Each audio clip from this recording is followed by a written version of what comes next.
Welcome to Between Enemy Lines, a werewolf-fated mate romance, where fate is messy, the sparks are wild, and the full moon brings more than fur and fangs. There's snark steam and a mate bond neither of them asked for but can't escape. Buckle up, pack. From haunted hearts to ancient curses, you'll find stories here that pull you in and don't let go. If you're into tales that twist the real and the unreal, you're in the right place. TM, Nyxen, Audiobooks. To my subscribers and listeners, your ears give these stories their second life. Hit that subscribe button and let's dive in. The fluorescent lights in the community hall classroom hummed their ceaseless, high-pitched drone, a sound that drilled directly into the back of Sage's temples like a dull, persistent migraine. It was a tedious, familiar torture she endured every Thursday night. She gathered her worn faux leather notebooks, stacking them precisely, trying to control the slight tremor in her hands. The other students in the intuitive exercises class had already left, their loud, relieved voices fading into muffled echoes down the distant hallway, replaced only by the abrasive sound of chair legs scraping against the industrial linoleum floor. Now it was just her and Mrs. Williams, and the room was, as always, a little too much. Mrs. Williams, a sturdy woman whose scent was always a comforting mix of cinnamon and earth, moved slowly, pushing the molded plastic chairs back under the tables. She paused beside Sage's desk, her presence radiating a quiet, palpable warmth. "Sage, honey," Mrs. Williams said, her voice soft but clear, cutting slightly through the buzzing lights. She placed a warm, heavy hand on Sage's shoulder. Sage flinched instinctively, a tiny jerk of tension she couldn't suppress, pulling her shoulder away from the contact. "You did wonderful work tonight, truly. Your intuitive exercises are getting stronger. I can feel it, dear." Sage focused intently on the cover of her satchel, tracing the faded pattern of the worn leather with her thumbnail. "Thank you, Mrs. Williams." She whispered the words, barely carrying past her own lips. She clutched the satchel against her chest like a shield, protecting the fragile things inside, including herself. "Mrs. Williams sighed softly, understanding the girl's reticence. "Same time next week, then. Don't worry about the homework. Just practice your center exercises." Sage nodded quickly, managing a small, fleeting curve of her mouth that was intended as a smile before ducking her head again. Her thick auburn hair fell forward at once, a familiar coppery curtain that shielded her face in the way she preferred. Hidden, protected, safe from scrutiny. She was always the last to leave. Moving slowly, gathering her things with quiet deliberation. She preferred the merciful emptiness after everyone else had gone, savoring the seconds of silence before she had to re-enter the world. When the room finally fell absolutely silent, when the last echo of a human voice had dissipated down the cavernous hallway, Sage made her way to the door. She kept her eyes glued to the scuffed linoleum, her footsteps soft and practiced, designed to make no sound at all. The moment she stepped outside, the sharp, clean October air hit her face. It was brittle and cold, carrying the rich, damp scent of dying leaves and the promise of distant rain. She inhaled deeply, finally able to breathe easily, the tension knotting in her chest easing slightly. The small, poorly lit parking lot stretched before her, half empty, a checkerboard of weak yellow sodium light and viscous pools of shadow. Her aging, dependable Honda sat in the far corner, where she always parked away from everyone else, away from the intrusion and the noise. Sage's boots' practical heavy leather clicked against the asphalt, each step echoing unnervingly in the sudden vast quiet. She approached her car, fumbling for her keys, the cold metal sharp against her fingertips. That's when the feeling crawled up her spine. It wasn't a sudden jolt, but a slow, sickening awareness. The thick, heavy sensation of being intensely, predatorily observed. She froze mid-step, her breath catching. Every instinct screamed. Deep beneath her skin, her wolf stirred violently, not with comfort, but with immediate, painful alarm. Hackles of phantom fur rose, and a deep internal growl tightened her throat. The autumn wind shifted again, gusting past the corner of the building, and with it came a smell that made her stomach drop and bile rise in her throat. Unwashed fur, the sickly sweet decay of rotting meat, and something else metallic and acrid. Something fundamentally wrong. Rogue. No. She breathed the word, a small, trembling puff of vapor in the cold air. No. The denial was useless, a desperate plea to an indifferent reality. She ran. Her feet pounded the pavement, the sound loud and undisguised now. The keys in her hand jangled hysterically as she sprinted the last few steps toward the protective shell of her car. Behind her, she heard the unmistakable scrape of heavy, unclipped claws on asphalt, the uneven, ragged panting of wolves who had abandoned their human forms for too long. They hadn't been following her. They'd been waiting, positioned in the shadows, waiting for the lights to dim and the noise to die. How long had they been waiting? "Little Luna, where are you running?" A voice called out, dark and heavily amused. It was male deep and carried the unmistakable weight of a dominant alpha, twisted by wildness. Sage's hands shook so violently as she reached the car door that she fumbled the keys entirely. They clattered onto the rough asphalt, disappearing instantly into the shadow beneath the chassis. A dry, ragged sob tore from her throat. She dropped instantly to her knees, the sharp chill and grit of the asphalt biting through the fabric of her jeans. Her fingers scrabbled blindly on the cold ground, searching desperately in the murky shadows for the small, cold pieces of metal. Footsteps. Heavy. Slow. He was taking his time because he knew she had nowhere to go enjoying the hunt. "You know I've been watching you for weeks now." The voice continued closer, now sickeningly close. The air around him felt dense, suffocating. "Every Thursday night, so dedicated to your little classes, so quiet." Finally, Sage's fingers closed around the cold, familiar shape of her keys. She lunged upward, key extended toward the door lock, a desperate final attempt at freedom, but a massive hand grabbed her wrist first, a crushingly painful, brutal grip that felt wrong and alien. She screamed. The sound ripped from her throat, a raw, pure sound of terror, more animal than human, echoing painfully across the empty parking lot. The rogue alpha yanked her backwards, spinning her around violently until she stumbled against his chest. In the sickly yellow light, she saw him clearly for the first time. A heavily scarred face, eyes that held nothing but calculating hunger lips, pulled back in a thin, chilling grin that showed entirely too many teeth. But then the terrifying momentum stopped. He went absolutely still. His expression shifted entirely as he truly looked at her in the brutal, harsh illumination of the sodium lamp. The yellow light cast long, distorted shadows, but it clearly defined her face. Delicate features with high, elegant cheekbones and full lips trembling with terror. Her auburn hair spilled around her shoulders in heavy, rich waves, catching the harsh light like burnished copper.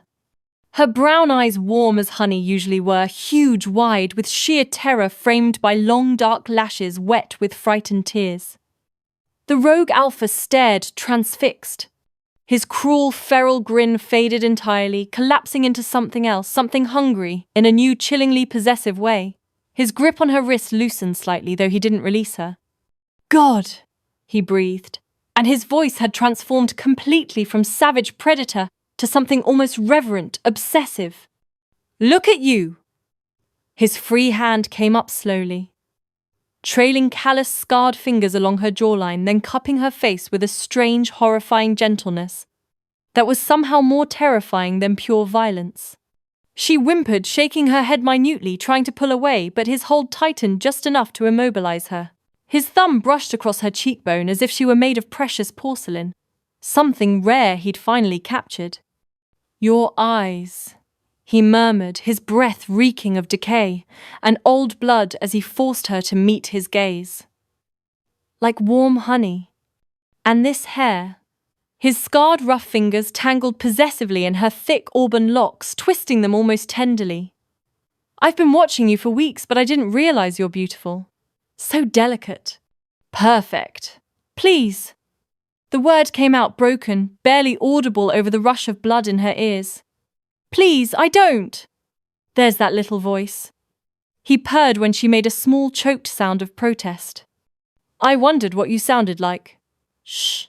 He released her wrist only to frame her face with both hands, now holding her immobile like she was something he'd been searching for his entire life.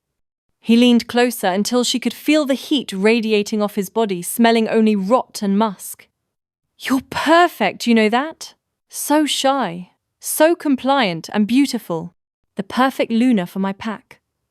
Then 4 more rogues materialized from the deepest shadows between the parked cars, circling her like wolves, closing in on wounded prey.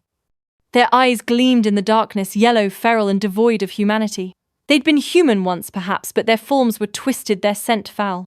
Sage's wolf surged forward, desperate, panicked, and wild. Pain exploded through her body as she shifted too fast, too panicked, violently out of control. Her bones cracked and reformed with sickening speed, fur rippling across her skin like a wave. She tried to bolt, scrambling wildly, but the rogue alpha was faster. A massive tearing swipe of his claws raked across her side, shredding fur and flesh with a wet, ripping sound. Blood thick and hot flooded her nose. She yelped, a high, ragged cry of agony collapsing to the cold asphalt. The force of the blow flung her so hard that her skull struck the ground, a jolt that exploded white behind her eyes. The impact left her reeling, the world tilting and buckling beneath her. Another rogue lunged from the side teeth, driving deep into her shoulder. The world narrowed to blinding white-hot pain and the copper tang of her own blood. "Don't kill her!" The alpha's command cracked through the chaos. "I want her alive! Careful with her face, I want her beautiful when she's mine." Through the spasms, through the violent pounding in her skull, Sage heard him laughing, a deep, triumphant sound. She tried to crawl, dragging her broken body, smearing crimson across the asphalt. Her vision swam the parking lot, tipping sideways as spots swarmed her fading sight. "You're going to bond with me right here," the rogue alpha said, his silhouette huge and menacing, as he knelt heavily beside her broken body. His massive hand grabbed a handful of her newly formed fur. "Right in this parking lot, and you're going to be so good for me, aren't you?" No.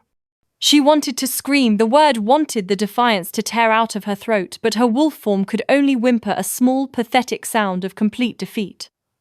Blood pooled beneath her, warm and sticky and slick on the cold pavement. The edges of the world were fading, darkness creeping in, cold and seductive. "Mum. Dad.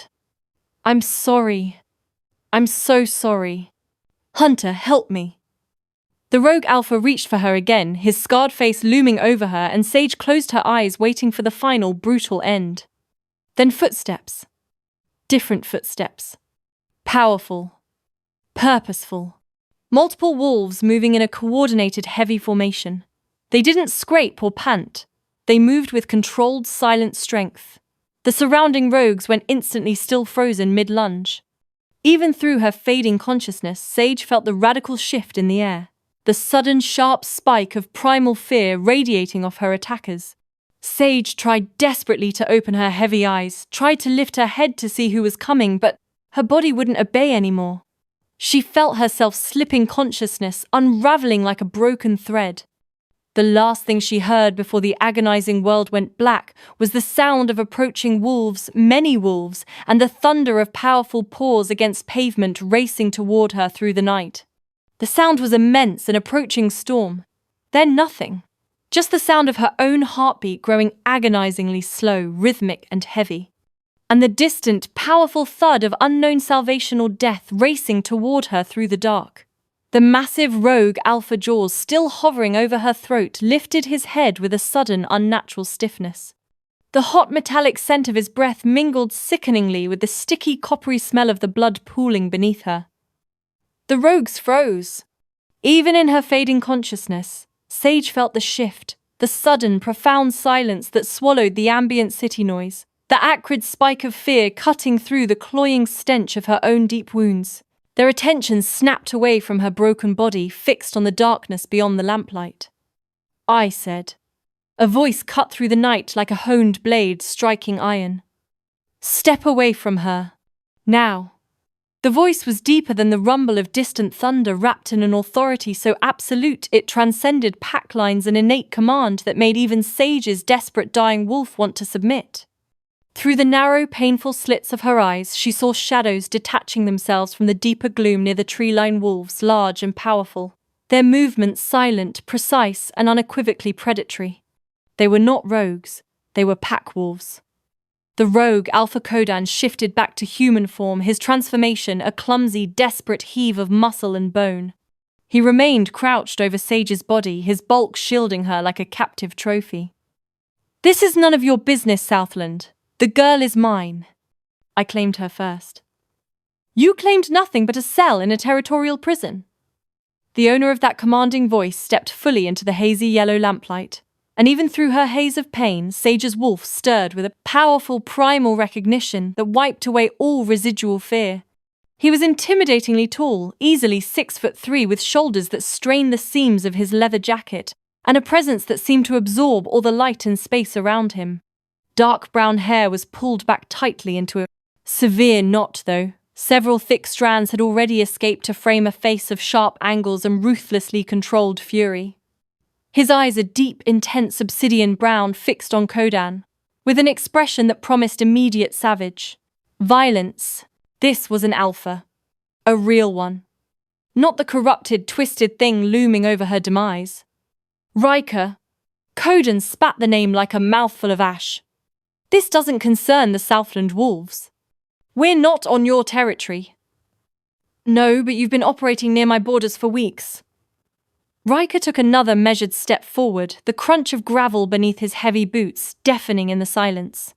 He was flanked by 6 wolves who moved like soldiers in formation, disciplined, deadly, waiting only for the word. Attacking travelers, raiding supply routes, and hitting my external patrol posts. His voice hardened, dropping to a lethal octave. And now this. His eyes flicked down to Sage, noting the amount of blood, and something a flash of pure cold rage flickered across his face.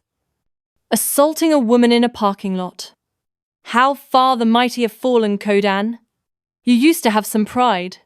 She's Moonveil Pack. Kodan snarled, pointing a dirt-caked finger at Sage. Your enemies! Why do you care? Because I'm not a monster. Ryker's voice was now liquid steel. The air grew electrically charged. Unlike you, my pack patrols its borders to stop precisely this kind of filth from spreading. The tension crackled sharp as breaking glass. Sage tried desperately to move to crawl even an inch away from the lingering menace of Kodan, but her body wouldn't respond. Blood pooled beneath her cooling, now growing slick against the asphalt. The coppery taste clung to the back of her throat. She could feel her heartbeat slowing, fading. I'm dying, she thought distantly, the realization, cold and absolute. I'm dying in a parking lot miles from anyone. We outnumber you, Kodan insisted, glancing nervously at his 4 remaining rogues.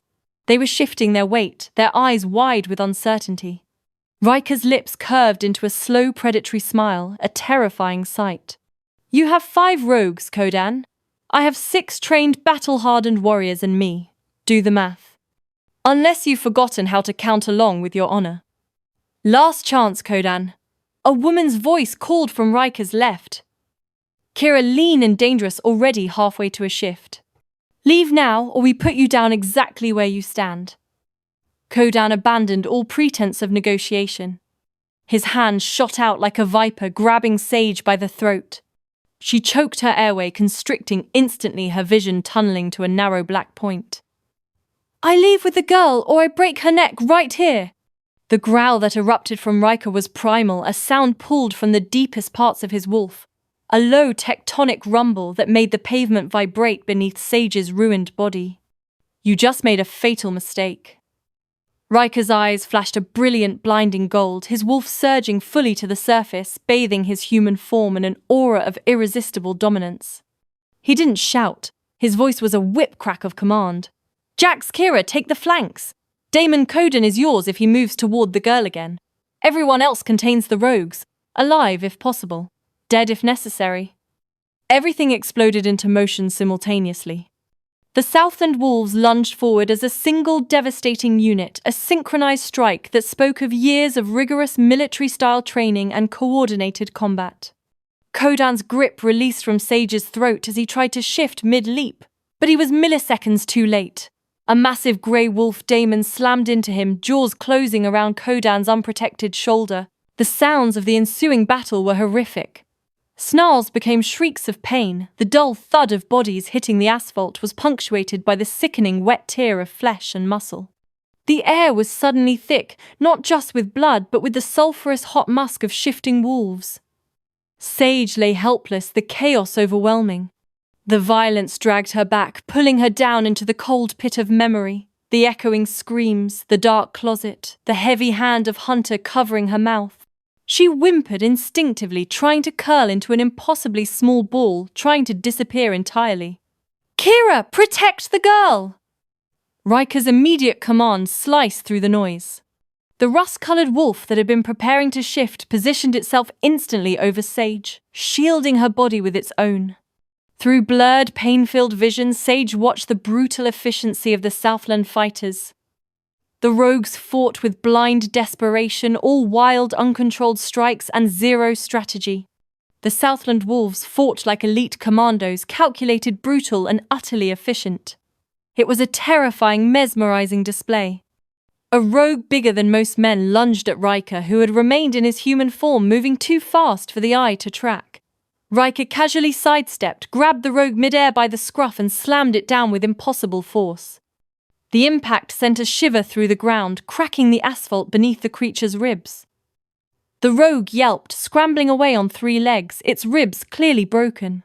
"I'm feeling generous tonight," Ryker stated, his voice carrying clearly across the carnage, amplified by his alpha rage. "So, I'll give you one chance.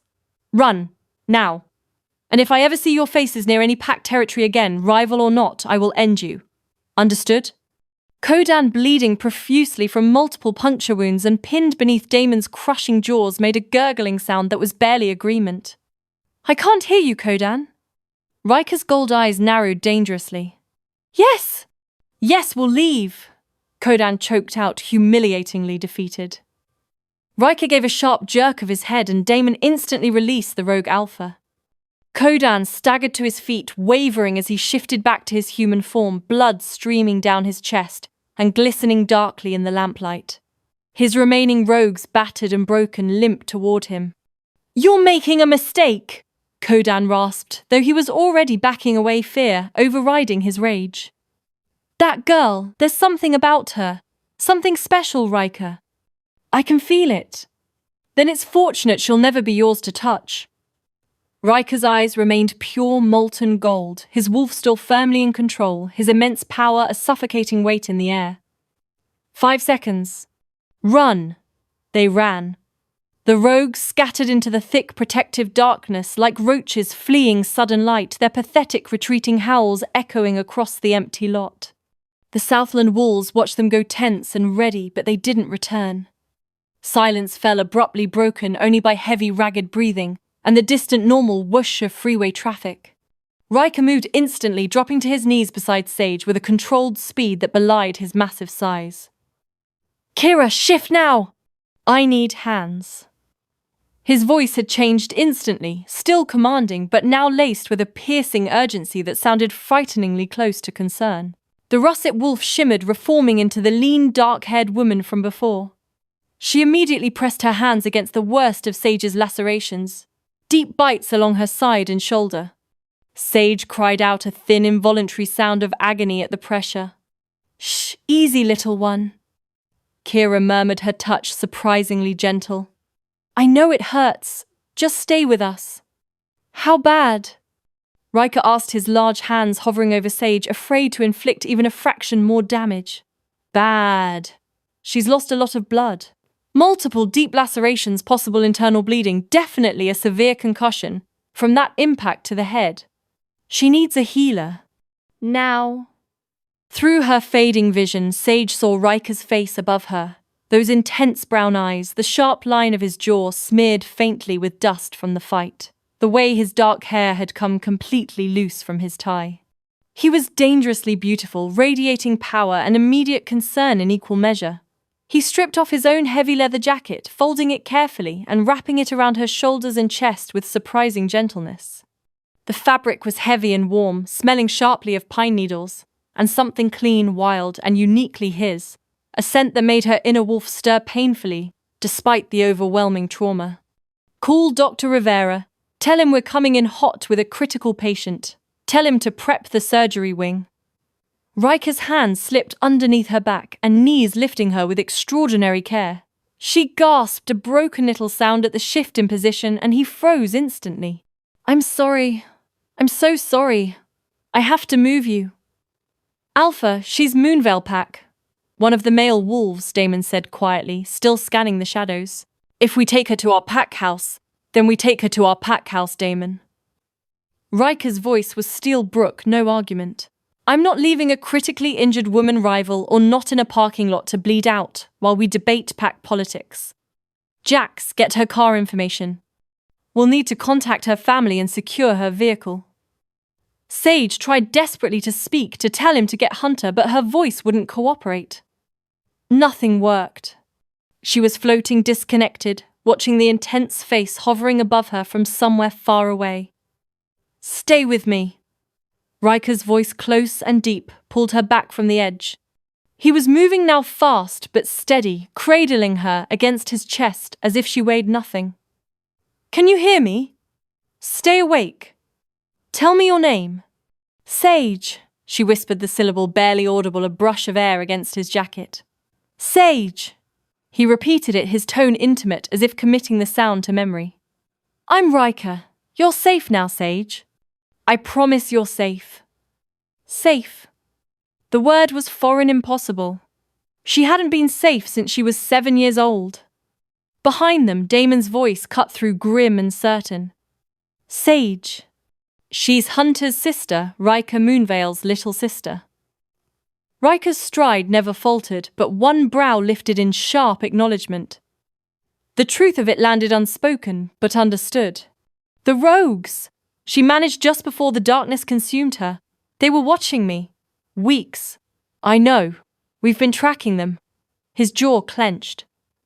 If I'd known they were targeting someone, if I'd been faster, it's not your fault. His arms tightened around her fractionally. You're under my protection now. They won't touch you again. Sage wanted to ask why. Why would a rival alpha protect her? Why would he care? But the darkness was rising again, pulling her under like a tide. Hey, hey! Ryker's voice was sharper now, cutting through the fog. Sage, stay with me. Don't close your eyes. But she was so tired, so heavy, and his arms were warm, solid, safe in a way. Nothing had been safe for 18 years. Her eyes drifted closed. Damn it. Kira, run ahead! Tell Rivera we might need a transfusion. Sage, please. The desperation in his voice surprised her. Why did he care so much? But she couldn't ask. Couldn't think. There was only darkness, and the steady rhythm of his heartbeat against her ear, and the feeling of being carried towards something, somewhere she couldn't see. The last thing she heard was Ryker's voice, rough with an emotion she couldn't name. Don't you dare die on me! Do you hear me? Don't you dare! Then the darkness swallowed her whole, and there was nothing at all. Soft. Everything was exquisitely soft. This was Sage's first coherent, blessedly gentle thought, as consciousness, a fragile thread, began to weave itself back into the tapestry of her mind. A cloud of an unfamiliar pillow cradled her head, its fluffy embrace a stark contrast to the hard, unyielding world she'd last known. Beneath her, the sheets, so smooth and cool against her skin, despite the gentle warmth of the room, felt like brushed silk. The subtle, comforting crackle of a fireplace somewhere just beyond her immediate awareness promised safety, a haven against the biting chill of the night that had almost claimed her. This wasn't the parking lot. This wasn't the brutal, unforgiving cold of pavement grating against her cheek. It wasn't the icy grip of fear or the terrifying thought of dying. A shaky breath escaped her lips, catching in her raw throat. Her eyelids, heavy with lingering unconsciousness, fluttered open. A searing, white-hot lance of pain immediately flared through her body, a cruel awakening. It was sharp and insistent in her ribs, a dull, relentless throb radiating from her shoulder, and a deep, aching pressure behind her eyes from a blow to her skull. She gasped, a broken, involuntary sound that was more a choked sob than an intake of air. The small noise, however, was enough to stir movement from somewhere close to her left. Easy. Don't try to move yet. The voice. It was a deep rumble, calm and reassuring, yet resonating with an undercurrent of raw fatigue. She knew that voice. She remembered it from the terrifying chaos from the moment before darkness consumed her. Sage's head rolled sluggishly towards the sound, a wave of dizziness and nausea washing over her as her vision swam. For a moment, the room spun a blur of warm colours and shadows before slowly, painfully focusing on the figure sitting in a sturdy wooden chair beside the bed. Brown eyes guarded yet intensely focused on her. Dark hair, usually meticulously styled, now fell loose around his shoulders, a few strands escaping to frame a sharp jawline, shadowed with a day's worth of stubble. He looked as weary as she felt, but undeniably formidable. The rival alpha, Ryker. A jolt of pure panic, cold and sharp, cut through the haze of pain. It was primal, instinctive. Her body, despite its agony, tried to rebel, to surge upright, to flee. Pain, a blinding, all-consuming explosion, ripped across her stitched ribs, tearing a desperate cry from her throat. A pitiful, broken sound that echoed in the quiet room. Whoa, stop! His voice was a low command, firm, but laced with genuine concern. His hands, large and surprisingly gentle yet undeniably strong, were on her shoulders, easing her back down onto the soft pillows before she could do further damage. You're going to tear your stitches! Sage, you need to stay still. Where? Her voice was a mere rasp, her throat feeling raw and stripped as if she'd been screaming for hours. Where am I? Southland Pack House. He leaned forward, reaching for something on the bedside table. A tall glass of water, a bendy straw already in place. You're safe. I promise you're safe. Safe. In a rival pack house. The two concepts, utterly contradictory, warred violently in her foggy mind, triggering a fresh ripple of unease beneath the pain. She forced her gaze past him, trying to take in her surroundings, to orient herself in this strange, unexpected sanctuary. The room was large but not ostentatious. Warm, honeyed wood paneling covered the walls, gleaming softly in the dim light. A massive stone fireplace, the source of the comforting crackle, dominated one wall, its low flames casting dancing shadows. Cream-coloured curtains, thick and heavy, filtered the pale moonlight, bathing the room in a gentle glow. The bed she lay in was enormous, a king-sized expanse of comfort. The sheets a deep, rich burgundy that felt luxurious against her skin. Everything smelled of pine and cedar, the unmistakable scent of a pack dwelling, but beneath that something else mingled. A warm, earthy, distinctly masculine scent she couldn't quite identify, yet found surprisingly calming. It smelt like him. This is your room, she whispered, the realization hitting her with a strange weight. Something flickered across his face, a momentary shadow quickly gone. My guest rooms are on the other side of the pack house. I wanted you close to me in case. He stopped abruptly, his jaw tightening. You were badly hurt. Doctor. Rivera said the next few hours were critical. Dr. Rivera. The name sparked a faint memory of a stern but kind face, gentle hands, and the sharp bite of antiseptic. How long? 6 hours since I brought you in. You've been unconscious the whole time. He held the water glass closer, the straw a mere inch from her lips. Can you drink? You've lost a lot of blood. You need fluids. Sage tried to summon the strength to lift her arm to reach for the glass herself, but a fresh wave of agony shot through her shoulder and ribs. A quiet sob born of helplessness nearly escaped her. Every muscle in her body felt shredded, screaming in protest. Here. Without another word, he slipped one large, warm hand behind her head, supporting her with a surprising, almost tender gentleness she hadn't expected from the formidable alpha. He brought the straw to her lips. Slow sips.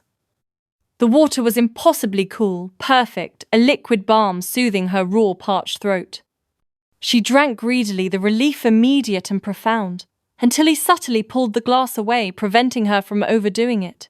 Not too much at once. Your stomach needs to adjust. She let her head sink back into the pillow, her eyes heavy-lidded with exhaustion, studying him. Up close in the flickering light of the fire, he looked utterly drained.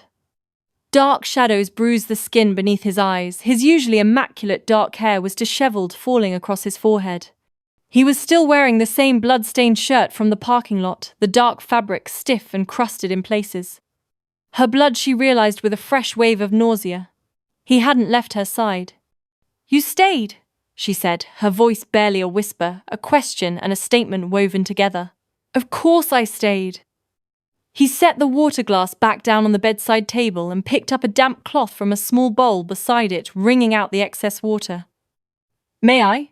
She didn't immediately understand what he was asking until he gently gestured towards her face. She raised a hesitant hand, realizing there was dried blood on her temple, probably from the rogue alpha's blow. She gave a tiny, almost imperceptible nod. His touch was feather-light, almost reverent, as he cleaned the crusted blood away, gently wiping it from her temple and cheekbone. His brow was furrowed in concentration, his gaze unwavering. This close, she could see the faint flecks of gold embedded in the dark pools of his brown irises, and the small, almost invisible scar that cut through his left eyebrow. Why? The question, raw and honest, escaped before she could stop it, a quiet plea for understanding. His hand paused, the damp cloth hovering. Why what? Why save me and bring me here? We're my pack and yours. The words trailed off the ancient rivalry, a chasm between them. Rivals, yes. He resumed cleaning, moving to her other temple, his movements slow and deliberate. But that rivalry is old, Sage. Older than either of us. It started with our grandfathers over territory that neither pack even uses anymore. He rinsed the cloth in the bowl, the clear water immediately turning a faint rusty pink. I've never understood why we're supposed to hate each other just because our ancestors did. His gaze met hers, earnest and direct. Hunter says, she stopped abruptly, her heart giving a violent lurch in her chest. A fresh wave of panic unrelated to her injuries washed over her. Oh gods, Hunter. He'll be so worried. He doesn't know where I am. He doesn't. We found your phone in your car. Ryker's voice was calm, soothing, cutting through her rising anxiety. My beta jacks called the number listed as ICE in case of emergency. Your brother answered. He's on his way. Relief so powerful it was almost blinding crashed through her. It was a physical sensation, a sudden lightness in her chest that made fresh tears prick at her eyes. He's coming? Should be here within the hour. He was very concerned. Something in Ryker's carefully neutral tone suggested that very concerned was a massive understatement, perhaps even a gentle euphemism for outright fury and terror. I spoke to him myself. Assured him you were alive and receiving the best care. He must have been so scared. The tears once pricking now spilled over, slipping down her temples to dampen the soft pillow. After our parents, he gets so scared when I'm not home. He checks on me 3 times a night sometimes. He can't lose me too. The words were thick with unshed emotion, a vulnerability she rarely allowed herself to show, especially not to an outsider, much less a rival alpha. Ryker's hands stilled completely, the cloth forgotten. His golden-flecked brown eyes, usually so guarded, met hers filled with a sudden, profound understanding. Your parents? She shouldn't tell him.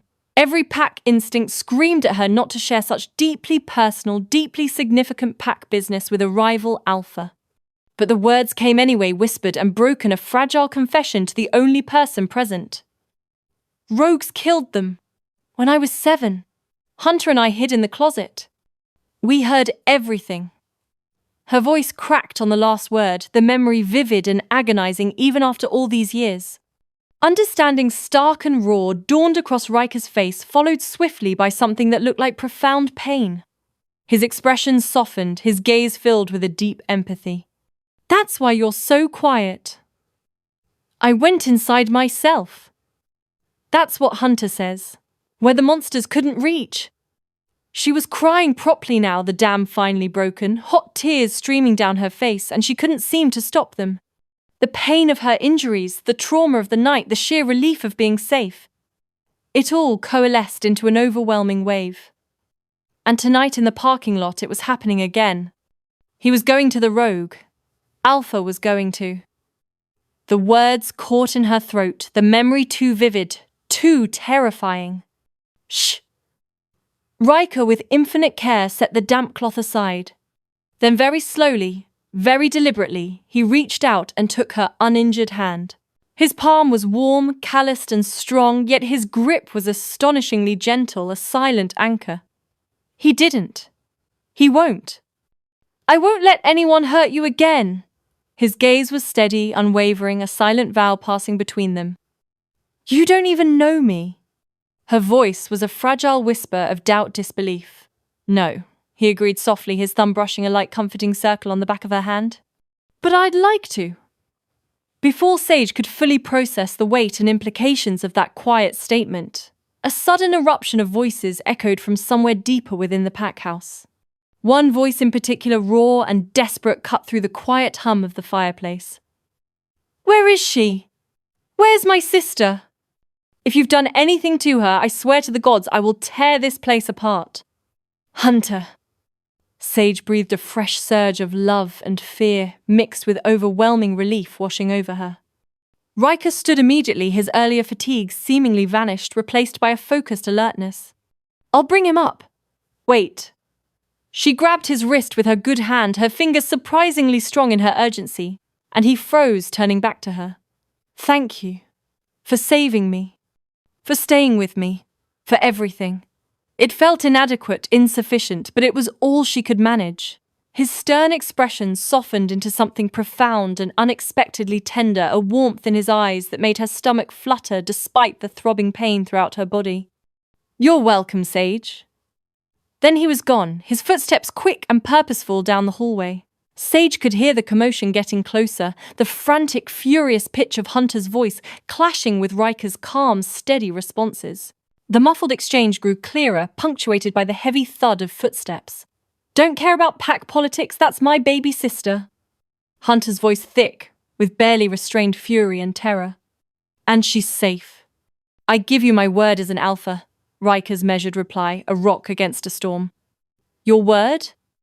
You're Southland. You're the enemy. Hunter's growl was laced with pure venom, the ancient rivalry boiling to the surface. Then the enemy saved her life tonight. Ryker's voice, sharp and unyielding, effectively cut through Hunter's rage. Silence. A tense, heavy pause, then Hunter's voice quieter now, but no less intense, laced with a tremor of profound fear. If she's hurt worse than you said, see for yourself. Ryker's voice was now just outside the door. The door burst open, crashing against the wall. Hunter filled the doorway, a towering, furious silhouette. He was tall, like their father had been, broad-shouldered and powerfully built, with short, dark brown hair and the same warm, familiar brown eyes Sage saw in the mirror every day. But right now those eyes were wild, dilated with a primitive protective fury, scanning the room frantically until they landed on her lying pale and still in the enormous bed. Sage. Her name came out as a ragged prayer, a strangled cry of raw relief and agonizing fear. He was across the room in 3 powerful strides, dropping to his knees beside the bed. His large hands hovered over her, trembling, visibly, clearly desperate to touch her, to confirm her reality, but terrified of causing her further pain. Hunter! She whispered, her own voice cracking with emotion, and that was all it took. He gathered her into his arms as carefully and gently as if she were made of fragile glass. One hand cradling the back of her head, pressing her face against his shoulder into the familiar, comforting scent of him. She felt him shaking, a deep tremor running through his powerful frame. I thought I lost you, he said roughly, his voice thick with unshed tears muffled against her hair. When the phone rang, when he said you'd been attacked by rogues, I thought. His grip tightened ever so slightly, a desperate need to hold her close, to keep her anchored to him. I'm okay, she murmured against his shirt, the linen soft against her cheek, even though she wasn't, not really. But she needed him to believe it. Needed him to calm down even just a little. I'm alive. Because of him. Hunter pulled back just enough to look at her face. His hands now framing her cheeks, his eyes scanning every bruise, every line of pain. God, Sage. Look at you! What did they do to you? The question was a low, dangerous growl filled with a promise of brutal vengeance. Sage's breath hitched a faint, ragged sound in the quiet room. Her small hands, still trembling, slightly clutched the edge of the plush burgundy duvet. There were 5 of them, she whispered, her voice barely audible, like dry leaves scuttering in the wind. The memory was a fresh wound, vibrant and horrifying. Their alpha, he. Her words fractured, dissolving into a choked sob that tore at Hunter's heart. He said he'd been watching me for weeks. He wanted to bond with me, right there in the parking lot. The last words were barely distinguishable, a desperate plea for understanding, for someone to witness the terror she'd endured. Hunter's expression underwent a terrifying metamorphosis. The concern that had etched his features moments before hardened into something utterly murderous. His jaw clenched, muscles bunching under his skin, and his eyes, usually a warm hazel, darkened to the impenetrable shade of a storm-rotted forest. His whole body went rigid, every muscle tensing, coiling like a predator ready to spring. When he spoke, his voice was not loud but deadly quiet, a low growl barely contained. "Where are they now?" Each syllable was laced with a chilling promise of retribution. "Gone." Ryker's voice, calm and steady, cut through the fraught air. He stood near the solid oak door, giving them space but remaining a watchful presence. "We drove them off. If they're smart, they'll run far and fast and never look back." Hunter's gaze shifted, peeling away from Sage to fix on the rival alpha. For a long moment, the two alphas stared at each other, something complicated. A volatile mixture of suspicion, grudging, respect, and raw, primal protectiveness passing across Hunter's face. Then, with a slow, deliberate movement that spoke of restrained power, Hunter pushed himself to his full height, his broad shoulders filling the doorway, turning to face Ryker fully. "You saved her." It wasn't a question, but a stark, challenging statement. "Yes." Ryker met his gaze unflinchingly. "You brought her to your pack house. Gave her your room. Your personal healer." Hunter's voice was laced with an underlying accusation, a demand for explanation. "Yes." Ryker's answers were concise, unwavering. "Why?" Hunter's suspicion was thick, his protective instincts on high alert for any hidden agenda. "What do you want in return?" "Nothing." Ryker's voice remained steady, his sincerity radiating outwards. "I want nothing in return." A harsh, disbelieving laugh devoid of humor escaped Hunter. Nobody does something like this for nothing, especially not for a rival pack member. His eyes narrowed, challenging Ryker to admit his true motives. "Then perhaps," Ryker said quietly, his voice carrying an unexpected weight, "I'm not like the alphas you've known." The air in the room crackled with unspoken tension as the two men stared at each other, their wills clashing. Sage, huddled in the bed, held her breath, a knot of fear tightening in her stomach. She knew Hunter. He was intensely protective, always had been, but especially after their parents died in the brutal skirmish that nearly shattered their pack. He'd stepped into their father's alpha role, with a crushing suddenness raising her, safeguarding her, ensuring nothing and no one ever hurt her again. Seeing her like this, vulnerable and injured in a rival's bed, must be tearing him apart. A vivid reminder of a night he could never truly erase. Finally, the rigid set of Hunter's shoulders sagged, a subtle but profound surrender to the overwhelming pressure. "She's delicate. Like our mother was. Small. Soft-spoken. She bruises easily, gets scared easily. Our father spent his whole life protecting our mother because she was gentle in a world that isn't." His voice cracked, the raw pain of his confession echoing in the room. "And now I'm the only one left to protect her, and I almost failed tonight." His gaze dropped to Sage, filled with a tormented tenderness. "You didn't fail." Ryker took a decisive step forward, closing the distance between them, his presence emanating a quiet strength. "And she's not alone. While she's in my territory under my roof, she has the full protection of the Southland wolves. I swear it on my title." Hunter's eyes widened, fractionally, a flicker of surprise cutting through his grief and anger. An alpha's oath wasn't given lightly. It was binding, sacred, an unbreakable vow that carried consequences far beyond mere words etched into their very beings. "You'd swear that? For someone you don't know?" Hunter's voice was low, tinged with a disbelief that warred with a nascent understanding. "I would." Ryker's gaze flicked to Sage, then a brief, intense look that held a depth she couldn't decipher, but felt keenly. She was still tucked in his bedsheets, looking so small and fragile against the rich, dark burgundy. "I have." Something shifted in Hunter's expression. Not trust, not yet. The old rivalries and ingrained suspicions were too deep-seated for that. But it was the beginning of something new, a crack in the hardened facade, a reluctant acknowledgement of Ryker's unexpected integrity. "I need to take her home," Hunter said, the protector in him overriding all else. "Her things, her room, her familiar surroundings." "No, Doctor." Rivera's voice came from the doorway, a calm, authoritative counterpoint. The older man, with his distinguished silver hair and kind, weary eyes, stepped into the room. "Absolutely not. Moving her now could restart internal bleeding. She needs to remain still for at least 48 hours. Preferably longer. Then I stay with her." Hunter's tone brooked no argument, a final, unyielding declaration. "Of course." Ryker nodded immediately, his features softening with understanding. "I'll have a cot brought in, food, whatever you both need." Hunter looked between Ryker and his sister, that complicated expression returning less hostile, now more contemplative. "You're being very accommodating, Ryker, thank you. Perhaps it's time we reconsidered what being rivals actually means." Ryker moved toward the door, his gaze still holding Hunter's. "I'll give you time alone with your sister. Dr. Rivera will check her vitals and I'll have food sent up. You both must be exhausted." He paused at the threshold, turning back one last time. His eyes found Sage's, and in that fleeting moment something profound and unspoken passed between them. A silent understanding, a recognition, a current that felt undeniably electric.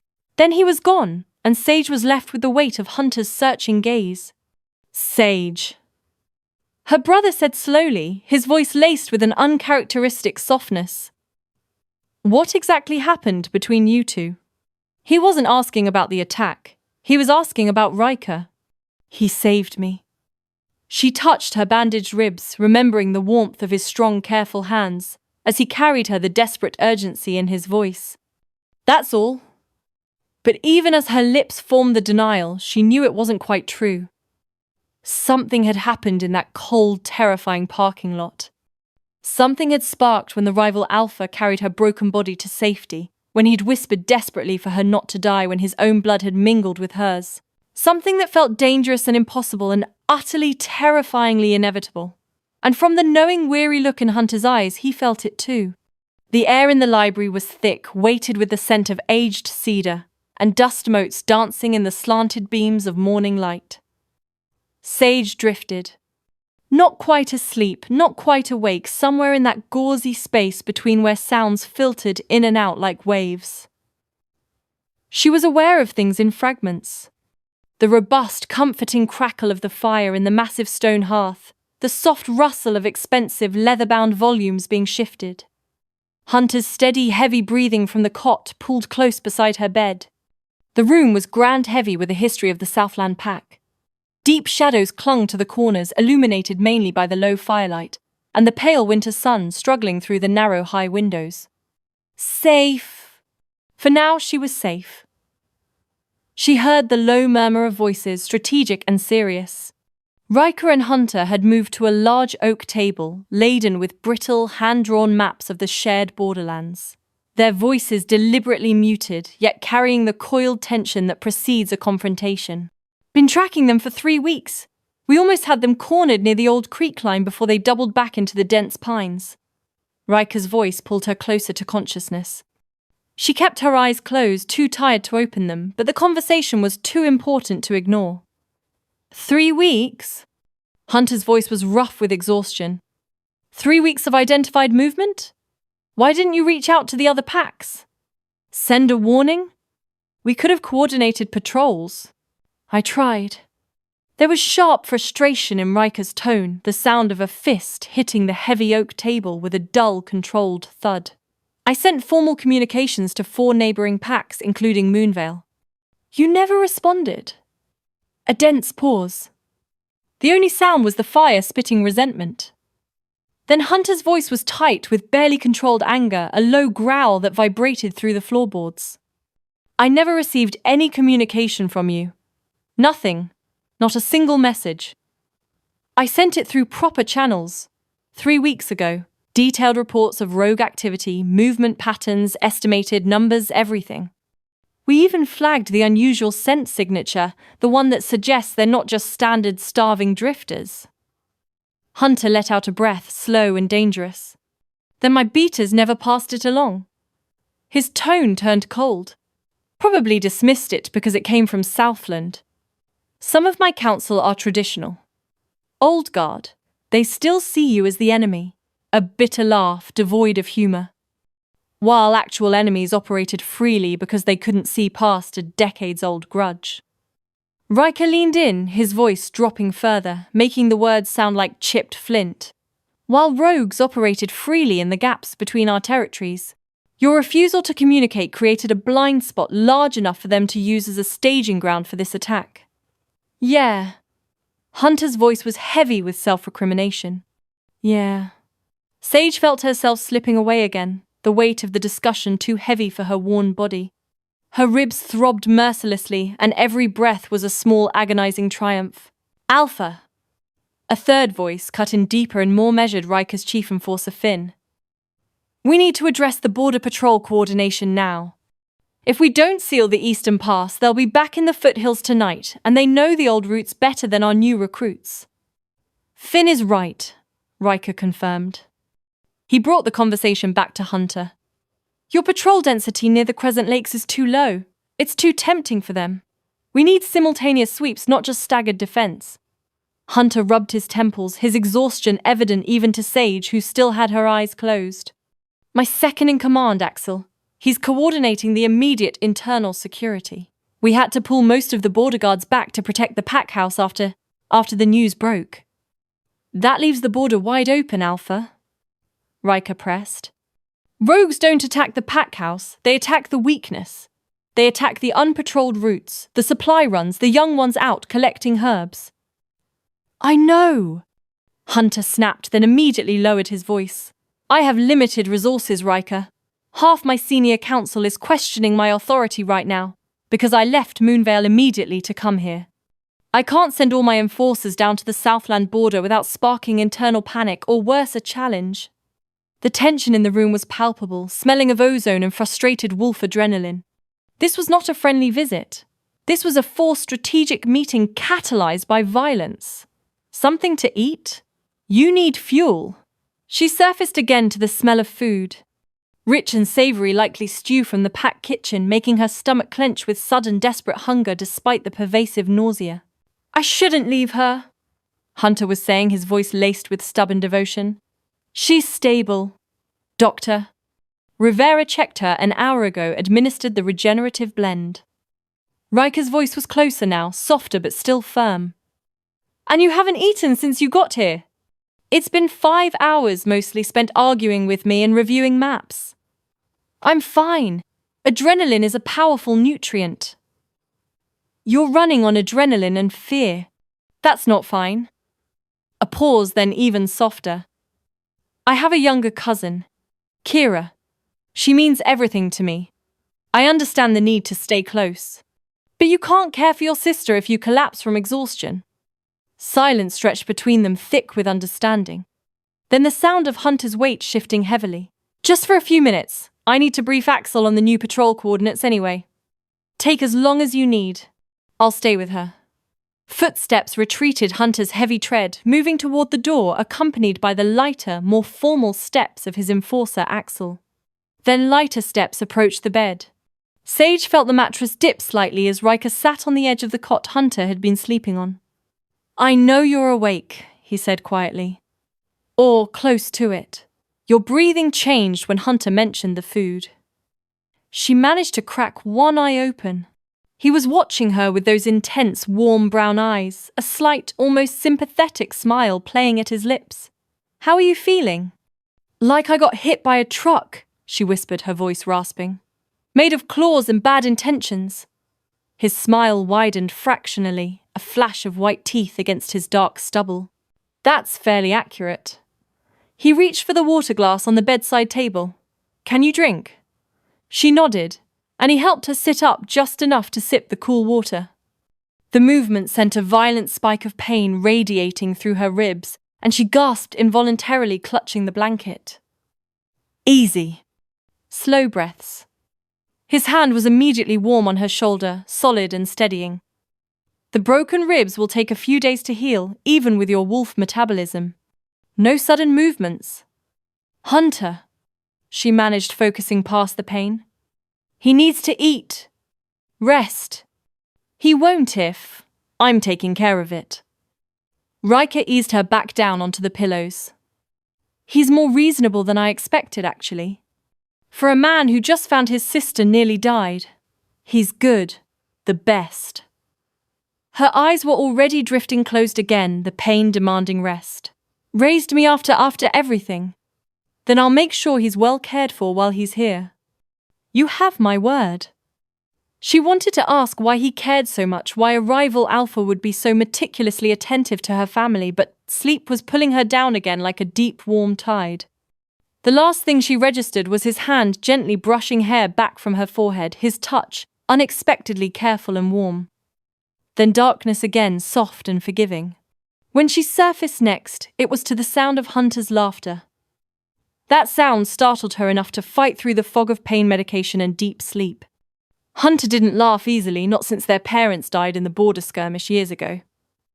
But that was definitely his laugh, genuine and surprised, echoing slightly in the high-ceilinged library. Bloody fantastic! How long have you had this system running? About 6 months. Ryker's voice carried a note of quiet pride. They were no longer at the oak table cluttered with old paper maps, but near the window which bathed the screen of a sleek, dark tablet in bright morning light. My beta Jax, he's got a background in security tech. Convinced me to modernize. Sage forced her eyes open.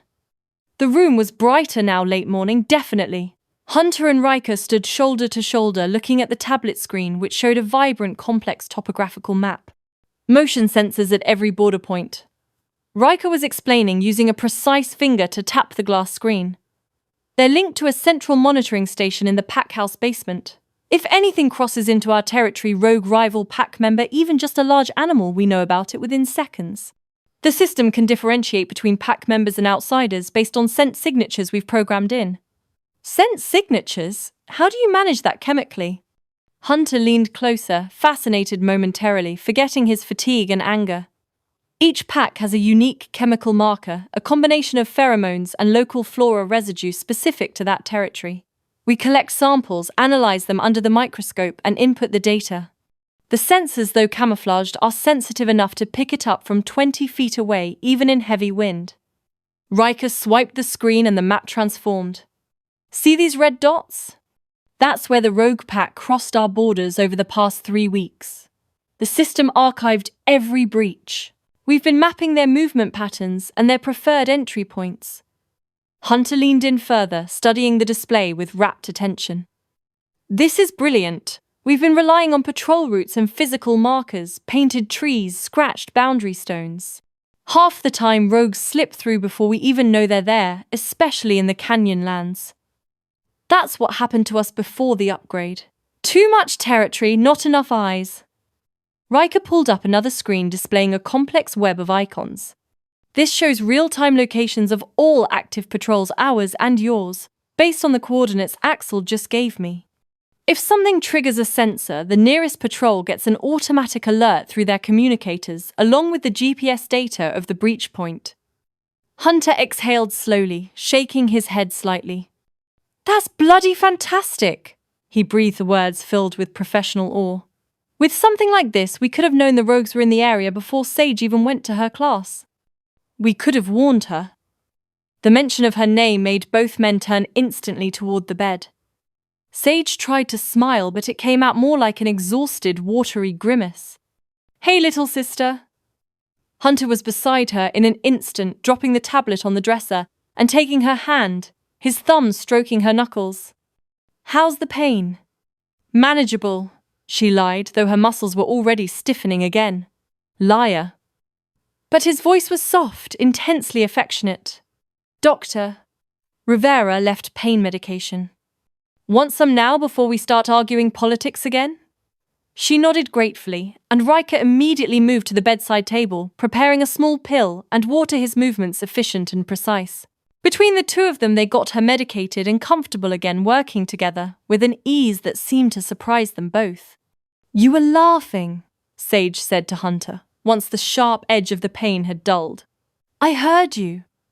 He had the grace to look slightly sheepish, running a hand through his already messy brown hair. Ryker's been showing me some of their pack innovations. Their security system is, well, it's remarkable. It's light years ahead of anything Moonvale has. It could be yours too, Ryker said, quietly turning from the dresser. He set the tablet down completely. The system, I mean. If Moonvale wanted the schematics and the software package, we could set you up within a month. Hunter's eyes sharpened, all professional awe replaced by alpha caution.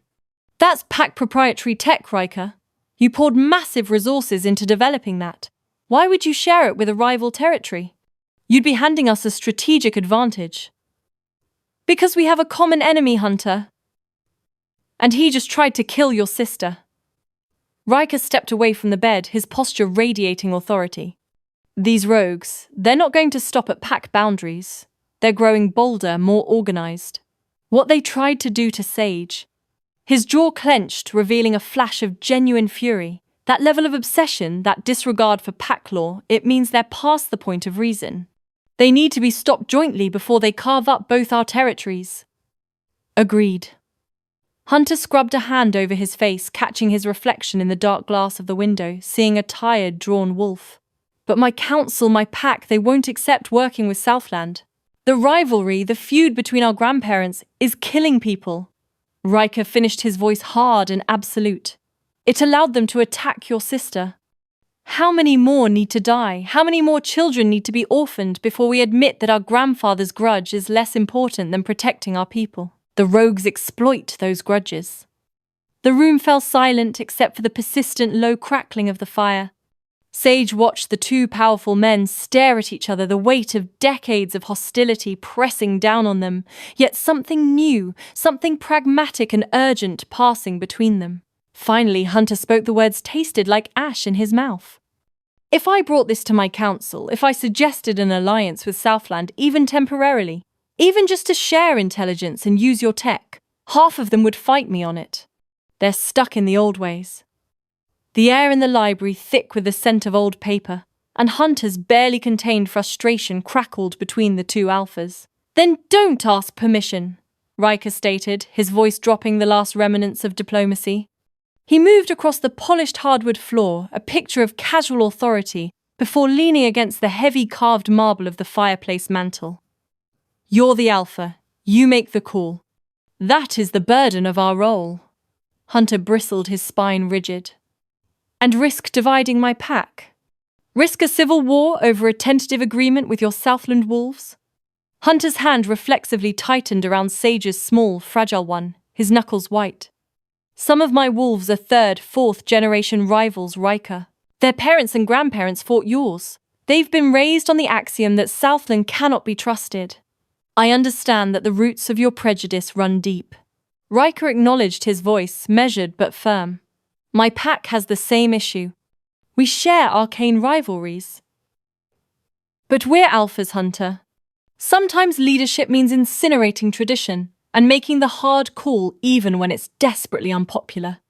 His intense blue eyes flicked momentarily to Sage, lingering on the bruises visible beneath the edge of her collar.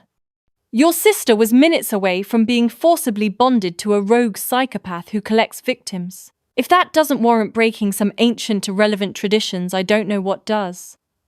Hunter was quiet for a long, agonizing moment. Sage felt the weight of leadership in his silence. The immense burden of being responsible for an entire pack's safety, while simultaneously respecting ingrained corrosive beliefs. He inhaled sharply, the movement slight, before letting out a slow, controlled exhale. An alliance between alphas, then, Hunter said, finally carefully crafting the terms. Not formal recognition, not public merging of borders or resources, just a discreet provisional cooperation. Two leaders sharing critical intelligence to protect their mutual people from a common identifiable enemy. Exactly. Relief sharp and quick flickered across Ryker's face before it was smoothed into neutrality. Start small. Prove that the cooperation yields survivable results. Once your pack sees the tangible benefit the rogues stopped, the borders secured, the old prejudices might finally start to rot away. Show me, Hunter commanded, his decision sealed. Tell me about the security system. Everything. I want to know how it works, what its blind spots are, and why you trust it with your pack's defense. Ryker pushed off the mantle, his movements were kinetic. Come on, I'll show you the actual hardware. We haven't just installed tripwires, Hunter. There's a monitoring station underground, a central nervous system for our territory. Hunter immediately turned back to Sage. Sage, go, she whispered, offering a strained attempt at a smile.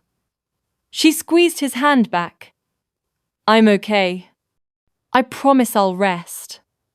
Hunter hesitated the need to protect her, battling the urgent necessity of securing intelligence. He leaned down and pressed a fierce protective kiss to her forehead. 15 minutes. I'll be right back up. But Ryker paused at the doorframe, turning back to look at Sage, a thoughtful crease between his eyebrows. Actually, if you're feeling up to it, we could bring you down. The installation has a private lift. It would be a smooth ride. You shouldn't be alone right now, and I think you might want to see this. Why? Sage asked her curiosity, overriding the throbbing pain of her injuries. Because this system could have saved you that night. It is specifically designed to save others like you from the fate you narrowly escaped. Ryker's expression was intense, devoid of his usual alpha swagger. And I think you deserve to see what we're building, Sage. You deserve to see the concrete prevention measures we're taking to ensure this kind of violation never happens again. Something, in his words, in the earnest way he looked at her, not as a victim or a wound, but as an inspiration for defense, made a knot of pain and hope tighten in her chest. He wasn't just talking about technology. He was talking about institutionalized safety, about aggressively turning a tragedy into a shield. Okay, she said softly, pushing herself slightly higher against the pillows. Help me up! Between Hunter's careful possessive grip and Ryker's surprisingly gentle support, they got her into a soft, thick robe and carefully navigated the short distance to a discreet steel-paneled lift she hadn't noticed. Before, the ride down into the earth was swift and silent, and when the doors slid open, Sage gasped, forgetting her pain for a moment. The monitoring station was like a bunker pulled from a high-tech film, a stark, temperature-controlled environment humming with latent power. Wall-to-wall screens displayed topographical maps of the Southland territory, glowing red and green boundary lines and real-time infrared data feeds. There was a central command console sculpted with ergonomic precision that looked straight out of a future-forward defense company. Bloody hell! Hunter breathed instantly, recognizing the sheer complexity of the operation. A lean, efficient man with dark, short-cropped hair looked up from the console, his eyes widening when he saw the pale, injured woman supported by the two alphas. Alpha she shouldn't be. She wanted to see Jax, and she needs to see. Ryker countered, guiding Sage carefully to a padded swivel chair. Jax, this is Alpha Hunter and his sister Sage of Moonvale Pack. Sage is the one the rogues targeted. Jax's professional intensity softened immediately, as he looked at Sage, then shifted to respectful acknowledgement as he nodded to Hunter. Alpha Hunter! And Sage, I'm genuinely glad you're recovering. What they did! He shook his head, his focus returning to the glowing monitors. Alpha Ryker, show them the residual tracking data. Show them the pattern recognition. For the next 20 minutes, Ryker and Jax walked them through the system with clinical detail. They explained how the low-frequency acoustic sensors worked, how the thermal imaging differentiated between wildlife and shifter forms, and most chillingly, how the system had been tracking the dispersal of the specific rogue pack. Who is responsible for the attack? Hunter asked sharp, penetrating questions, his alpha mind rapidly absorbing the strategic value. Sage watched mesmerized as data streams translated to actionable security. You could track them, Hunter said slowly, the implication weighty. Right now, pinpoint where they're hiding outside your territory if they've been dormant since the attack. We could, Ryker agreed, meeting Hunter's gaze. But taking on a unified rogue pack of that size, even with the technology and our numbers, would entail unacceptable losses. If we had backup, though, coordinated rapid response backup, Hunter met his eyes, the gravity of the decision resting between them. Moonvale backup. I'm not asking you to go against your pack's wishes blindly. I'm asking you to witness the threat firsthand, and then talk to your most trusted warriors. The ones who would prioritize survival over the politics of inherited hate. Ryker's voice was measured, careful, recognizing the fragile nature of their new cooperation. Because those rogues are still out there reorganizing. And they remain, Jax has confirmed, obsessed with your sister.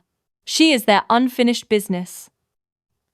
The weight of those words settled over the room like an oppressive cold blanket. Sage felt Hunter's hand find hers again, squeezing tight, a silent vow of protection.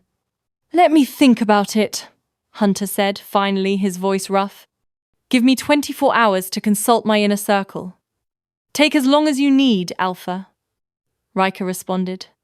He glanced at Sage, genuine concern creasing his brow. "But right now, we need to get you back to bed." "You're looking dangerously pale, Sage." She was feeling pale, dizzy and nauseous, the adrenaline fading along with the pain medication. But she had seen what she needed to see. Hope. Possibility. A path forward that didn't involve cowering but fighting back with strategy and strength. As they helped her back to the lift, she caught Ryker's eye before the doors closed. "Thank you," she whispered, the words heartfelt, "for letting me see prevention." "You're welcome." His hand was warm and steady on her back. "You're stronger than you think, Sage. You weathered the worst of it. I hope you know that." She didn't feel strong. She felt broken and scared and overwhelmingly tired. But as Hunter and Ryker settled her back into the enormous soft bed, pulling the covers high, and as the medication slowly began to pull her back toward the oblivion of sleep, she thought maybe, just maybe, she could learn to be strong. If she had the right people and the right strategic advantage beside her. And as consciousness finally surrendered, she heard Hunter's voice, quiet but resolute. "That system of yours, I want the full picture. Every operational detail of the rogue tracking. The architecture, the sensors, everything." Ryker's answer came just as softly, a binding vow. "Then every detail is yours, Alpha. We are in this together now. For mutual safety. Together." The word echoed in the silence of the room and followed her down into sleep, warm and promising as the dawn of a fragile new alliance. Sage woke to voices. Soft voices, careful not to disturb her, but close enough that she could hear the low murmur of conversation. Her eyelids felt heavy, weighted down by exhaustion and whatever pain medication Dr. Rivera had been giving her. But for the first time since the attack, her mind felt clear, sharp.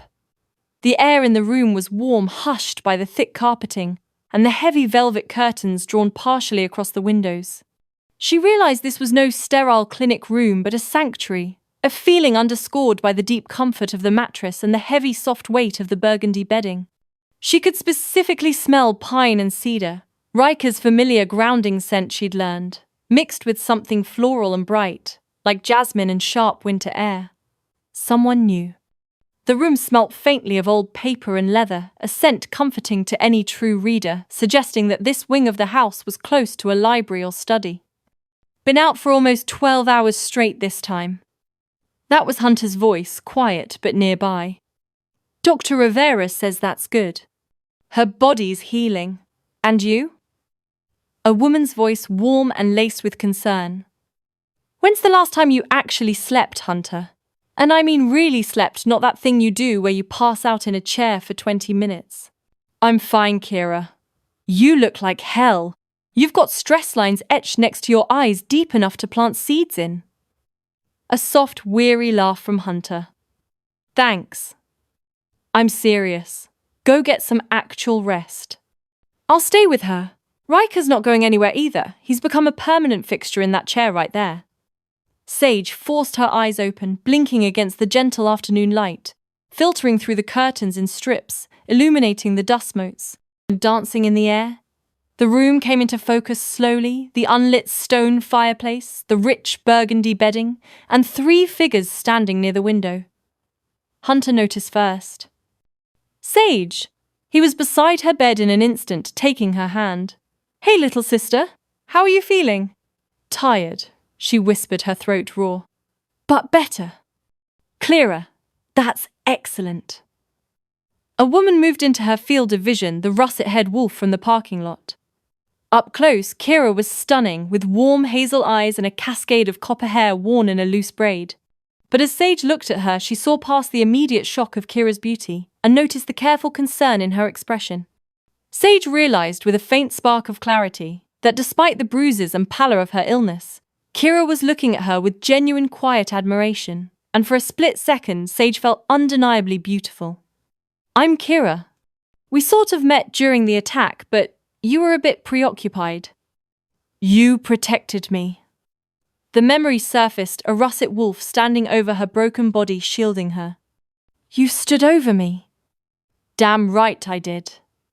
Kira's voice was fierce but gentle. "Nobody was getting through me to hurt you again." She held up a stack of books, her expression brightening. "I brought you something. Figured you might want something to occupy your mind besides staring at these four walls." Sage tried to sit up and pain shot through her ribs.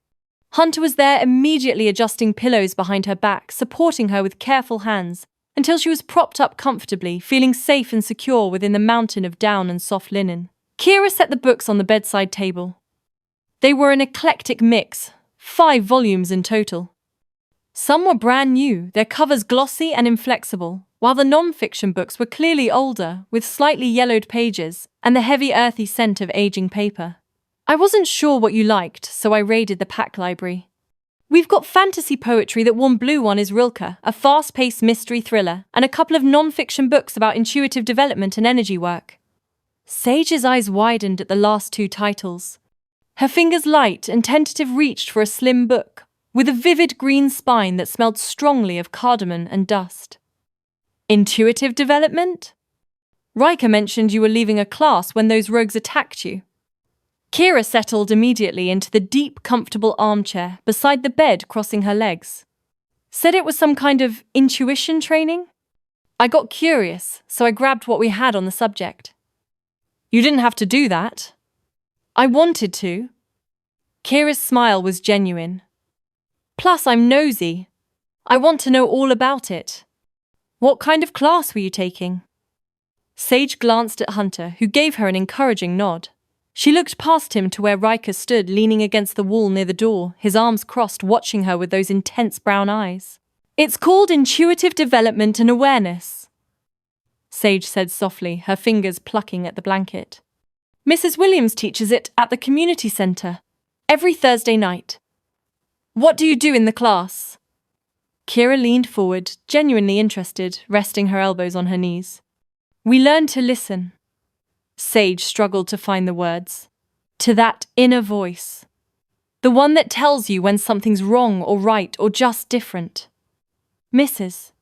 Williams says everyone has intuition, but most people ignore it or talk themselves out of it." "Like a gut feeling?" "Sort of, but deeper." Sage's voice grew a little stronger as she talked about something she loved. "Mrs. Williams calls it the signal versus the noise. The noise is your anxiety, your memories, the news, the stuff you're worried about. The signal is that clean, sharp feeling, the knowing." Kira nodded slowly. "So, how do you filter the noise?" "We wolves rely heavily on instinct, but sometimes even our instincts can be clouded by adrenaline or pack fear. That's exactly what Mrs. Williams focuses on. She teaches grounding techniques first. We spend 20 minutes meditating just to settle our own energy. She says you can't trust the signal if your own internal radio is statusy." Sage paused, taking a sip of the water Hunter offered her. "For wolves, it's connected to our animal instincts. That sense of danger, of being watched, of knowing when someone's lying, or when a place isn't safe. Humans have it too, but it's usually weaker because they're taught to favor logic. Mrs. Williams teaches us how to strengthen it, how to trust it by testing it rigorously." "How long have you been taking the class?" Kira asked. 3 years. Sage's eyes grew distant. "After my parents died, I couldn't tell the difference between real danger and my anxiety. Everything felt threatening. Every shadow, every stranger, every unexpected sound. Mrs. Williams helped me learn to separate the two, to recognize when my instincts were warning me versus when my trauma was making me afraid. She taught me that fear is often a memory of pain, but intuition is a prediction of necessity." Kira's expression softened with understanding. "That must have been incredibly hard." "It was!" Sage's voice dropped to barely a whisper. "The first year I couldn't even speak in class. I'd just sit there and listen. Mrs. Williams never pushed me. She'd just smile and tell me that sometimes listening is the most important skill we can learn, and that silence is often a form of preparation. She sounds wonderful, Kira said gently. She is. She was the first person besides Hunter who made me feel safe. Sage touched one of the books. Kira had brought a slim volume with a lotus flower printed sharply on the glossy cover. Is this one about energy work? Yeah, it talks about reading emotional energy, sensing intentions, that kind of thing.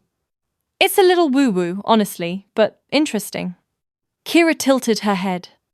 Did Mrs. Williams teach you stuff like that? Some. We focused on energy boundaries a lot. How to keep your own energy clean and not absorb the emotional dirt of others. Sage's fingers traced the lotus petals on the cover. We did exercises where we'd practice sensing each other's emotions without words. Or we'd hold objects, a watch, a ring, a coin, and try to pick up impressions who'd touched it last, what they were feeling. At first I thought it was silly. But then I started to realize I could actually feel things. Real things. Like what? Hunter asked, speaking for the first time in a while. Sage looked at her brother. Like the week before the attack. You remember when the Alpha Council meeting was moved up and you were furious? I walked into the kitchen, touched the steel door handle at home, and I got this wave of anger. Frustration mixed with righteous defense. It was so strong I jerked my hand back. You'd been standing there earlier trying to get through to one of your beaters on the phone, remember? The one who keeps dismissing your concerns about border security? Hunter's eyes widened. Chris, I was absolutely furious with him that morning. I slammed my hand against the frame right after I hung up. I felt it. In the metal. Like it had absorbed your emotion, or maybe it was just a residue of it hanging in the air. Sage shook her head. I sound crazy. You don't sound crazy, Ryker said from his position against the wall. His voice was quiet but certain, and the sound of it sent a tiny wave of warmth through the cold knot in her stomach. You sound gifted. Sage's cheeks flushed, and she looked down at her hands, embarrassed but pleased by the affirmation. What about the parking lot? Kira asked gently, bringing the conversation back to the painful topic. Did you feel them? The rogues? The memory made Sage's chest tighten, pulling against her recovering ribs. Yes, I knew I was being watched before I even saw them. The feeling crawled up my spine like ice. Cold. Wrong. Hungry. It wasn't just a nervous feeling. It was a specific predatory focus directed right at me. She wrapped her arms around herself. Mrs. Williams calls it the wrongness alarm. When your instincts are screaming that something's not right, even if you can't see the danger yet. And you listened to it, Kira said. You ran. Not fast enough. Sage's voice broke. Hey. Kira reached out, covering Sage's hand with her own. Kira's hand was warm and solid. You survived. That's what matters. Your instincts kept you alert and kept you alive long enough for us to get there. I dropped my keys. Tears pricked Sage's eyes. I panicked and dropped them, and that's when he grabbed me. If I'd been calmer, if I'd been stronger. Stop. Hunter's voice was firm, brooking no self-blame. You were attacked by 5 rogues, Sage. 5. The fact that you're alive is a miracle. Nothing you could have done differently would have changed those odds. Your brother's right, Kira said. Don't diminish what you survived. You were terrified, injured, and you still fought. You were fighting for your life against the overwhelming force of 5 full-grown wolves, and you hung on. That takes incredible strength. Sage wiped at her eyes with the back of her hand. I don't feel strong. The hushed atmosphere of the room, still thick with the lingering tension of the earlier confrontation, shifted subtly as Ryker's voice, a surprising soft note in the quiet, cut through it. Strength isn't always loud, he said quietly, his gaze steady and unwavering. The pronouncement, delivered without fanfare or force, was potent enough to draw every eye in the room to him. The 2 alphas, Hunter and Ryker, along with Kira, were all attuned to the delicate balance of Sage's recovery, and Ryker's words seemed to recalibrate their focus. My grandmother used to say that the quietest voices often carry the most truth. He continued, a faint, almost imperceptible curve to his lips as a memory touched him. That there's power in gentleness, in stillness, in knowing when to speak and when to listen. His brown eyes, usually intense and commanding, softened as they met Sage's. A deep well of empathy reflected there. You're stronger than you know. A fragile peace settled over the small gathering. Sage, who had been clinging to a thread of wakefulness, felt both the comfort of Ryker's words and the crushing weight of her own exhaustion. The emotional tide of the conversation had drained the last vestiges of her strength, leaving her limbs heavy and her mind foggy. Her eyelids, already drooping, grew even heavier, threatening to close entirely. Noticing the subtle shift in Sage's posture, the way her head tilted slightly and her breathing hitched, Kira intervened with a gentle grace. "Tell me more about the class, Sage," she said softly, her voice a comforting balm. "What kind of exercises did you do?" Her intention was clear. To offer a gentle distraction, something soothing that wouldn't demand too much effort from the fading woman. Sage murmured in response, her words already starting to slur with drowsiness, the edges blurring. Meditation, breathing work, visualization. Her voice trailed off, a soft sigh escaping her lips. Sometimes we'd sit in a circle and just feel each other's energy. A dreamy smile touched her lips, a flicker of true peace in her features.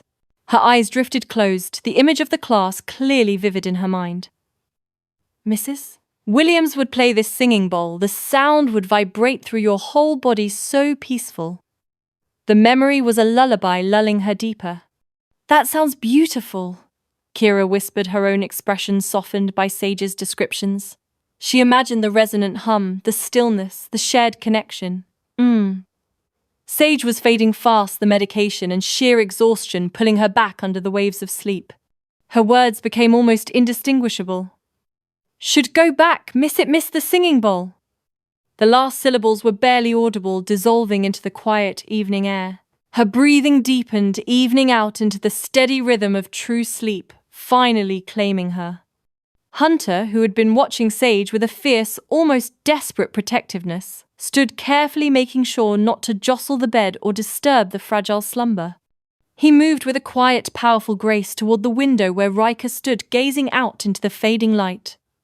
Kira remained in her chair for a long moment, watching Sage sleep. In repose, with the fear and pain finally smoothed from her features, Sage looked younger, more vulnerable, yet somehow even more resilient. A small, knowing smile, born of understanding and perhaps a touch of mischief, played at Kira's lips as she turned to look at her cousin Ryker.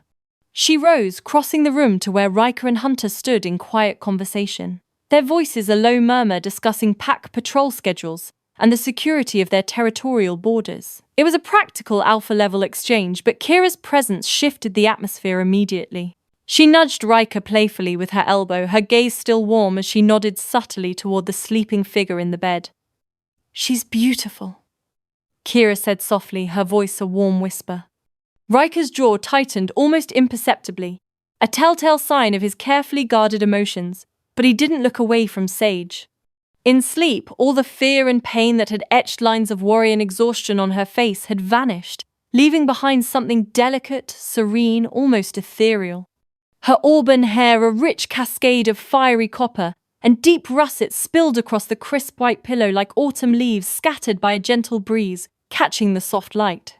Her long dark lashes lay perfectly still, casting faint, exquisite shadows on her cheeks. Even with the raw bruises blooming on her skin, the remnants of bandages and the stark marks of violence still visible, she was undeniably stunning.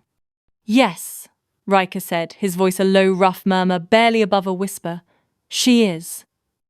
The words were simple yet carried a profound weight of acknowledgement and something deeper. Kira's smile widened, a full, genuine expression of warmth and subtle triumph. She glanced at Hunter, who was observing Ryker with an unreadable expression, his features a mask of carefully controlled emotion. "She's also brilliant." Kira continued, her voice gaining a quiet intensity. "And brave. And kind. The way she talks about her class, about learning to trust herself again after trauma." She shook her head, a soft huff of admiration escaping her lips. That takes a kind of courage most people don't possess, let alone cultivate, after what she's endured. She's always been brave, Hunter said, his voice surprisingly rough with emotion, recalling years of shared history and whispered fears. Even when she doesn't believe it herself. His eyes, usually sharp and wary, held a shadow of past pain and a fierce, undying loyalty. Then we help her heal. Kira's gaze, sharp and unwavering, shifted between the two powerful alphas. Her tone became serious, edged with a steely resolve. And you both better make damn sure nothing like that parking lot ever happens to her again. It wasn't a question or a request. It was an enforcer's absolute demand, a protective edict from a she-wolf who understood the stakes. It won't, Ryker said, his voice dropping to a low, raw rumble that resonated with the ancient power of his alpha lineage. The words were a vow absolute and unyielding, etched into the very air of the room. I swear it. Hunter studied him for a long, silent moment, his eyes searching Ryker's, weighing the sincerity and depth of his promise. Then slowly, almost imperceptibly, he nodded. I believe you. It was a quiet affirmation, a transfer of trust and a shared burden. The three of them stood in a shared watchful silence, a protective bulwark around the sleeping sage, each lost in their own thoughts and commitments. The afternoon light shifted further, painting the room in deepening shades of burnished gold and warm amber, casting long, soft shadows. Outside, the vibrant sounds of pack life continued their steady rhythm, the distant laughter of children playing the disciplined grunts of wolves training in the spar pits, the normal comforting pulse of a thriving pack. But in this room, time seemed suspended, existing in its own bubble of peaceful sanctuary, safe. And as Sage slept slowly, healing, and in this moment whole and fiercely protected, something new began to take root, unseen and unfelt by her yet. Something profound that would change everything, not just for her, but for all four of them. She just didn't know it yet. The library smelled of old leather and cedar, with undertones of smoke from the fireplace that crackled in the corner. Floor-to-ceiling bookshelves lined the walls, packed with volumes that ranged from ancient pack histories to modern warfare tactics. A massive oak table dominated the center of the room, its surface scarred from decades of use, covered now with maps and reports. Ryker stood at the head of the table, his hands braced against the wood as he studied the territorial maps spread before him.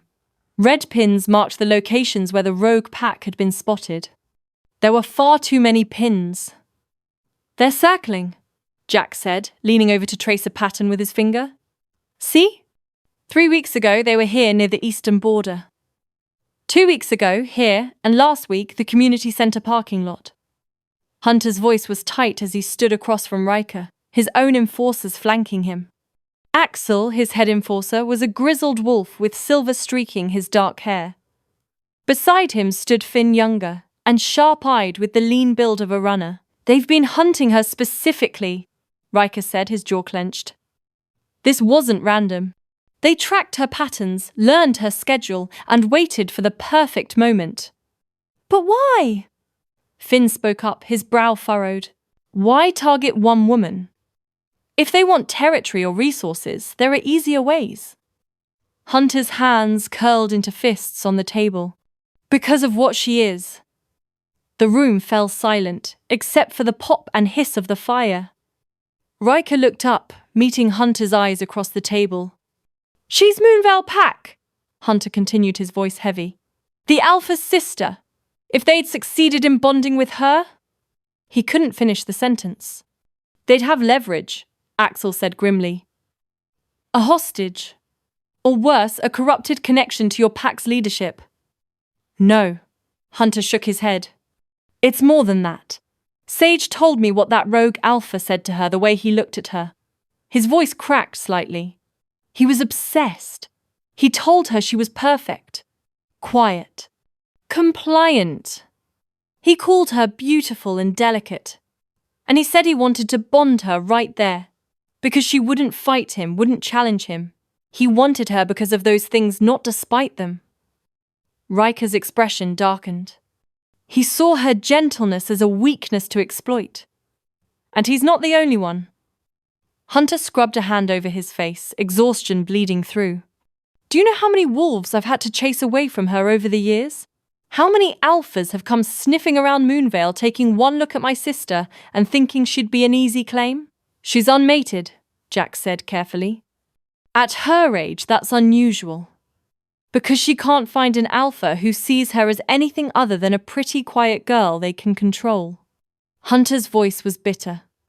Do you know what's expected of a Luna? Especially the Luna of a major pack. Strength, Ryker said quietly. Leadership, the ability to command. Exactly. Hunter began to pace, his agitation clear in every movement. Lunas are supposed to be bold, fierce. They're supposed to walk into a room and own it. They stand beside their alpha as equals, warriors, leaders, the heart of the pack. He stopped, turning to face them. My sister is none of those things. Hunter. Ryker started, but Hunter held up a hand. Let me finish. I love Sage more than anything in this world. She's brilliant and kind and stronger than she knows, but she's not what people expect a Luna to be. His voice softened. She's shy. So shy that speaking to strangers makes her physically ill sometimes. She whispers instead of projecting. She hides behind her hair. She can barely look people in the eye. Because of the trauma, Jack said gently. Yes, but that doesn't matter to the alphas who've courted her. Hunter's laugh was hollow. Half of them see her delicate nature and think they can mold her into whatever they want. The other half lose interest the moment they realize she'll never be the commanding Luna their pack expects.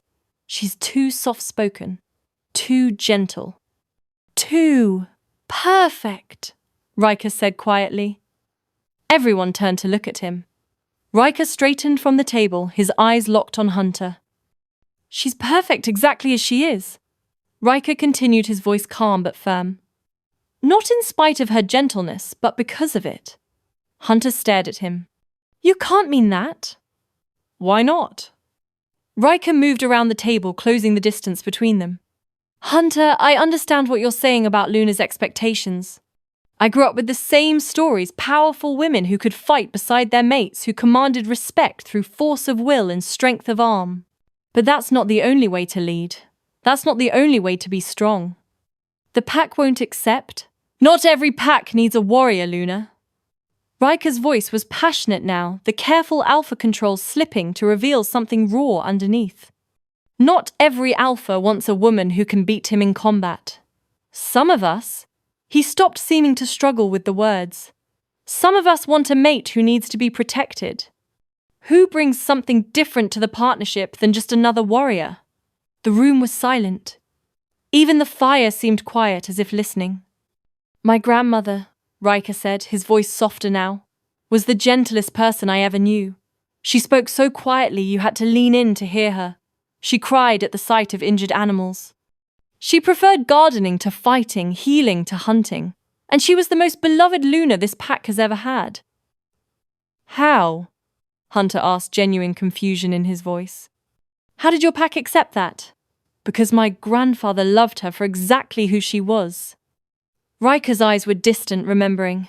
He was a warrior, fierce, powerful, commanding. Everyone expected him to choose a mate who matched that energy. Instead, he chose my grandmother. And when people questioned it, he said something I've never forgotten. Ryker's gaze focused on Hunter again. He said, I have enough warriors. I have enough fighters. What I need is someone who reminds me what we're fighting for. Someone who embodies the peace we're trying to protect. Axel Hunter's enforcer shifted his weight.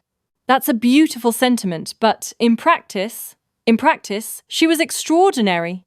Ryker's voice was firm. She didn't lead through intimidation or combat skill. She led through empathy, through wisdom, through her ability to see people's pain and help them heal. Half the wolves in this pack came to her with their problems before they went to my grandfather. She was the heart of Southland, the soul that kept us connected to our humanity, even when the wolf wanted to dominate. Jax nodded slowly. I remember her. She used to make tea for visiting pack members. Would listen to their troubles for hours. She made everyone feel seen, Ryker said. Heard. Valued. That's a kind of power most warriors never achieve. He looked directly at Hunter. Your sister has that same gift.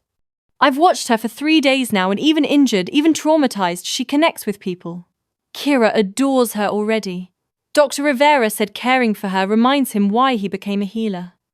She makes people want to be better, gentler versions of themselves. But she can't command a room, Hunter insisted. She can't make hard decisions, can't she? Ryker's voice was sharp. She survived years of trauma and chose to heal instead of becoming bitter. She goes to that class every week, working to strengthen herself despite her fear. She fought back against 5 rogues, injured and alone. She's surviving now in enemy territory, and instead of hiding in fear, she's talking to Kira about books and intuition work. He paused. Hunter, your sister makes hard decisions every single day just by choosing to keep going. That's strength, real strength. The library fell silent again. Hunter's enforcers exchanged glances. Jax watched his alpha with something like pride in his eyes. Finally, Hunter spoke, his voice rough. You're not like the others. No, Ryker agreed. I'm not.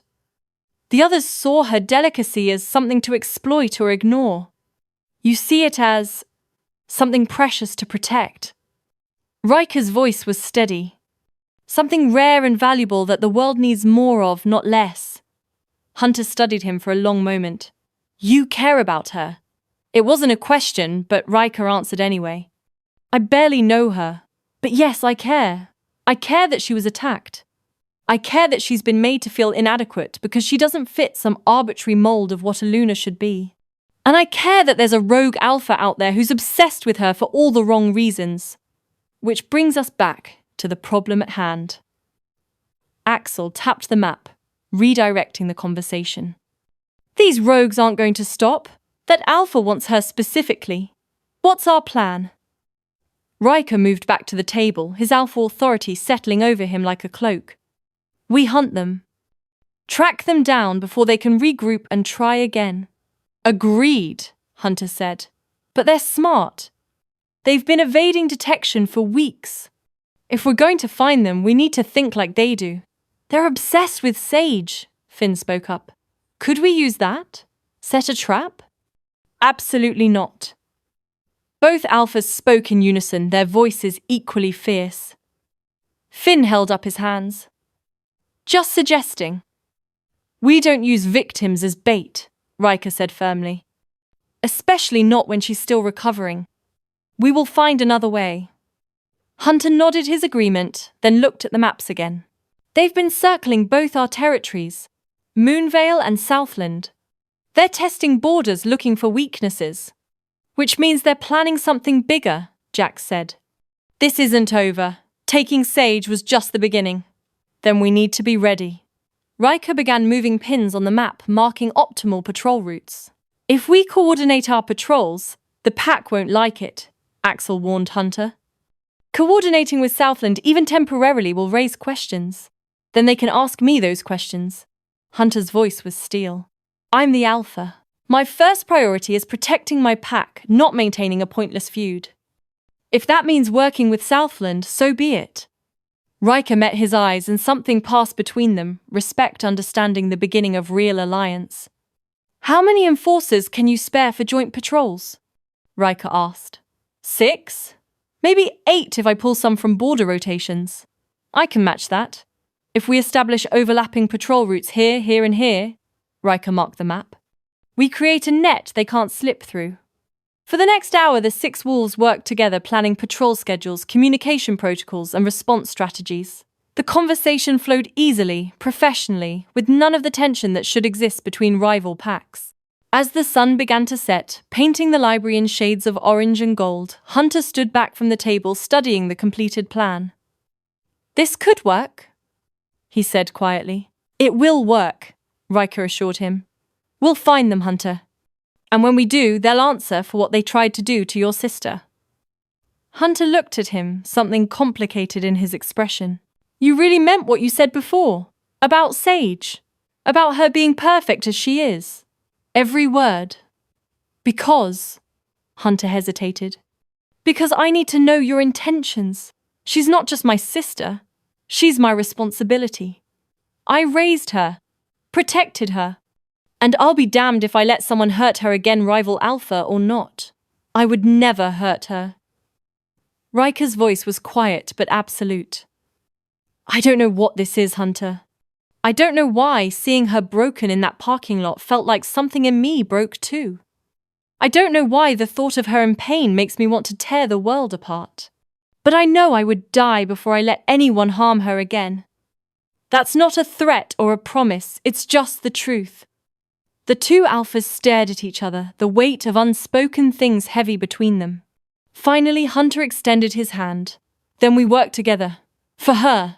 For both our packs. Ryker clasped his hand, the grip firm. Together. As the other enforcers began gathering the maps and documents, preparing to implement their new strategy, Hunter paused at the door. Ryker? Yes? Thank you. For saving her. For caring when you had no reason to. For seeing her the way she deserves to be seen. Hunter's voice was thick with emotion. She spent so long thinking she's not enough. Maybe you're the one who can show her she's more than enough. That she's everything. Before Ryker could respond, Hunter left his enforcers following. The door closed with a soft click, leaving Ryker alone with Jax in the firelit library. Well, Jax said, a smile playing at his lips. That was illuminating. Don't start. I'm not starting anything. I'm just observing that my alpha appears to be falling for a woman he's known for 3 days. Jax? A woman from a rival pack. A woman who's the exact opposite of what everyone would expect you to choose. Jax's smile widened. I think it's perfect. Ryker sighed, running a hand through his hair. I don't know what I'm doing. That's okay. The best things in life usually start that way. Jax clapped him on the shoulder. Come on, let's go check on your guest. I bet she's awake by now, and I have a feeling you don't want to miss a moment with her. Ryker couldn't argue with that. As they left the library, he thought about Hunter's words, about his grandmother, about Sage sleeping in his bed upstairs. About how 3 days ago he'd been a rival alpha, with no connection to Moonvale Pack. And now he was something else entirely. He couldn't quite name it yet. But it felt inevitable, like the pull of the moon or the change of seasons. It scared and thrilled him in equal measure. It began with auburn hair, whispered words, and brown eyes that carried more strength than she realized. And it might just change everything. She was 7 again. 7 years old and hiding in the closet while the world ended downstairs. Hunter's hand was clamped over her mouth, his other arm wrapped around her so tight she couldn't breathe. But she didn't struggle. Couldn't struggle. Because down below, something terrible was happening. Crash. Growl. Tear. Her mother's scream cut through the house, sharp, desperate, ending too quickly. No, no, no! Her father's roar shook the walls. He was strong. He was alpha. He would save them. He had to save them. Another crash. The sound of bodies colliding. Furniture splintering. Thud. Crack. Silence. Please. Her mother's voice barely a whisper now. Please, my children. A laugh. Cold. Cruel. Wrong. Your children. A voice she didn't recognize. Male. Dominant. Evil. Don't worry. We'll find them next. The wet sound of tearing. The gurgle of a last breath. Hunter's grip tightened. She couldn't breathe. Couldn't scream. Could only listen as heavy footsteps moved through the house below them. Search everywhere. Find the pups. Footsteps on the stairs now. Coming closer. Closer. The closet door handle turned, but the scene shifted, twisted. Suddenly she wasn't 7 anymore. She was in a parking lot under yellow lights, and the rogues circling her had her mother's blood on their teeth. Their alpha stepped forward, and his face was familiar, the scarred face, the hungry eyes. Perfect, he purred, reaching for her. So quiet, so compliant. Just like your mother was at the end. His hand closed around her throat. Sage woke with a gasp that turned into a sob. She bolted upright in bed, pain screaming through her ribs, her shoulder, her entire body. But the pain was nothing compared to the terror clawing at her chest. She couldn't breathe. Couldn't think. The room was dark, too dark, and for a horrible moment she didn't know where she was. The closet. I'm in the closet. Hunter, where's Hunter? Sage. A voice in the darkness, calm and steady. Sage, you're safe. You're in my room. In the pack house. You're safe. A lamp clicked on, and a warm golden light pushed back the shadows. Ryker was there, rising from the chair beside her bed, his hair mussed from sleep, wearing just a t-shirt and loose pants. His eyes were alert, concerned. Her voice came out as a rasp. I can't breathe. Yes, you can. He moved closer but didn't touch her, clearly sensing she needed space. Look at me, Sage. Breathe with me. In through your nose. He demonstrated, his chest expanding with the inhale. She tried to follow, but her breath caught stuttered. That's okay. Try again. In through your nose, slow and steady.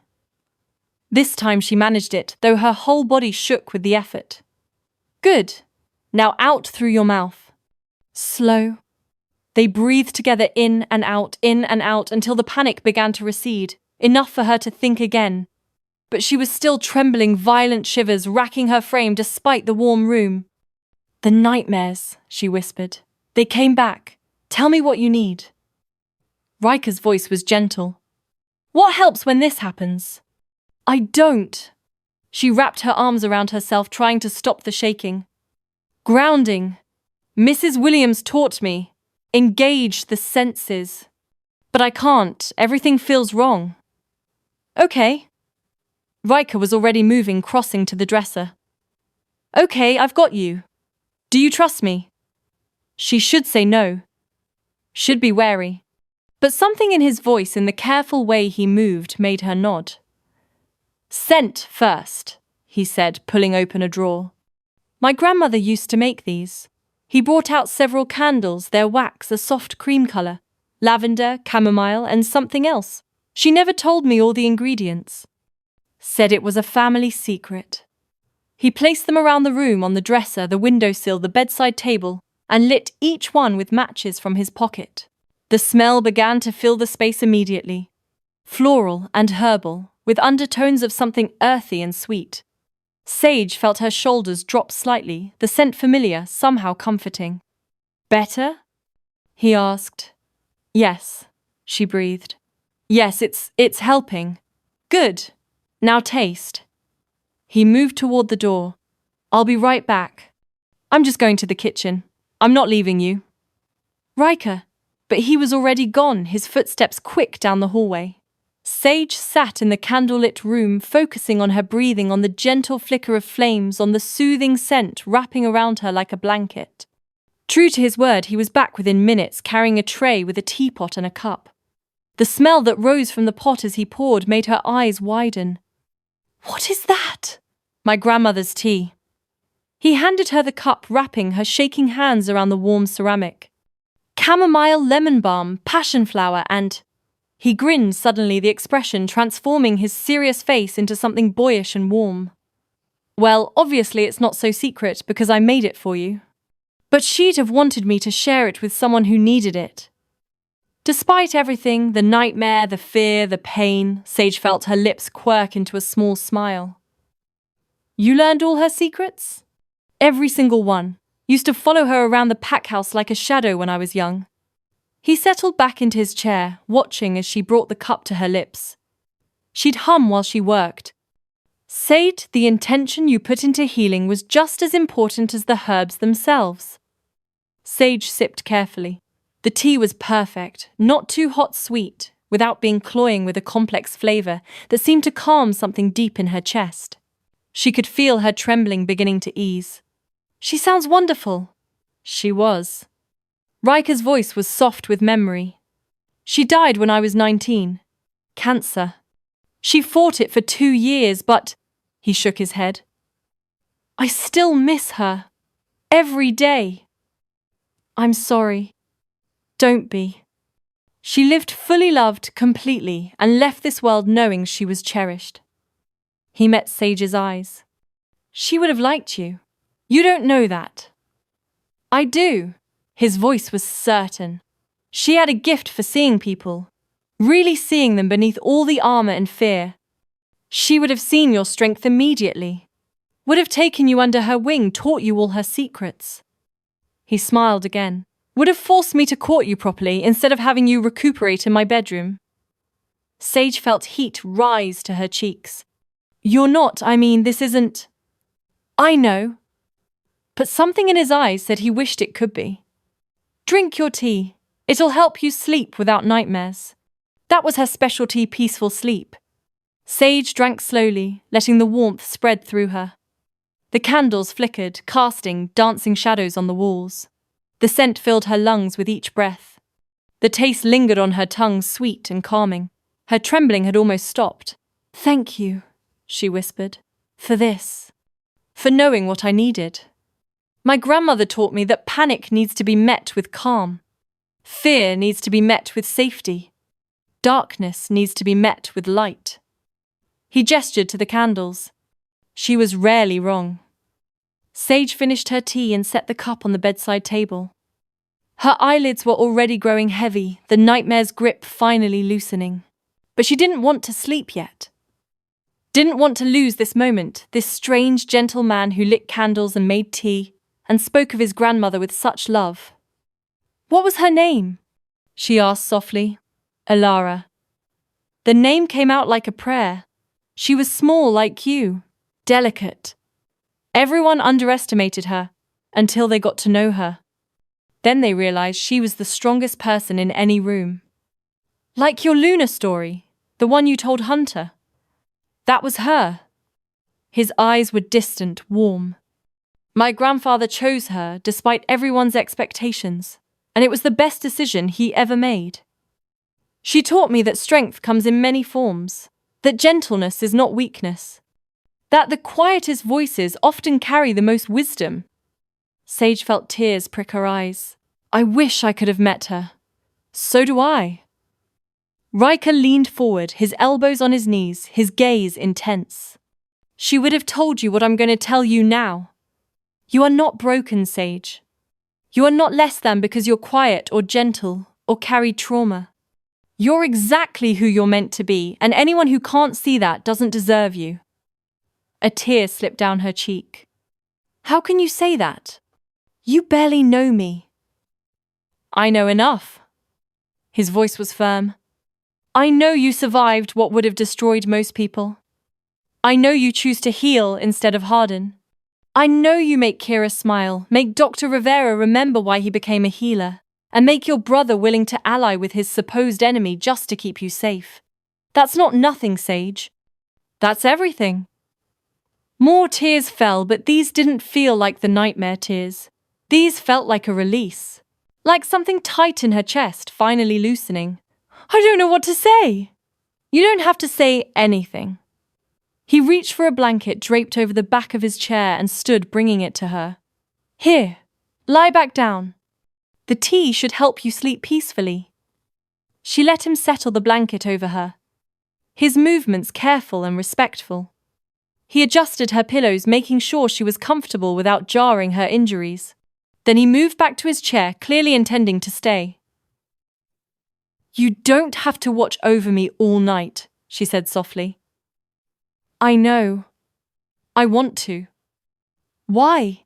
He was quiet for a long moment, the candlelight casting shadows across his handsome features. Because when I found you in that parking lot, broken and bleeding, something in me recognized something in you. I don't know what it is yet, but I know I'm not ready to walk away from it. Sage's heart stuttered in her chest. Ryker. A soft knock interrupted her. The door cracked open and Hunter's face appeared, his eyes immediately finding Sage in the bed. I heard. He stopped, taking in the scene. The candles flickered throughout the room. The empty teacup. Sage wrapped in blankets, clearly calmer than she'd been. Ryker sitting vigil in his chair. I heard her cry out. Is everything okay? Nightmare, Sage said quietly. But I'm okay now. Ryker helped. Hunter stepped into the room and Sage watched her brother's expression shift as he noticed all the small details, the carefully placed candles, the lingering scent of chamomile, the teapot still warm on the tray. His eyes moved to Ryker and something passed across his face. Not suspicion, not wariness, understanding, approval, maybe even gratitude. "Grandmother's candles?" Hunter asked Ryker, moving closer to examine one. "And her tea." Ryker gestured to the pot. "There's more if you want some. It helps with sleep." "I remember." Hunter touched the candle gently, his voice thick. "Our mother used to make something similar. After our parents died, Sage and I couldn't sleep for months. One of the pack elders brought us candles, and tea said they were made from an old family recipe. They were the only things that helped." "Your elder learned from my grandmother," Ryker said quietly. "She used to share her knowledge with healers from other packs. Believed that peace and healing shouldn't have borders." Hunter's eyes widened, then softened. He looked at his sister, then at Ryker, and something in his expression settled. Relaxed. She would have been right. Hunter moved to Sage's bedside, pressing a kiss to her forehead. "You okay, little sister?" "Better now." "Good." He straightened, looking at Ryker with an almost fond expression. "Thank you for knowing what she needed. He gestured around the room. "For all of this." "Of course." Hunter moved toward the door, but paused at the threshold. "Sage? I'm right next door if you need me. But I think..." He glanced at Ryker again, that small smile still on his face. "I think you're in good hands." After he left, silence settled over the room. Sage felt sleep pulling at her now, heavy and insistent. The tea was working, the candles were working. Everything was working to calm the storm inside her. "Your brother likes me," Ryker said, sounding slightly surprised. "He does." Sage's eyes were drifting closed. "He thinks you could be good for me." "I heard him thinking it." "You heard him thinking?" His face. Very loud face. She was fading now, the words slurring slightly. "Shows everything he feels, Sage." But she was already asleep, her breathing evening out into the deep rhythm of peaceful rest. No nightmares this time. Just the gentle flicker of candlelight, the soothing scent of herbs, and the quiet presence of a man who was beginning to mean something she didn't have words for yet. Ryker watched her sleep, his grandmother's candles burning around her like protective sentinels. And somewhere in his chest, something he'd kept carefully guarded for years began to crack open. Not breaking. Blooming. The great hall of the Southland Packhouse was never meant to hold this many wolves. Sage could feel the press of bodies, the weight of eyes, the electric tension crackling through the air like a living thing. From her seat near the massive stone fireplace, wrapped in a soft grey blanket that Kira had tucked around her legs, she watched as wolves from two rival packs filled every available space. Moonvale wolves stood on the left side of the hall, 50 strong, ranging from young warriors barely out of their teens to grey-muzzled elders who remembered when the rivalry began. They wore their pack colours, deep green and silver. Their posture was cautious, alert, ready to defend or attack at a moment's notice. Southland wolves occupied the right side, matching numbers equally wary. Their colours were burgundy and gold. Sage recognised some of them now. Jack standing near Ryker, his expression carefully neutral. Kira positioned herself closer to Sage's chair, a protective presence without being obvious about it. Dr. Rivera stood near the back, his medical bag never far from reach. And in the centre where the two sides met but didn't quite merge stood Hunter and Ryker. Two alphas, two leaders. Two men trying to bridge a gap that has existed for decades. The murmuring was constant, wolves from both packs talking in low voices, shooting suspicious glances across the divide, questioning why they were here, why their alpha had called this unprecedented gathering. Sage felt dizzy just watching them all. It had been 5 days since the attack, and while her wounds had healed remarkably well, her wolf metabolism working overtime to knit torn flesh and mend broken bones, the blood loss had taken its toll. She tired easily, her limbs feeling heavy and weak. Dr. Rivera said it would take time for her body to rebuild what she'd lost. Time and rest and patience. She had none of those things right now. Are you sure about this? Kira asked quietly, crouching beside Sage's chair. You don't have to do this. Hunter and Ryker can speak for you. No. Sage's voice was soft but firm. They need to hear it from me. They need to understand why this matters. You're pale. Kira pressed the back of her hand against Sage's forehead. And you're trembling. I'm always trembling. It was true. The constant low-level shake had been part of her life since she was 7. Anxiety, the doctors said. PTSD. Her body's way of staying ready for the next disaster. If you feel faint, you squeeze my hand. Understood? Kira's eyes were fierce. I don't care if you're mid-sentence. You squeeze and I'm getting you out of here. Sage nodded, managing a small smile. Thank you. At the front of the hall, Hunter raised his hand. The murmuring died down slowly, reluctantly. All eyes turned to the Moonveil Alpha. Thank you all for coming, Hunter began, his voice carrying easily through the space. I know this is unusual. Unprecedented even.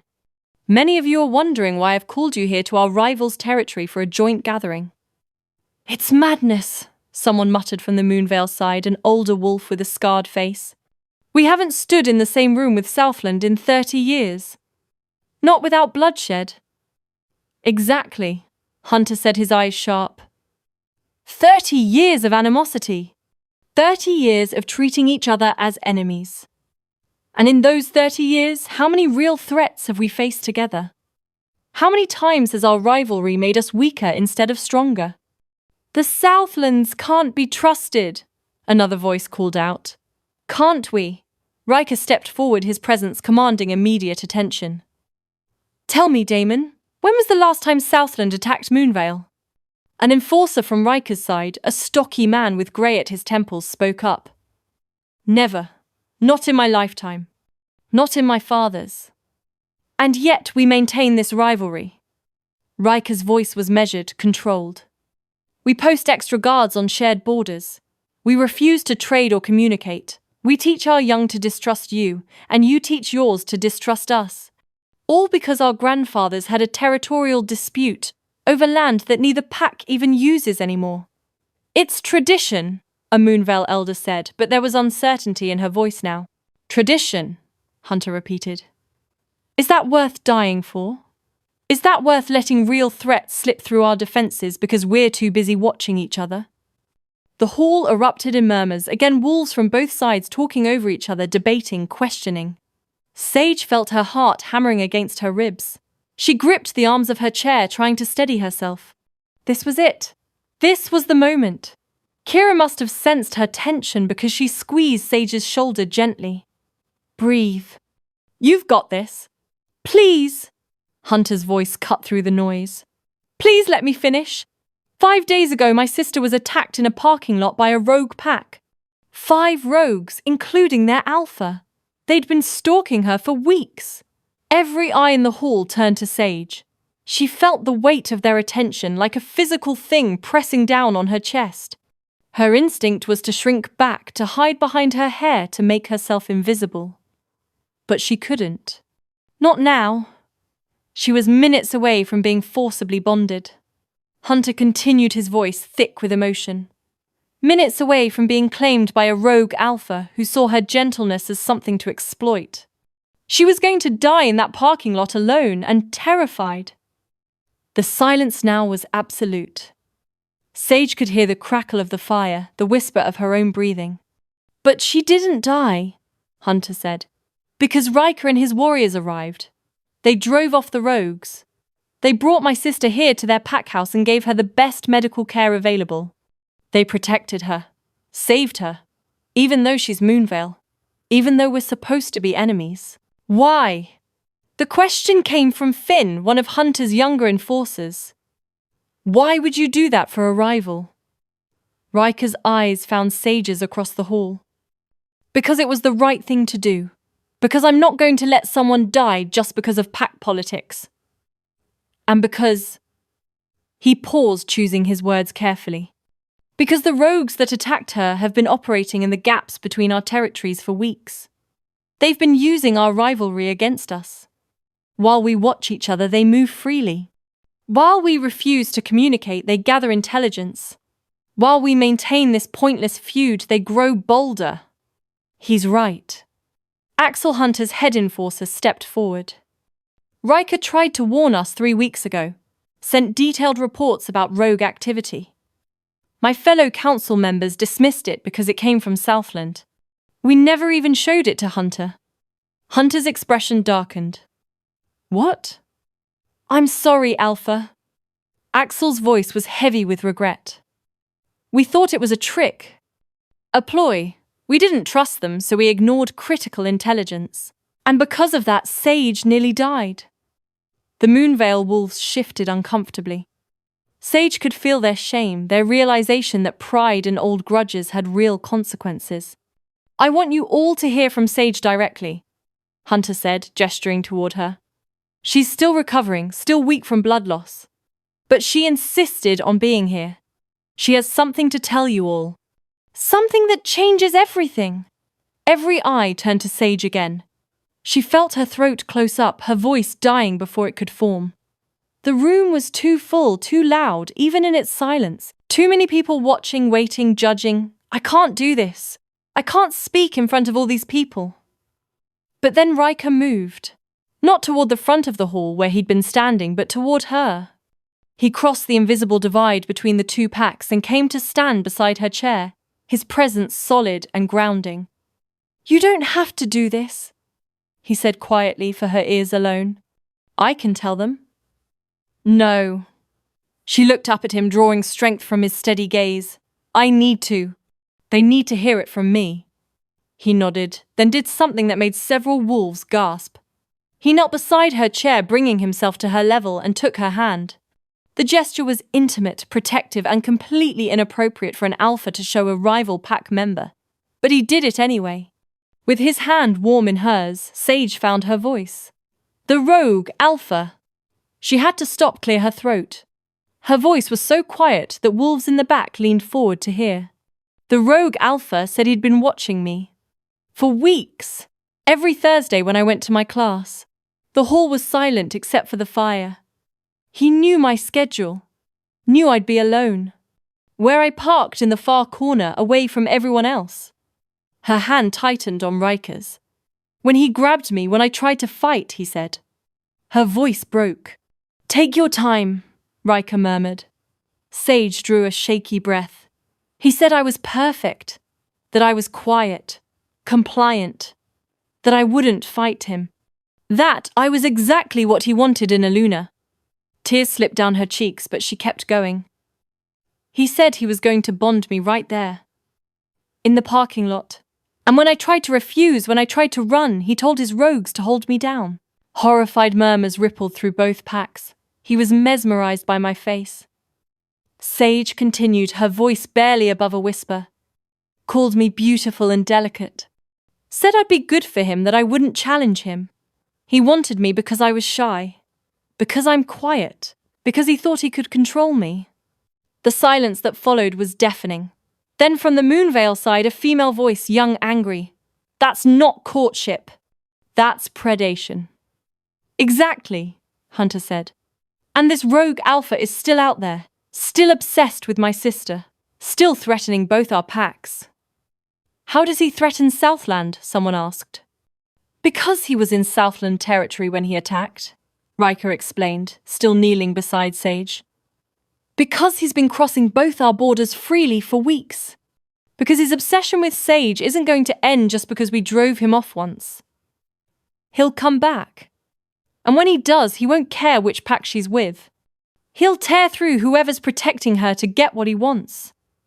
The implications settled over the hall, like a heavy blanket. So what are you proposing?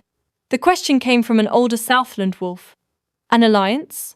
A temporary cooperation, Hunter said carefully. Joint patrols. Shared intelligence.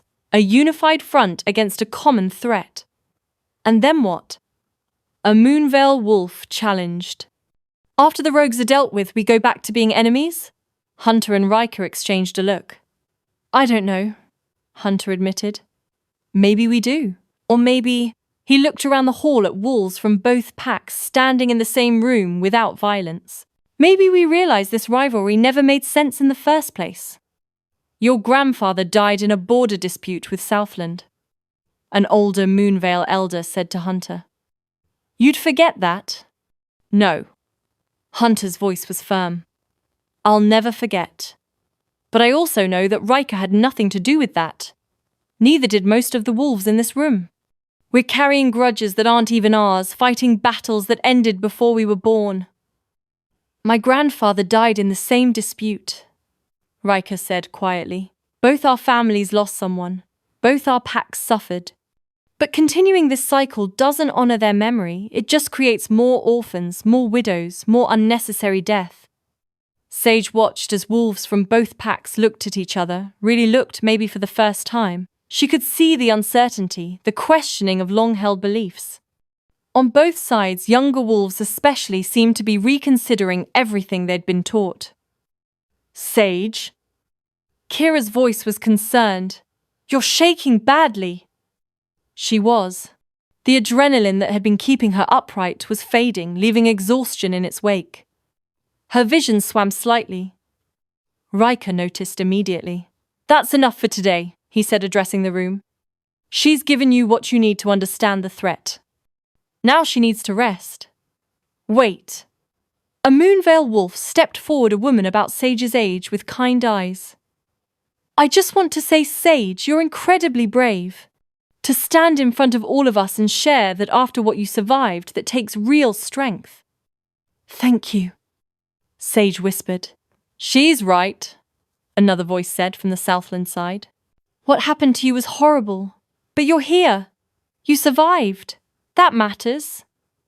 More voices joined in words of support, of encouragement from both packs. Sage felt tears streaming down her face now, but these were different tears. Not shame or fear, but something else. Something like hope. I need to say something else, Sage said, her voice still quiet but clearer now. Everyone stilled to listen.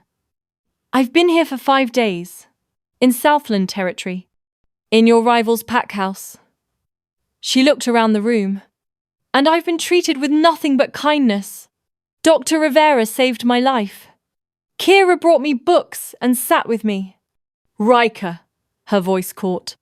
Ryker lit candles when I had nightmares, made me his grandmother's tea, stayed by my bedside to make sure I was safe. She could see the Moonvale wolves processing this, their assumptions about Southland being challenged by reality. My grandmother used to share her healing knowledge with other packs, Ryker said, including Moonvale. Some of you probably benefited from her remedies and never knew where they came from. She believed that some things, healing, compassion, protecting the innocent, those things should transcend pack boundaries. An elderly Moonvale woman gasped. Alara. The healer, Alara. She was from Southland? My grandmother, Ryker confirmed. She saved my son's life 30 years ago, the woman said, tears in her eyes. We thought she was a traveling healer. She never said which pack she belonged to. She just helped anyone who needed it. That was her way, Ryker said softly. The hall erupted in conversation, wolves from both packs, sharing stories of Alara finding connections they'd never known existed. An older Moonvale man spoke of how she'd helped his mate through a difficult birth. A Southland warrior remembered how she'd taught him to manage his anxiety after a traumatic battle. Story after story, bridge after bridge is being built across the divide. Sage watched it all, feeling her exhaustion pull at her, but also feeling something else, something important trying to surface in her mind. The conversation swirled around her, but she was drifting, thinking about the rogue alpha, about his obsession, about the pattern Mrs. Williams had taught her to recognize. Sage? Kira's voice was soft beside her. You're looking pale. Here. She pressed a cup of hot water into Sage's hands. Just water. Dr. Rivera said to keep you hydrated. Sip slowly. The warmth of the cup grounded her. Sage wrapped both hands around it, feeling the heat seep into her palms. She sipped carefully, and the warmth spread through her chest, bringing clarity with it. That's when it hit her. The pattern. The connection. The thing her sixth sense had been trying to tell her since she woke up. Sage's voice came out as a whisper. She tried again, slightly louder. I need to tell you all something. The hall didn't quite immediately, too many conversations happening at once. But Kira stood, her voice cutting through the noise. Everyone, Sage has something to say. Slowly, the conversations died down. Wolves from both packs turned their attention back to the small blanket-wrapped figure in the chair by the fire. Sage's hands trembled around the cup of hot water. She could feel every eye on her, the weight of expectation, the importance of what she was about to share. Hunter moved closer, his expression concerned. Sage? What is it? She looked up at her brother, then at Ryker, then out at the sea of faces, Moonvale and Southland all waiting, all listening. There's something else, she said quietly, her voice barely carrying from her position by the fireplace. Something about the attack. About the rogue alpha. Something you all need to understand. I can't hear her? Someone called from the back of the hall. Move her forward, Ryker said immediately. He looked at Hunter. Help me. Together, the two alphas gripped the sides of Sage's chair. She clutched her cup of hot water as they lifted and carried her chair, blanket, and all to the very center of the hall, right where the two packs met. Right in the space between Moonvale green and silver and Southland burgundy and gold. They set her down gently, and suddenly Sage was surrounded by wolves on all sides. Close enough to see their faces, close enough for them to hear every word she whispered. Hunter crouched beside her chair on one side. Ryker mirrored him on the other. Kira stood behind her, a hand on her shoulder. The four of them and Sage in the center formed a united front. The hall fell into absolute silence. Even the fire seemed quiet, as if waiting. Sage looked around at all the faces, young and old, Moonvale and Southland, skeptical and curious and concerned. Her hands shook so badly the water in her cup rippled, but she held their gaze. She took a sip of the hot water, letting it warm her, steady her. Then she set the cup down on the floor beside her chair. I need to explain something, she said softly, her voice carrying in the absolute stillness. Something about the rogue alpha. Something my instincts have been screaming at me since the attack. She paused, gathering her courage, feeling the weight of 100 wolves waiting for her words. What I'm about to tell you, Sage whispered, changes everything. The silence in the great hall was absolute. 100 wolves standing in the space where enemies had become something else, waited for the small woman in the center to speak. Sage could feel their anticipation pressing against her skin like a physical weight. The heat from the fireplace warmed her back. The stone floor was cold beneath her feet. Hunter's presence on her left was solid and familiar. Ryker's on her right was newer but equally grounding. Behind her, Kira's hand remained on her shoulder, steady, supportive. In my class, Sage began, her voice soft but carrying in the stillness. Mrs. Williams teaches us about intuition, about trusting that inner voice that warns us of danger or guides us towards safety. But for me, she paused, her hands twisting in the blanket. For me, it's always been more than just intuition. She could see wolves leaning forward, straining to hear. Moonvale faces held recognition. They'd heard whispers, rumors. Southland faces showed only curiosity and concern. I mentioned it briefly before. Sage continued, glancing at Kira, then at Hunter and Ryker. When I told you about touching the door handle and feeling Hunter's anger, or sensing the rogues watching me before I saw them, her voice grew slightly stronger. But I never explained what it really was, what I can really do. Sage, Hunter said quietly. You don't have to. Yes, I do. She looked at her brother, love and determination in her eyes. They need to understand, because I think, her voice caught, I think it's why he wanted me. Why was the rogue alpha so obsessed? The hall erupted in murmurs. Ryker held up his hand, calling for silence. Sage drew a deep breath, gathering her courage. Mrs. Williams calls it chronosensing. It's a form of extrasensory perception, ESP, that allows me to perceive emotional residue tied to objects and locations through touch. She watched as confusion rippled through the Southland wolves.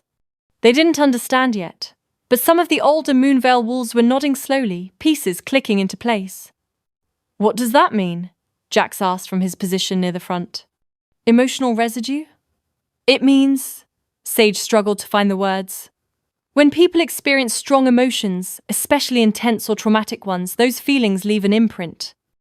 In the places where they happened. On the objects they touched. Most people can't sense these imprints, but I can." She held up her hands, palms up, as if offering evidence of her difference. "When I touch something, a door handle, a piece of clothing, a weapon, a room, I can feel the echoes of what happened there. The emotions that were so powerful they literally soaked into the physical world." Her voice dropped to almost a whisper. "I can sense the emotional history of places and things. I can feel what others felt sometimes, see flashes of what they experienced." The hall was silent except for the crackling fire. Then, "That's not possible," someone said from the Southland side. "That's real," an elderly Moonvale woman interrupted. "I've heard of it.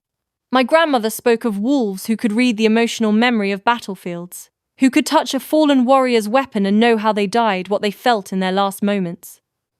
"It's called psychometry," another voice added, Doctor. Rivera stepping forward from the back. "I've read about it in old medical texts. The ability to perceive the psychic imprints left by emotions. It's extraordinarily rare." "How rare?" Ryker asked, his eyes never leaving Sage's face. "I've never met another person who had it," Sage said softly. "Mrs.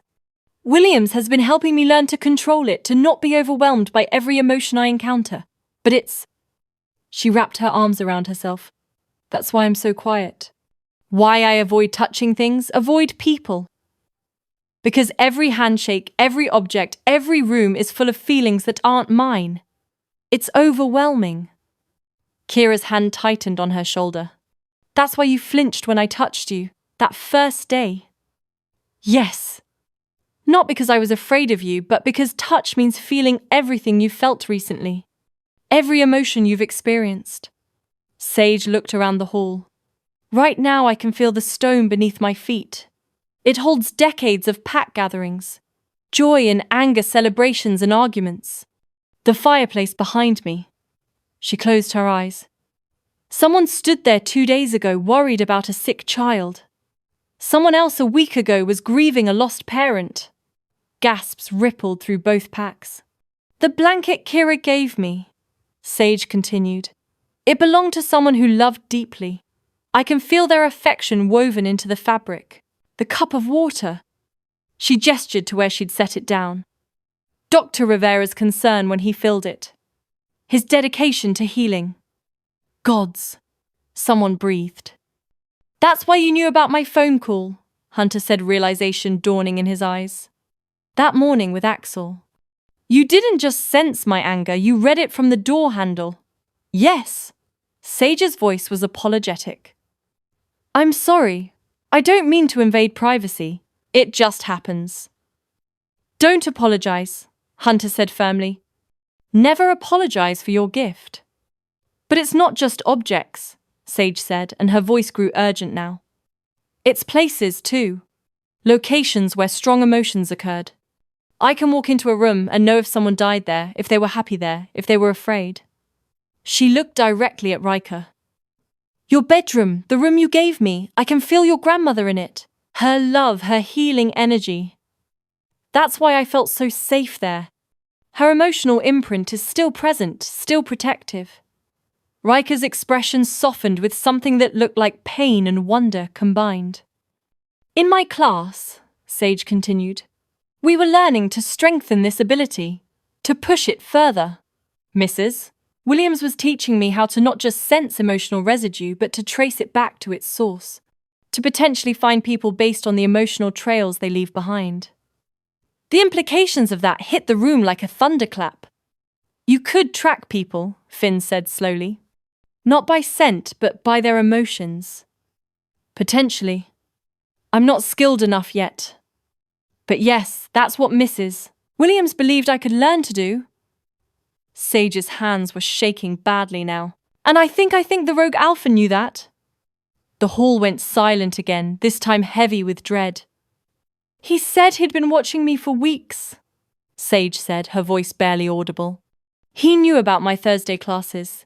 He knew I was learning to enhance my abilities.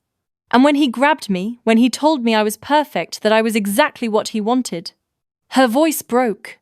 I don't think he just wanted a quiet, compliant Luna. I think he wanted a weapon. No, someone breathed. Think about it, Sage said, tears streaming down her face now. What could a rogue alpha do with someone who could sense the emotional history of territory? Who could touch the ground and know where pack boundaries are weakest, because that's where fear lingers? Who could handle a captured enemy's belongings and know their deepest fears, their traumas, their weak points? Hunter stood abruptly, his face pale. He could use you to identify targets, to find vulnerable pack members, to locate hidden resources based on the emotions associated with protecting them. He could walk into any territory with her, Ryker said, horror dawning in his eyes. And she could tell him everything about the pack without anyone speaking a word, just by sensing the emotional imprints they've left behind. I'd be the perfect spy, Sage whispered. The perfect tactical advantage. And because I'm quiet, because I seem weak and harmless, no one would suspect what I could do. She looked around the hall, at all the shocked faces. That's why he wanted to bond with me, not despite my abilities, but because of them. The hall erupted. Wolves from both packs talking over each other, their voices rising in anger, fear, and disbelief. Order! Hunter's alpha command cut through the noise. Let her finish. Sage waited for quiet, then continued. Most of you didn't know about this. Southland had no idea. She looked at the burgundy and gold wolves. You saved me without knowing what I could do, what I represented. You showed me kindness because it was right, not because of what I could offer you. Several Southland wolves nodded, understanding the significance of that statement. But some of you, she turned to the Moonveil side, some of you heard rumors. Whispers about Hunter's strange sister, who couldn't touch things, who flinched from contact, who seemed to know things she shouldn't know. An older Moonveil man spoke up, his voice gruff. We thought it was trauma. From your parents' death. Thought you were broken, not gifted. I am broken, Sage said simply. The trauma is real. But it's also tangled up with this ability. Because the worst thing about chronosensing is that I can't turn it off. I felt my parents' terror that night, their love for us, their desperation to protect us. It's imprinted on our old house, on the closet where Hunter and I hid. I carry their last emotions with me always, not just as a memory, but as a present sensation. Kira made a soft, pained sound behind her. That's why the class was so important, Sage continued. Mrs. Williams was teaching me to filter, to control, to not be destroyed by every emotion I encounter. She was helping me turn a curse into something I could live with, maybe even something useful. And the rogue alpha saw that, Ryker said, his voice hard. He saw you getting stronger, more skilled. And he wanted to corrupt that. To twist your gift into a tool for conquest and violence. Yes. Sage's voice was barely a whisper now. When he grabbed me, when his hand touched my face, I felt it. His obsession, his plans, flashes of what he intended. He wasn't just attracted to me. He'd been planning this for months. Following me, learning about me, waiting for the perfect moment. What did you see? Hunter asked, his voice dangerous. What were his plans? Sage closed her eyes, remembering. Territory. He wants territory. Not just land, but power. He plans to build a rogue empire by conquering pack after pack. And he needed an advantage, someone who could walk into rival territories and expose their weaknesses without anyone suspecting. She opened her eyes, looking at both alphas. He planned to start with packs that were already at odds with each other. Packs that were too busy fighting amongst themselves to see the real threat. The weight of that statement settled over the hall. Packs like Moonveil and Southland, Jax said grimly. Yes. Sage looked between the two groups of wolves. While you watched each other, suspected each other, maintained this rivalry, you were the perfect targets.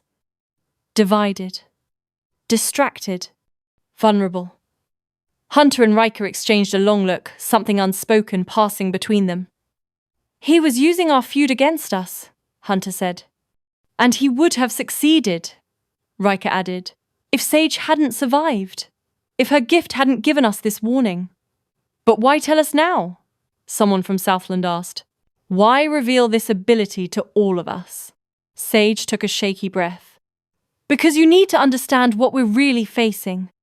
Because this rogue alpha isn't going to stop. He's obsessed with me, yes, but he's also obsessed with what I represent the key to his empire. She looked around at all the faces. And because if we're going to stop him, if we're going to protect both packs, you need to know the truth about what I am. What I can do. What you can do, Kira said fiercely, is exactly what you're doing now, giving us the intelligence we need to fight back. Using your gift to protect, instead of being forced to use it to destroy. She's right, an older Southland warrior said. You could have hidden this, could have kept it secret. But you chose to trust us with the truth. Both packs. Another voice added from the Moonvale side. You revealed yourself to both packs, even though that makes you vulnerable.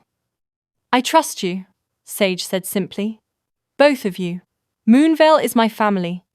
And Southland saved my life, showed me kindness and proved that the rivalry was meaningless. She looked at Ryker, her brown eyes meeting him.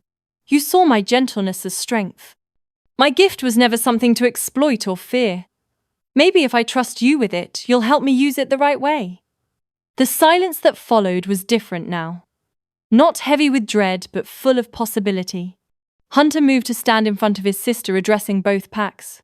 Sage's ability changes everything about how we approach this threat. With her gift, we can potentially track the rogues through the emotional residue they've left. Find their hideout.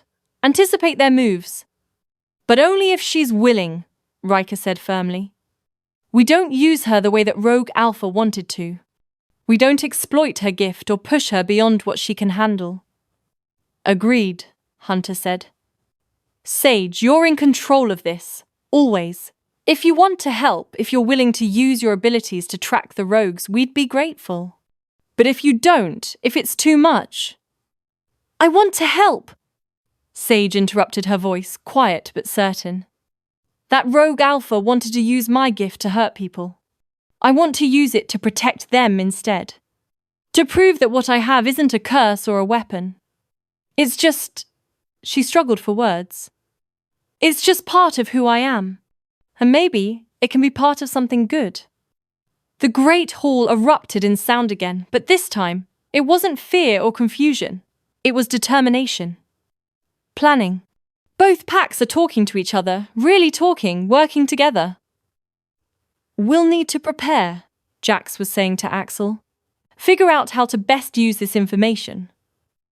Protection for Sage is priority 1, Axel responded. If the rogue alpha knows what she can do, he'll come for her even harder. Kira finished her hand still on Sage's shoulder. She needs constant guard. We'll arrange rotating shifts, Damon suggested.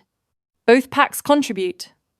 Sage watched as the two groups of wolves began to truly merge. Planning together, protecting together. United by a common enemy and a shared purpose. Hunter crouched beside her chair again. Are you okay, little sister? That was incredibly brave. I'm tired, she admitted. And scared. But also... She looked around at the hall full of wolves who were no longer enemies. Also hopeful. Maybe something good can come from all of this. It already has, Ryker said softly. He was still kneeling on her other side, close enough that she could feel his warmth. You've given us the truth. The means to fight back. And you've shown both packs that the things that make us different, the things that make us vulnerable, can also be our greatest strengths. Sage felt tears pricking her eyes again. Your grandmother would have said something like that. Yes, he agreed, his smile gentle. She would have. And she would have been proud of you. Dr. Rivera appeared pushing through the crowd. Alphas, she needs to rest. This has taken a tremendous toll on her energy. Sage wanted to protest, but the truth was she could barely keep her eyes open. The revelation, the emotional weight of sharing her secret with so many people, the constant assault of feelings from the 100 wolves surrounding her. It was too much. "I'll take her to my room," Ryker said, already reaching to lift her. "Both packs can continue planning here. Hunter, you should stay. They'll need one of us to coordinate, and I will be back once Sage is settled." "I'm not leaving her," Hunter started. "I'll stay with her," Kira offered. "And Dr. Rivera. She won't be alone." Hunter hesitated, looking at his sister. Sage managed a small smile. "Go. Help them plan." "I'll be okay." Reluctantly, Hunter nodded. Then he surprised everyone by pulling Sage into a careful hug. "You were so brave today," he murmured against her hair. "Mom and Dad would be so proud." "I'm so proud." "Love you," she whispered back. "Love you too, little sister." Ryker lifted Sage gently, chair blanket and all, and carried her toward the door. As they left the great hall, Sage looked back one last time at the sea of wolves. Moonvale and Southland standing together in the space where enemies had become allies. All because she'd been brave enough to share her truth and chosen to trust instead of hide. And as the door closed behind them, as Ryker carried her up the stairs to his room, Sage felt something she hadn't felt since the night her parents died. Safe. Truly, completely safe. Not because there was no danger, the rogue alpha was still out there, still hunting her, but because she wasn't facing it alone anymore. She wasn't alone anymore. Tupac stood with her 2 alphas ready to fight at her side, and a gift inside her that might just be the key to saving them all. Ryker laid her gently on the bed while Kira tucked the blanket close. "Doctor." Rivera's hands moved steadily, checking vitals as if to anchor her in this moment. Sage let her eyes fall shut, her body finally yielding to rest. Tomorrow they would hunt the rogues. Tomorrow they would be warriors. But tonight she was wrapped in Ryker's scent, ringed by friends, guarded by packs who had chosen unity over division. Tonight she could just be Sage, quiet, gentle, gifted Sage. And for once that was enough. The great hall thrummed with energy. 3 hours had passed since Sage's revelation, and the space that had once held suspicious rivals now buzzed with the focused intensity of allies at war. Maps covered every surface. Wolves from both packs clustered around tables, their voices overlapping as they planned, argued, compromised, and built something that hadn't existed in 30 years. Unity. Hunter stood at the main table, his hands braced against the wood as he studied the territorial maps Jax had laid out. Beside him, Ryker marked patrol routes with decisive strokes.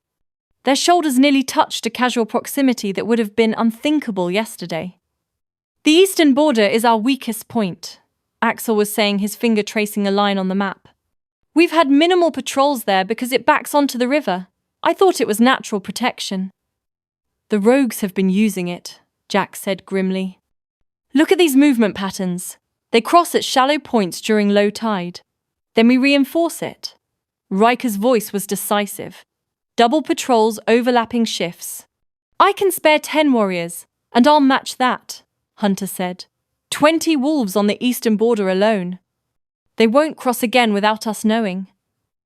Around them, other conversations flowed. "Need to install the monitoring system in Moonvale by the end of the week. Damon, can your tech team handle the integration?" "If we coordinate our patrol schedules, we eliminate the blind spots." Near the fireplace, Kira stood with a group of younger wolves from both packs planning evacuation routes. Her voice carried clearly. "If the rogues attack, every pack member needs to know where to go. No hesitation, no confusion. We have safe zones established in both pack houses," a Moonvale warrior said. "Reinforced rooms, steel doors, emergency supplies." "Then we need to drill," Kira responded. "Both packs. Get everyone familiar with both locations. Because if this goes wrong, we might need to evacuate to whichever pack house is safer. That means Moonvale wolves in Southland territory. And Southland wolves in Moonvale," Kira finished. "That's what alliance means. Trust. Real trust, not just words." The young wolves nodded, the weight of responsibility settling on shoulders that had been raised to see each other as enemies. At another table, Dr. Rivera coordinated with Moonvale's healer, an older woman named Clara, with silver hair and gentle hands. "We'll need medical supplies at both locations," Clara was saying, making notes on a pad. "Trauma kits, blood reserves, pain medication. If there's a major attack, we'll have casualties," Dr. Rivera finished quietly. "We need to be prepared for the worst. I can spare 3 of my assistants. They're trained in combat medicine. And I'll send 2 of mine to Moonvale. That way both packs have coverage." The cooperation was seamless, professional, as if they'd been working together for years instead of hours. Near the armory entrance, Finn stood with several Southland warriors conducting inventory. His voice carried a mixture of awe and determination. "I've never seen an arsenal like this. These weapons. Are they available to both packs now?" Damon said, emerging from the armory with a clipboard. "We've got enough to equip every warrior twice over. Moonvale's traditional weapons combined with our modern gear will be unstoppable." "We need armory checks daily," Finn said, his training as an enforcer showing through. "Make sure everything's battle ready. Blades, sharp guns, clean ammunition counted." "Agreed. I'll coordinate with Axel, split the duties between both packs." At yet another table, several elderly wolves from both sides sat together, planning protection protocols for the vulnerable. "The pups are our priority," a Moonvale elder said firmly. "At the first sign of trouble, they go to the safe zones. No exceptions." "And the elderly who can't fight," a Southland woman added. "Those of us who've earned our rest shouldn't become liabilities." "You're not liabilities," Hunter's voice cut in as he moved away from the main table. "You're our treasures, our history. Protecting you isn't a burden, it's an honor." The elders looked up at their alpha, and several nodded with tears in their eyes. "We'll have escorts assigned," Ryker said, joining Hunter. "Dedicated warriors whose sole job is to get the vulnerable to safety and guard them there. Young enough to fight, experienced enough to stay calm under pressure," Hunter added. "From both packs," Ryker finished. The 2 alphas stood side by side, and for a moment the entire hall seemed to pause. Wolves from Moonvale and Southland looked at their leaders. Really looked and saw not rivals but partners. Not enemies but brothers in arms. An older Moonvale man stood slowly, his weathered face serious. "Alpha Hunter. I was there the day your grandfather died. I've carried the hatred for Southland in my heart for 30 years. His voice cracked. "But I was wrong. We were all wrong. This..." He gestured around the hall at wolves working together.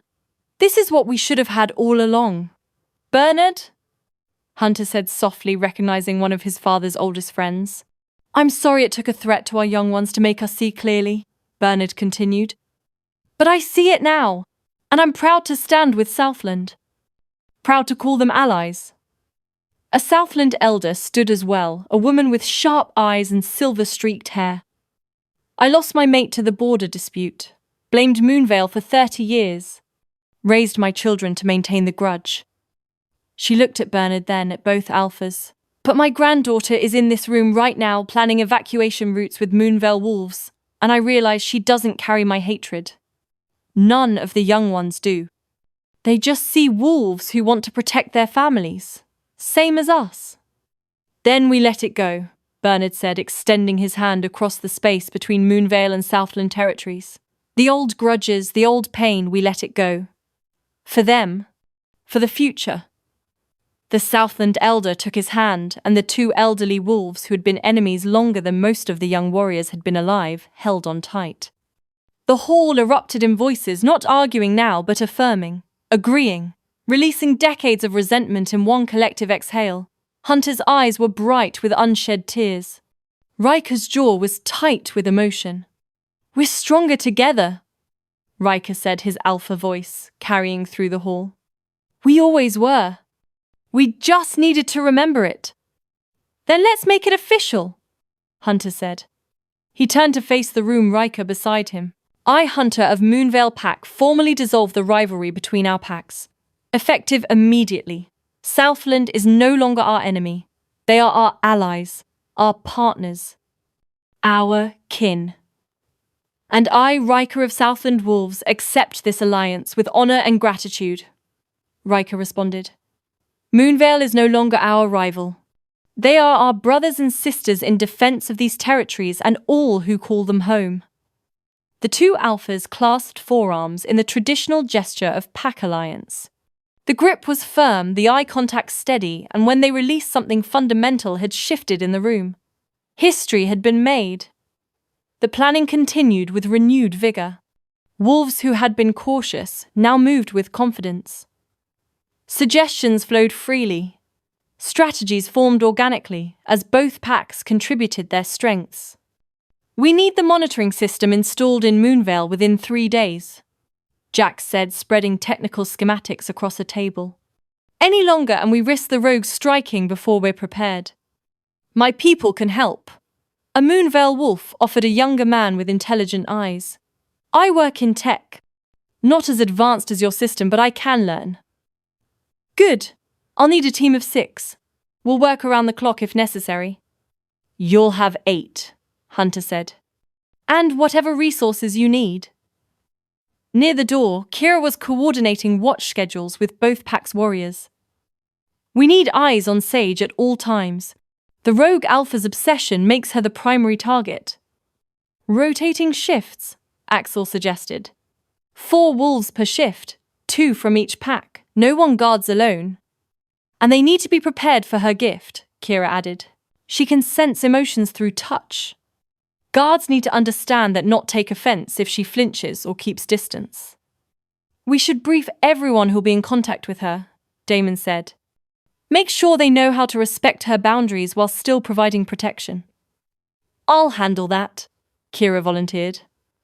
She trusts me. I can help others understand. The planning stretched on.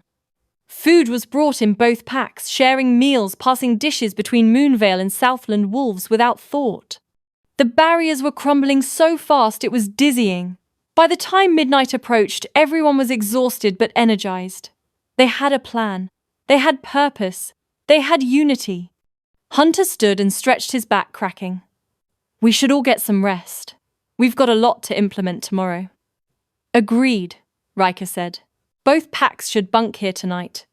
It's late, and travelling back to Moonvale in the dark is an unnecessary risk. We have guest quarters enough for everyone, Jax added. Might be close quarters, but we'll manage, Axel said with a tired grin. Besides, it builds camaraderie. Nothing bonds warriors like shared discomfort. Laughter rippled through the hall, genuine, warm, unforced. As wolves began to disperse, heading toward assigned rooms, Hunter caught Ryker's arm. How is she, Sage? Resting. Dr. Rivera said she'd exhausted herself with the revelation. All those emotions from so many wolves at once. Ryker shook his head. I can't imagine what that must be like for her. She's stronger than she looks, Hunter said, but his voice was worried. But yes, she pushes herself too hard sometimes. Thinks she has to prove she's not a burden. She could never be a burden. The words came out more intense than Ryker intended. He cleared his throat. I should check on her. Make sure she's comfortable. Hunter studied him for a long moment, something knowing in his eyes. Yes, you should. Then quieter. Thank you. For taking care of her. For seeing her worth when so many others missed it. She makes it easy, Ryker said simply. After Hunter left to coordinate sleeping arrangements for his pack, Ryker made his way upstairs. The pack house was settling into nighttime quiet voices, fading doors closing, the sounds of exhausted warriors finding rest. He approached his bedroom door quietly, not wanting to disturb Sage if she was sleeping.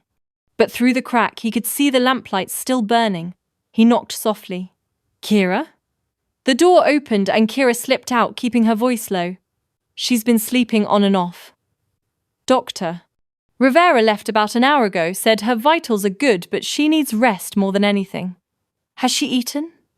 A little broth. Some bread. Not much appetite, but that's normal after using so much energy. Kira studied him with those perceptive eyes. You want to see her? It wasn't a question. Just for a moment, Ryker said. to make sure she's all right. Kira's smile was knowing but kind. Give me a minute. Let me make sure she's decent. She slipped back inside and Ryker heard quiet, murmuring Kira's voice, then Sage's softer response. After a moment, Kira returned. She's awake! And she'd like to see you too. Kira's smile widened. I'll be right outside if you need anything. Ryker entered his bedroom, closing the door softly behind him. Sage was propped up against pillows, the blankets tucked around her. She looked impossibly small in his large bed, her auburn hair spread across the burgundy pillows like autumn leaves. The lamplight cast soft shadows across her face, highlighting her delicate features. But her eyes were alert, watching him with quiet intensity. Hi, she said softly. Hi. He moved closer but stopped at a respectful distance from the bed. I wanted to check on you. Make sure you have everything you need. I'm okay. Tired, but okay. She gestured to the chair beside the bed. You don't have to stand so far away. He sat suddenly aware of how intimate this was, alone in his bedroom, with her, the pack house, settling into sleep around them. The planning went well, he said. Both packs are working together. Really working together. He struggled for words. It's remarkable what you've helped create. I didn't do anything. I just told the truth. You did everything. His voice was fierce. You were brave enough to be vulnerable, to trust us with your gift. That's what changed everything. She was quiet for a moment, her hands twisting in the blanket. Are you scared? Of what I can do? No. The word came without hesitation. I'm in awe of it. Of you. Her breath caught slightly. Ryker, you should rest, he said, standing. But he couldn't make himself leave. Not yet. Instead, he moved to the bedside and knelt, bringing himself to her level. Thank you, he said softly, for trusting me, for trusting my pack, for being exactly who you are. Then before he could talk himself out of it, he took her hand and brought it to his lips. The kiss against her knuckles was gentle, reverent, a gesture of respect and something deeper he wasn't ready to name yet. Good night, Sage. Her voice was drowsy, slurred with exhaustion. Love you. Ryker's heart stuttered. She must have meant Hunter. She was tired, confused, thinking of her brother. Ryker, she murmured, her eyes already drifting closed. His name. She'd said his name. He froze, his hand still holding hers, his lips tingling from the touch of her skin. She'd meant him, not her brother. Him. Sage. He breathed, but she was already asleep, her breathing evening out into the deep rhythm of rest. He should go. Should give her space. Should not be feeling this overwhelming surge of emotion that made his chest tight and his wolf pacing restlessly beneath his skin. But for just a moment longer he stayed kneeling beside her bed, holding her hand, watching her sleep, and allowing himself to feel what he'd been trying to deny since the moment he'd found her broken in that parking lot. This wasn't just protection. It wasn't just duty or alliance or even friendship. This was something more, and that terrified and thrilled him in equal measure. Finally, gently he released her hand and stood. At the door he looked back one more time at the small woman who'd changed everything. Love you too, he whispered into the darkness. Then he left, closing the door softly behind him, leaving Kira to stand guard while his heart tried to process what had just happened. In the hallway, Hunter was waiting. He took one look at Ryker's face and smiled, small, knowing, approving. She's special, Hunter said quietly. Yes, Ryker agreed. She is. And you're good for her. I see it. The way she looks at you, the way she relaxes around you. That's, Hunter's voice caught, that's everything I've wanted for her. To find someone who sees her worth. Hunter, I know it's complicated. I know it's fast. But, Hunter gripped Ryker's shoulder. But if this is real, if you truly care for her, I'm not standing in your way. I'm grateful for it. The two alphas stood in the quiet hallway, the weight of revelation settling between them. It's real, Ryker said softly. I don't know how or why, but it's real. Then take care of her, Hunter said. And let her take care of you. She needs to feel needed, not just protected. I will. Hunter nodded, then headed down the hall toward his own assigned room. Ryker stood outside his bedroom door for a long moment, processing everything that had happened. One day ago, Moonveil had been his enemy. Now, they were his allies. 1 week ago, he'd been alone, a leader without a mate, content in his solitude. Now there was Sage. Quiet, gentle, impossibly brave Sage, who'd turned his world upside down with her, whispered, "Love you," and the sound of his name on her lips. Inside the room, Kira caught his eye through the door crack and gave him a thumbs up, her grin mischievous. Ryker shook his head, still smiling as he turned away. Tomorrow would be war rogues to hunt borders, to guard the weight of leadership pressing down on every choice. But tonight, for a few rare hours, he let himself hold on to this. The pull in his chest, the unfamiliar lightness that felt suspiciously like hope. Maybe even the beginning of something more. As the pack house settled into silence, Moonveil and Southland wolves sleeping under the same roof for the first time in decades, the air itself seemed changed. The morning sun streamed through the windows of Ryker's sitting room, a smaller, more comfortable space, adjacent to his bedroom, where Sage had been relocated after breakfast. Dr. Rivera had insisted she needed somewhere to rest that wasn't a bed somewhere. She could be part of the pack house's daily rhythm without being overwhelmed. Sage sat curled in an oversized armchair, a book in her lap that she wasn't really reading. The past 2 days had been a whirlwind of activity, both packs working together, training, planning, and installing the security system in Moonveil territory. She'd been kept safely tucked away, healing, regaining her strength. And always her bodyguards were nearby. "You're not reading that book," Liam observed from his position by the window. He was Southland, mid-20s, with sandy hair and an easy smile that had put Sage at ease immediately. "You've been on the same page for 20 minutes. Am I that obvious?" Sage asked, managing a small smile.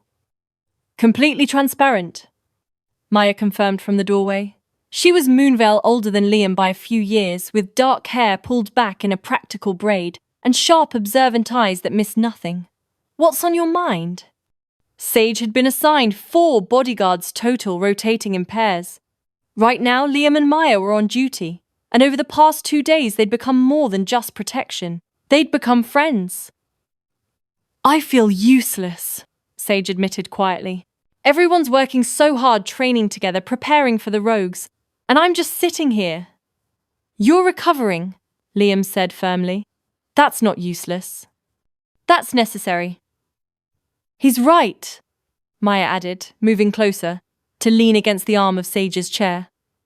"Besides, you already did your part. You told both packs the truth about your gift. You gave them the intelligence they needed. That's huge! But I should be doing more. I should be." A sharp, sudden pain lanced through Sage's skull. She gasped, her book tumbling to the floor. Her hands flew to her temples as the world around her began to shift, to blur, to change into something else. No, not now, not while I'm awake. But the vision came anyway, crashing over her like a wave. The sitting room dissolved. In its place, she saw the eastern border, twilight, shadows moving through trees. 5 rogues, no 7, more than they'd thought. Moving fast, coordinated, they split up. 3 heading toward Moonveil territory. 4 towards Southland. Both attacks happened simultaneously. She could feel their emotions cruel. Anticipation, hunger for violence. The rogue alpha's obsessive focus. He wasn't with them. He was sending his wolves to test the alliance, to probe for weaknesses, to see if the unified packs could actually work together. The attack would come at sunset. 2 hours. Maybe less. She saw patrol routes that were still uncoordinated. Saw the gaps in communication between packs who'd only been allies for 2 days. Saw wolves who trusted each other in theory, but hadn't trained together in practice. Saw blood, heard screaming. Felt the satisfaction of the rogue alpha watching from afar as his test succeeded. "Sage!" Liam's voice cut through the vision. "Sage, can you hear me?" She was back in the sitting room, but she wasn't sitting anymore. She'd fallen forward and Liam had caught her, lowering her carefully to the floor. Maya was already at the door, her voice sharp with command. "Get both alphas! Now! And Dr. Rivera and Kira! Move!" Footsteps pounded down the hallway. Voices shouted. The pack house erupted into organized chaos. Sage's vision swam the room, spinning. She could still feel the echoes of the vision, the rogue's bloodlust, the timing of the attack, the calculated cruelty of it all. "Breathe," Liam was saying, his hands gentle on her shoulders. "Just breathe. You're safe. We've got you." "Vision," Sage managed. It was awake. I was awake. I know," Liam said, his voice steady despite the fear in his eyes. "I saw it. Your eyes went distant like you were seeing something else. Then you collapsed. How long? Maybe 30 seconds, but it felt longer." Maya was back, crouching beside them. "Both alphas are coming. So are the others." "What did you see, Sage? Can you tell us?" "Attack!" Sage gasped. "Rogues. Eastern border. Sunset. 2 hours. Maybe less. How many? How many?" Maya's voice was sharp, focused, an enforcer gathering intelligence. 7. Split into 2 groups. 3 toward Moonvale, 4 toward Southland. Simultaneous attacks. "Fuck," Liam breathed. "That's coordinated. That's..." The door burst open. Hunter and Ryker rushed in together, their faces tight with alarm. Behind them came Kira, then Dr. Rivera, then Jax and Axel. "Sage!" Hunter dropped to his knees beside her. "What happened?" "I'm okay," she said, though her voice shook. "I'm okay, but we don't have much time." "She had a vision," Maya reported crisply. "While fully awake. First time that's happened, according to her previous reports. She collapsed, was unconscious for approximately 30 seconds, then came back with intelligence about an imminent attack." "A vision while awake?" Dr. Rivera was already checking her pulse, her pupils. "That's a significant development in her abilities." "We can discuss that later," Ryker said, his alpha authority cutting through. "Sage, tell us everything you saw." Sage took a shaky breath, letting Hunter support her weight as she sat up. The room was full now, both alphas, her bodyguards, Kira, the doctor, both beaters. All eyes are on her. 7 rogues. Eastern border. They're planning a coordinated attack at sunset that's about 2 hours from now. Her voice grew stronger as she focused on the details. They split into 2 groups, 3 heading for Moonvale territory, 4 for Southland. The attacks will happen simultaneously. "They're testing us," Jax said immediately. "Testing whether the alliance is real or just talk." "Exactly." Sage looked at him, surprised he'd understood so quickly. "I felt it, the rogue alpha's intentions. He's not coming himself. He's sending his wolves to probe our defenses, see how we respond to a coordinated threat." "Did you see which routes they're taking?" Axel asked. Sage closed her eyes, pulling up the memory of the vision. "The 3 heading to Moonvale will cross the river at the northern shallow point, then move through the pine forest toward the pack house. The 4 coming for Southland will use the southern approach through the rocky terrain near the old copper mine." "That's incredibly specific," Kira breathed.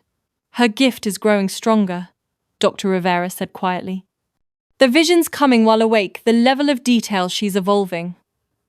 "We'll analyze that later," Hunter said. "Right now, we need to respond. 2 hours isn't much time." "We can do this," Ryker said, his voice calm but commanding. "This is exactly what we've been preparing for. We mobilize both packs, position warriors at the point Sage identified, and we show these rogues what a unified defense looks like." "Agreed." Hunter stood, helping Sage to her feet. Liam and Maya immediately flanked her, protective. Jax, Axel coordinate the patrol deployments. "I want our best fighters at those entry points." "On it," both betters said in unison, already moving toward the door. "Kira, organize a secondary defense line," Ryker added.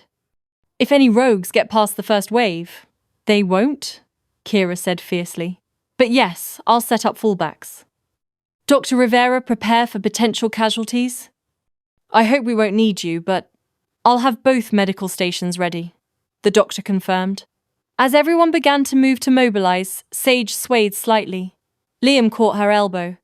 "Easy. That vision took a lot out of you." "I'm fine." "You're not," Maya said bluntly but kindly. You just had your first waking vision and collapsed. You need rest. She needs to be in the safe zone, Hunter said, turning back to his sister. Sage, I need you to. No. Her voice was quiet but firm. I'm not hiding while everyone else fights. Sage, I'm not asking to be on the front lines, she said quickly. I know I'm not strong enough yet, but I can help. If the rogues get through, if something goes wrong, my gift could give us advanced warning. I could sense them coming before anyone sees them. The two alphas exchanged looks. She has a point, Ryker said slowly. If she's in the command center with communications, she could give us real-time intelligence. That puts her at risk, Hunter argued. Everything puts me at risk, Sage said. The rogue alpha wants me specifically. Whether I'm in a safe zone or a command center won't change that. But at least in the command center I can be useful. Hunter looked at his sister for a long moment, then sighed. You're too brave for your own good. I learned from the best, she said softly. Fine, but Liam and Maya stay with you. And if I even sense things going wrong, you're being evacuated immediately. Understood? Understood. Good. Hunter turned to the room. Everyone has their assignments. We move in 5 minutes. This is what we've been preparing for. Let's show these rogues what real pack unity looks like. The room emptied quickly, wolves heading to their positions. Within minutes, the pack house was buzzing with organized activity. Warriors are arming themselves, checking weapons, and moving with purpose toward their assigned positions. In the command center, a large room filled with monitors showing the new security system's feeds. Sage sat in a chair with Liam and Maya flanking her. Around them, wolves from both packs monitored screens, coordinated communications, and tracked patrol movements. Northern approach, Team Alpha in position. A voice crackled over the radio. Southern approach, Team Beta ready, came another. On the screens, Sage could see warriors from both packs standing together at the identified entry points. Moonvale, green and silver mixed with Southland, burgundy and gold. United. Ready. Hunter and Ryker stood at the main console watching everything with alpha focus. They should hit us in about 90 minutes if Sage's timeline is correct, Jack said, checking his watch. It will be, Ryker said with certainty. He glanced back at Sage. Her gift hasn't been wrong yet. The waiting began. Tense. Quiet. Everyone is on high alert. Sage closed her eyes, reaching out with her gift, trying to sense the emotional residue of the approaching rogues. But they were still too far away and hadn't left enough of an imprint yet. 60 minutes passed. Movement on the northern sensors, someone called out. 3 signatures moving fast. That's them, Hunter said. All teams prepare for engagement. Northern team, you'll live in 3, 2, 1. On the screen, Sage watched as the 3 rogues burst from the tree line and ran straight into a coordinated defense of 12 warriors. Moonvale and Southland fighting side by side, their movements synchronized from days of training together. The rogues didn't stand a chance. Within minutes, all 3 were subdued, bound, and being dragged back for questioning. Southern approach, another voice called. 4 signatures incoming! The Southern team was ready. 16 warriors against 4 rogues. Again, the coordination was beautiful. Moonvale wolves are driving the rogues into traps set by Southland warriors. Combined tactics. Unified strategy. It was over in less than 10 minutes. All 7 rogues captured. No casualties on either side. A handful of minor injuries, but nothing serious. The command center erupted in cheers. We did it! Kira shouted, hugging the nearest warrior, a Moonvale wolf who hugged her back without hesitation. That was incredible, Jack said, his voice awed as he watched the playback on the monitors. Look at that coordination. 3 days ago we were enemies, and now we're unstoppable. Axel finished grinning. Hunter and Ryker clasped forearms, their expressions relieved and proud. Sage's gift saved us, Ryker said quietly. We could have been caught completely off guard. But we weren't, Hunter responded. Because we trusted her. Because we worked together. Sage felt tears pricking her eyes. Her vision was right. They'd stopped the attack. No one had died. "Hey," Maya said softly, noticing Sage's tears. "You okay?" "Yes," Sage managed. I helped. I actually helped." "You did more than help," Liam said, his voice warm. "You saved lives today. You earned every bit of trust both packs put in you." Over the next hour, the warriors returned to the pack house, bringing the captured rogues with them. The interrogations would begin soon, but first, debrief in the Great Hall, Hunter called. "Everyone who participated. Let's review what worked and what didn't." The hall filled quickly. Warriors from both packs, still riding the high of their victory, clustered together. The energy was electric, triumphant. But as Hunter and Ryker began the debrief, reviewing the footage, analyzing the response, a more sobering picture emerged. "We got lucky," Ryker said bluntly. "Sage's warning gave us time to prepare. But look here," he pointed to a monitor. Team Charlie's response time was 45 seconds slower than it should have been. "That's because we haven't trained together enough," a Southland warrior admitted. "We hesitated, waiting to see what the Moonvale Wolves would do. And we did the same thing," a Moonvale Wolf added. "We trust each other in theory, but in practice we're still learning how to move as one unit." "Communication gaps," Axel noted, pointing to another screen. "The southern team couldn't coordinate as smoothly as the northern team because we're still getting used to the radio protocols. And our fallback positions were sloppy," Kira said. "If any rogues had gotten through, we would have been scrambling." The mood in the hall shifted from triumphant to thoughtful. "So we got lucky," Hunter said. "Because Sage's vision gave us advance warning and because the rogues were testing us, not trying to actually breach our defenses. They weren't fighting to kill, they were fighting to observe." "Which means they learned things about us today too," Jax added grimly. "They saw our response times, our coordination issues, our weaknesses." Silence settled over the hall as reality sank in. Then from the back, an older Southland warrior started laughing. Everyone turned to look at him. He stood still, chuckling. Sorry. It's just 3 days ago we couldn't even stand in the same room without hostility. Today, we successfully defended both territories against a coordinated attack. And now we're sitting here beating ourselves up because we weren't perfect." He shook his head. "Give yourselves some credit. We're amazing." Laughter rippled through the hall, nervous at first, then genuine. "He's right," Maya said, grinning.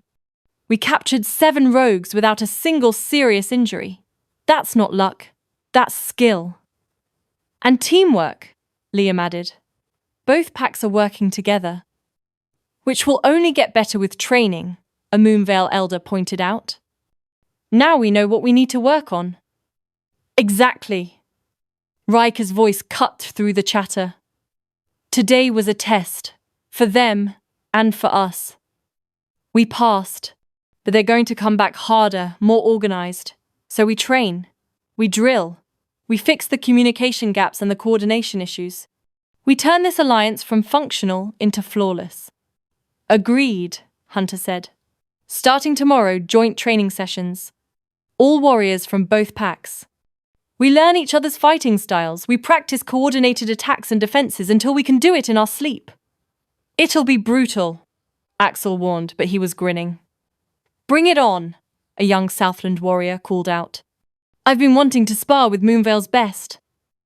"Careful what you wish for," a Moonvale warrior shot back, but there was no hostility in it. "Just friendly competition." "We should probably thank Sage," Kira said, looking toward where Sage sat with her bodyguards. "Her vision is what made all of this possible." Every eye turned to Sage. She felt her cheeks heat, her instinct to shrink back almost overwhelming. But then Liam squeezed her shoulder gently, and Maya gave her an encouraging nod. Sage's voice was soft, but the hall had gone quiet to hear her. "I just did what I could. What my gift allows. You all were the ones who fought. Who protected both packs. I just gave you information. Information that saved lives," an older Moonvale warrior said. "That's not nothing, girl. That's everything." 3 cheers for Sage.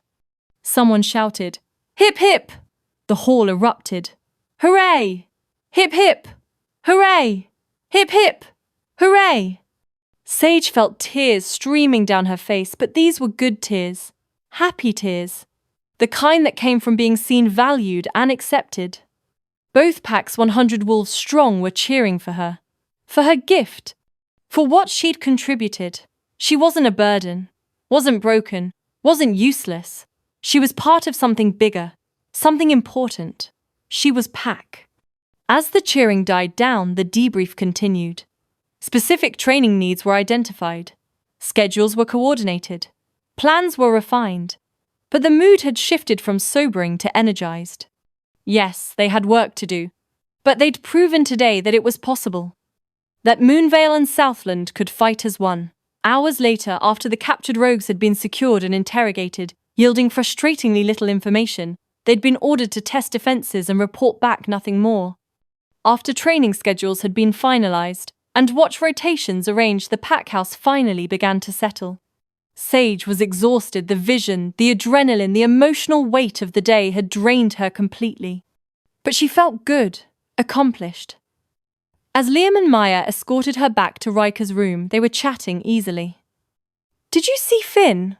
Wait, no, not that Finn. I mean our Finn from?" Liam stopped, laughed. "We really need to stop having people with the same names. Did you see that Southland warrior with the dual blades? The way he moved?" "I saw him," Maya said, grinning. "And I'm planning to ask him to spar tomorrow. I want to learn that technique." "You just want an excuse to talk to him," Liam teased. "I saw you watching him." "Shut up." Their banter continued easy and comfortable. Sage smiled, listening to them. Her bodyguards had become friends. The packs had become one. Everything was changing so fast, but in the best possible way. At Ryker's door, Liam and Maya did their security check, then let Sage inside. "We'll be right outside if you need anything," Maya said. "And hey, you were incredible today." "We're honored to guard you," Liam added seriously. "Not because we have to, but because we want to." After they left, Sage stood in the quiet room for a moment, processing everything. Then she moved to the window, looking out over the pack house grounds. Below, she could see warriors from both packs training together in the twilight, laughing, sparring, building trust with every shared moment. And somewhere out there, the rogue alpha was planning his next move. But Sage wasn't afraid anymore, because she wasn't alone. She had two packs, two alphas, friends who'd become family, and a gift that for the first time in her life felt like a blessing instead of a curse. Tomorrow they would train harder, and they would prepare for the next attack. But tonight she could rest knowing they'd won this round. And that her vision, her first waking vision, had saved lives. She was earning her place in this new united pack, one vision at a time. The morning sun painted Ryker's sitting room in shades of gold and amber. Sage sat curled in the window seat, a blanket wrapped around her shoulders, watching the warriors train in the courtyard below. 3 days had passed since her waking vision, 3 days of intensive joint training that had transformed the tentative alliance into something solid and real, and 3 days of Ryker finding reasons to check on her, to bring her tea, to sit with her while she rested. She heard his footsteps before the knock, gentle, familiar. Her heart did that strange flutter it had been doing lately whenever he was near. "Come in," she called softly. The door opened and Ryker entered carrying a tray. The smell of chamomile and honey reached her first, followed by something warm and fresh-baked. "Kira made cinnamon rolls," he said, setting the tray on the small table beside her. "She insisted you needed to eat more than just broth and bread. She's been fussing over me like a mother hen," Sage said, but her smile was fond. "She cares about you. We all do." Ryker settled into the chair across from her, close, but respectful of her space. He'd learned her boundaries over the past days, how she needed distance, sometimes how touch could overwhelm her gift. But gods, she wished she could reach for him without the flood of emotions that would follow. "How's the training going?" she asked, accepting the cup of tea he offered. "Brutal. Effective. Yesterday we ran joint patrol simulations for 8 hours straight. Half the warriors can barely move this morning." He grinned. but their coordination has improved dramatically. What took 45 seconds during the rogue attack now takes 15. That's incredible. It's necessary. His expression sobered. Those rogues we captured, they're not talking, but their presence here means the rogue alpha knows where you are. He'll come back. And next time won't be a test. Sage wrapped her hands around the warm cup, drawing comfort from the heat. I know. I can feel it sometimes. His obsession. Like an itch I can't scratch. Has there been another vision? No. Just feelings. Impressions. She looked out the window. He's planning something bigger. Something that's supposed to be final. Ryker leaned forward, his elbows on his knees. Then we'll be ready. Both packs fighting as one. And you, his voice softened. You'll be protected, always. The intensity in his eyes made her breath catch. Ryker, I need to say something. He ran a hand through his hair, loose today, falling past his shoulders. I know this is complicated. I know it's fast. But I can't keep pretending I don't feel this. Sage's heart hammered. Feel what? This pull toward you. This need to be near you to make sure you're safe, to see you smile. He held her gaze. I've never felt this way about anyone. And I know you're vulnerable right now. I know you're still healing. And I'm not asking for anything you're not ready to give. But I need you to know you matter to me. More than alliance or duty or any rational reason. You just matter. Tears pricked Sage's eyes. You matter to me too, she whispered. So much it scares me. No one's ever looked at me the way you do. Like I'm not broken. Like my quietness is okay. Like I'm enough, exactly as I am. You're more than enough. He shifted, kneeling beside her window seat, bringing himself to her level.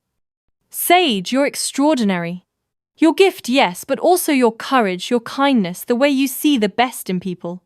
You brought 2 enemy packs together just by being yourself. That wasn't me. That was you and Hunter. It was you. His voice was firm. Your bravery in that parking lot, your vulnerability in sharing your gift, your trust in both packs, that's what changed everything. Hunter and I just followed your lead. Sage set down her tea with shaking hands. I want to touch you, she admitted quietly. But if I do, I'll feel everything you're feeling. Every emotion you've had recently. It's overwhelming. Then don't. He held perfectly still. I'll be here close as you'll let me, and that's enough. But Sage found herself reaching anyway. Slowly, carefully, she extended her hand. Ryker watched her, not moving, barely breathing. Her fingertips brushed his cheek. The emotions hit her like a wave. Tenderness, protection, awe. Something deeper, warmer that felt like the beginning of love. Worry for her safety, pride in her strength. Desire not just physical, but a desire to know her, to hear every quiet word, to be trusted with her vulnerability, and underneath it all, certainty.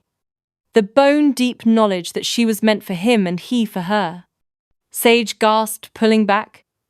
But it wasn't from pain or being overwhelmed. It was from the beauty of what she'd felt.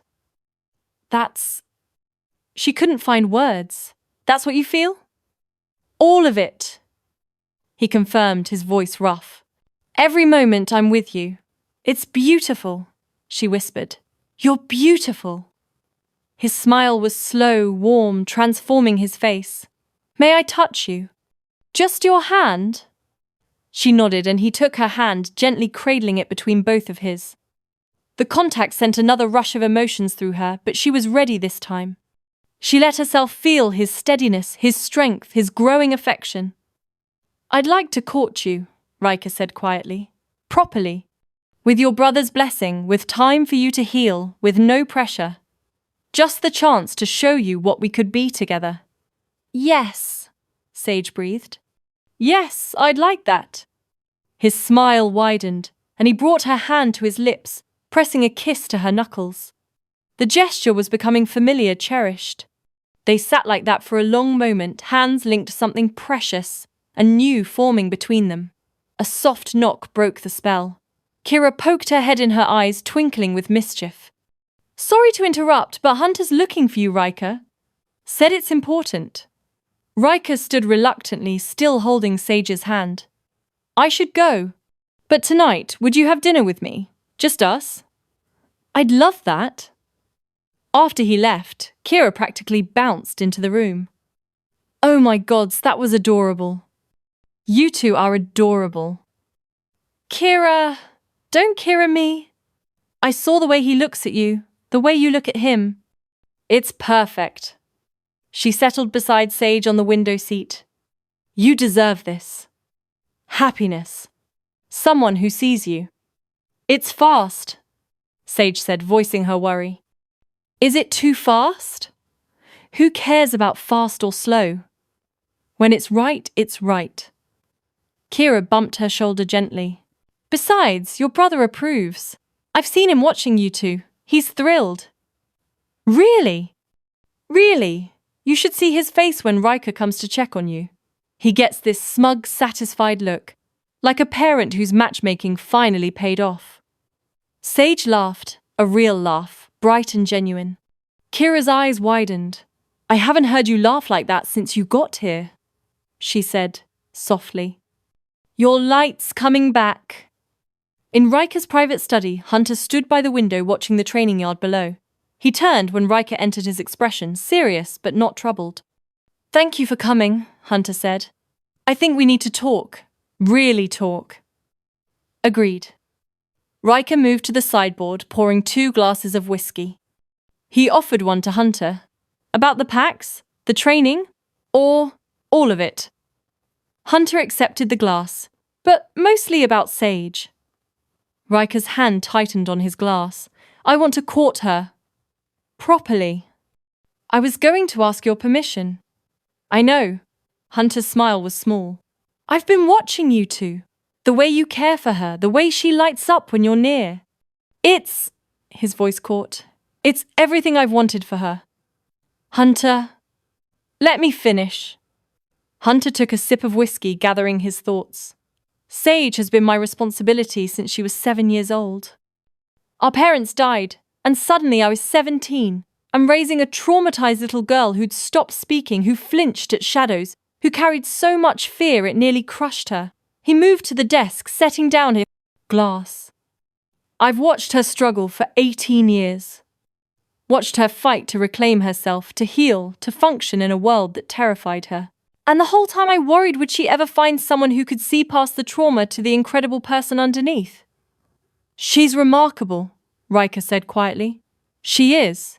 But so many alphas saw her as a project, something to fix or mold or control. They saw her quietness as weakness, her gentleness as something to exploit. Hunter's voice hardened. I chased away so many wolves who wanted to claim her for all the wrong reasons. I'm not them. I know. Hunter met his eyes. I've watched how you are with her. You don't try to change her or push her beyond her limits. You meet her where she is. You see her delicate nature as something precious, not something to overcome. You light candles and make tea and kneel beside her chair because you understand she needs to feel equal, not diminished. Ryker felt his throat tighten with emotion. That's who she needs, Hunter continued. Not someone who'll protect her from the world, but someone who'll stand beside her while she faces it. Not someone who sees her gift as a tool, but someone who sees her as a person first. That's all I want to be for her, Ryker said. I don't know how it happened so fast, but she matters, more than anything. I can see that. Hunter picked up his glass again. So yes, you have my blessing to court her, to pursue whatever this is between you. But Ryker, his voice turned serious. If you ever hurt her, if you ever make her feel less than, if you ever exploit her gift or her trust alliance, or not, I will end you. I'd expect nothing less. Ryker raised his glass, and if I ever do any of those things, I'd deserve it. The 2 alphas drank, sealing the understanding. Good.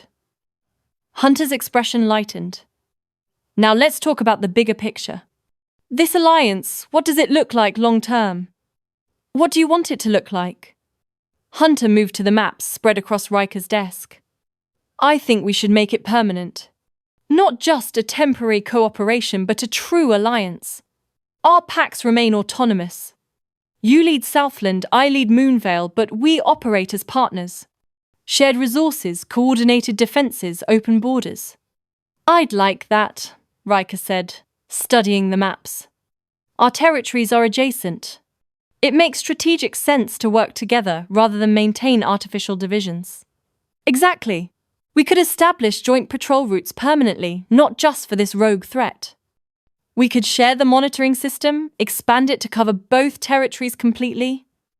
Joint training exercises quarterly, Ryker added. Keep the warriors familiar with each other's styles and tactics. Cultural exchanges. Let pack members visit each other freely. Build relationships that go beyond just the warriors. They spent the next hour mapping it out, the practical details of a permanent alliance.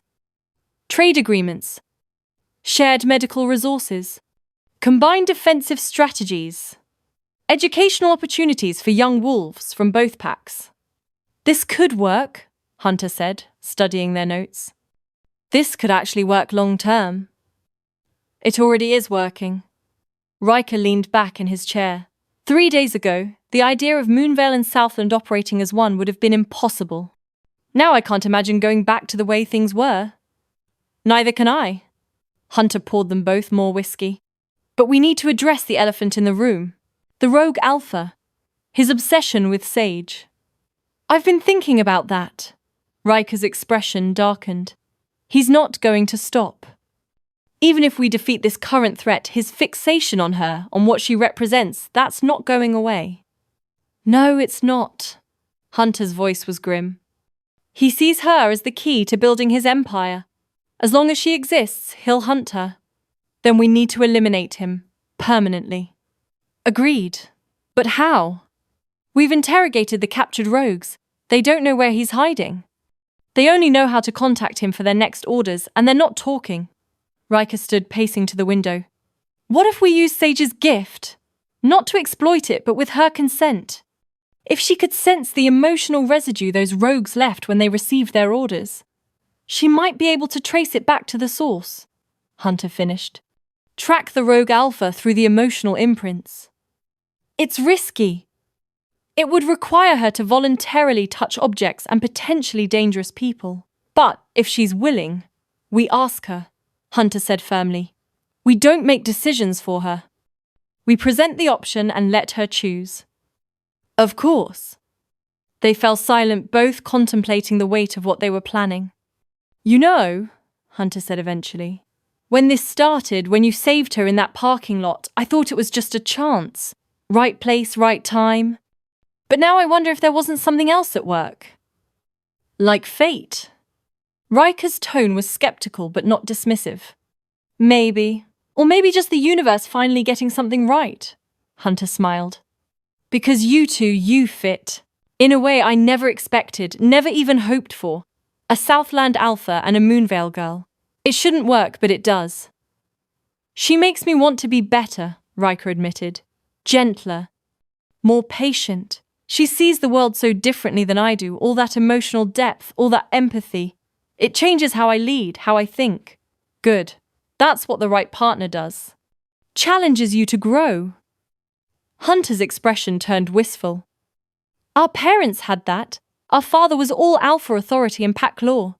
Our mother was soft-spoken and empathetic, always advocating for the vulnerable. Together they balanced each other. Made each other better. Sage mentioned your mother was delicate. Like her. They were similar in many ways. Gentle, quiet, deeply intuitive. Our father protected her fiercely, but he also trusted her completely. Made sure the pack knew her quietness was strength, not weakness.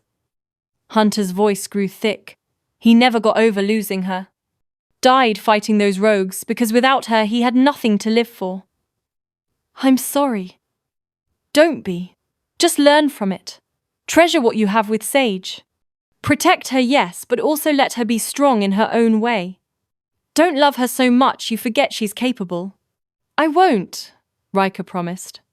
They talked for another hour about training schedules, security protocols, and contingency plans. But underneath it all was the understanding that they were building something bigger than just an alliance. They were building a family. As the afternoon stretched into evening, Hunter stood to leave. I should check on the training. But Ryker, thank you for seeing her, for caring about her, for being what she needs. Thank you for trusting me with her. After Hunter left, Ryker stood in his study for a long moment, processing everything. His life had changed so dramatically in less than 2 weeks. The enemy had become a brother. Duty had become something more. And a quiet woman with auburn hair had stolen his heart so completely he couldn't remember what life felt like before her. He had dinner to prepare, a proper courtship to begin, a future to build. But first he needed to see her. Just to check, just to make sure she was okay, just to hear her soft voice and see that small smile.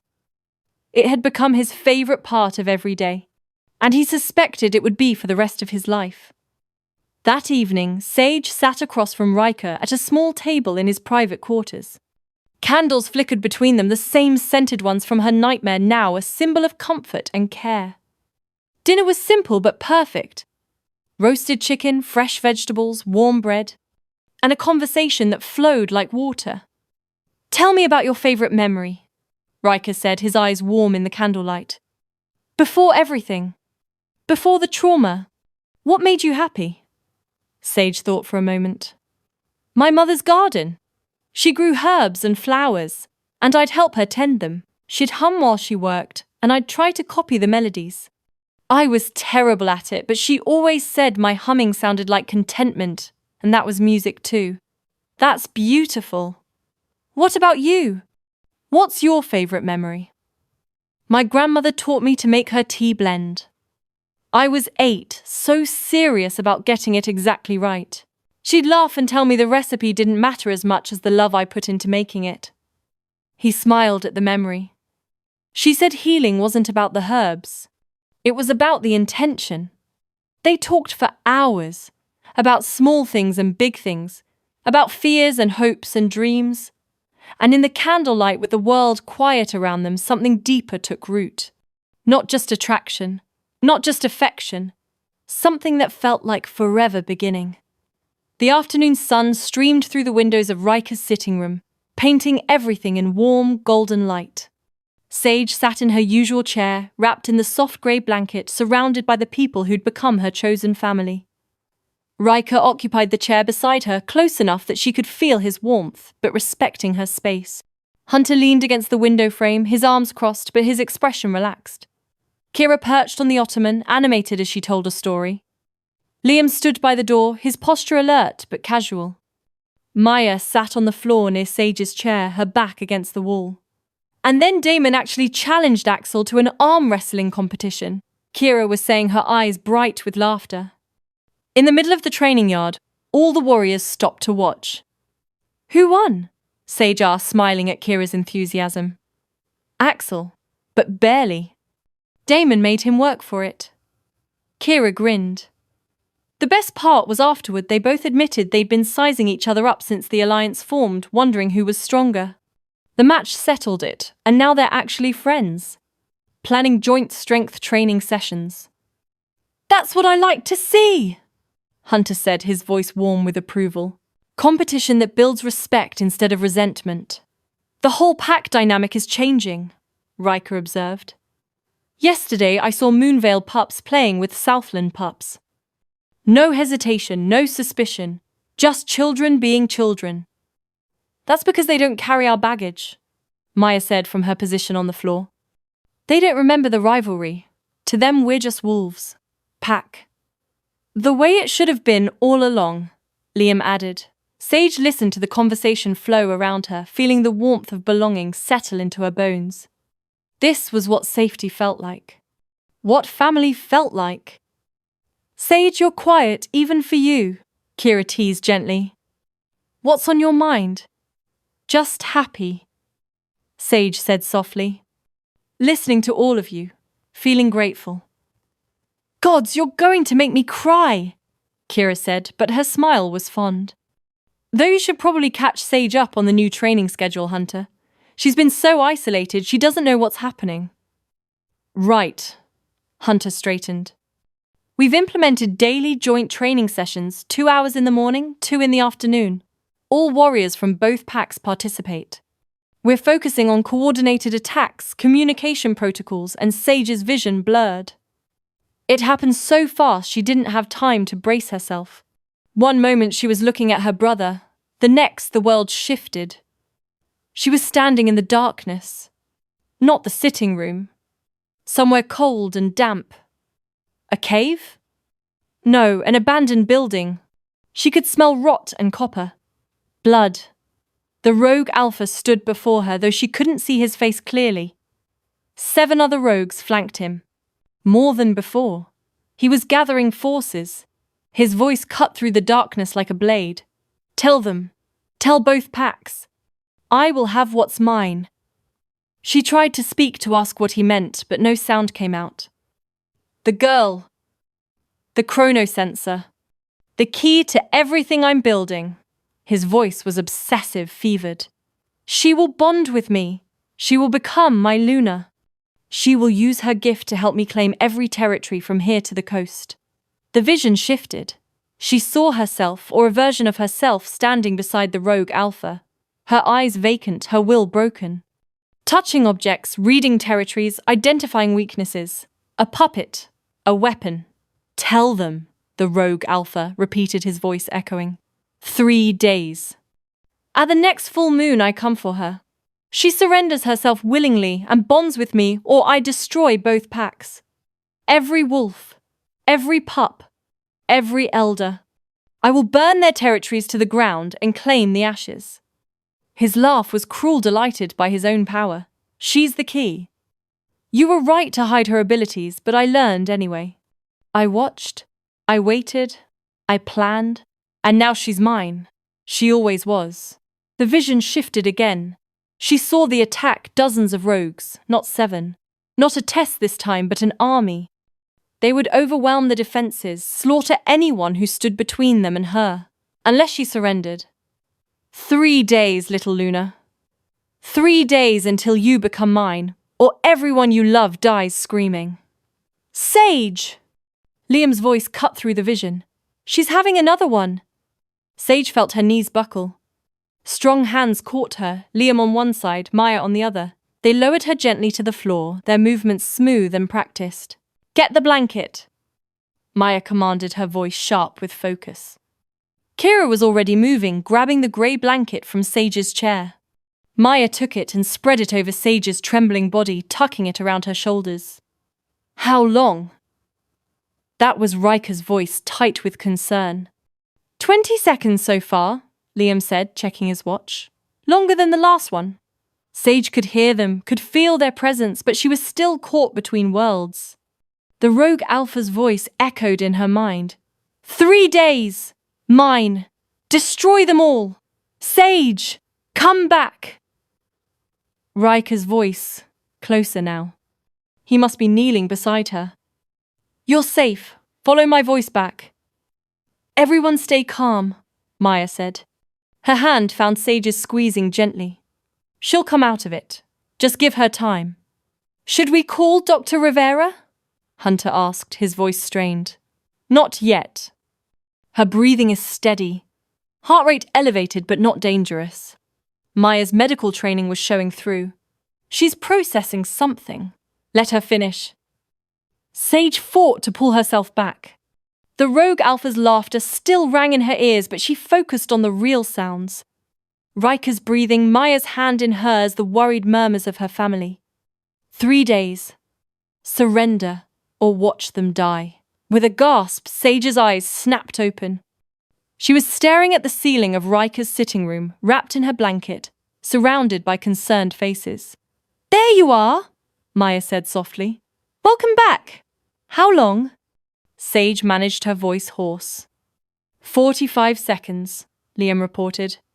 Longest one yet. Ryker's face appeared above her, his brown eyes dark with worry. What did you see?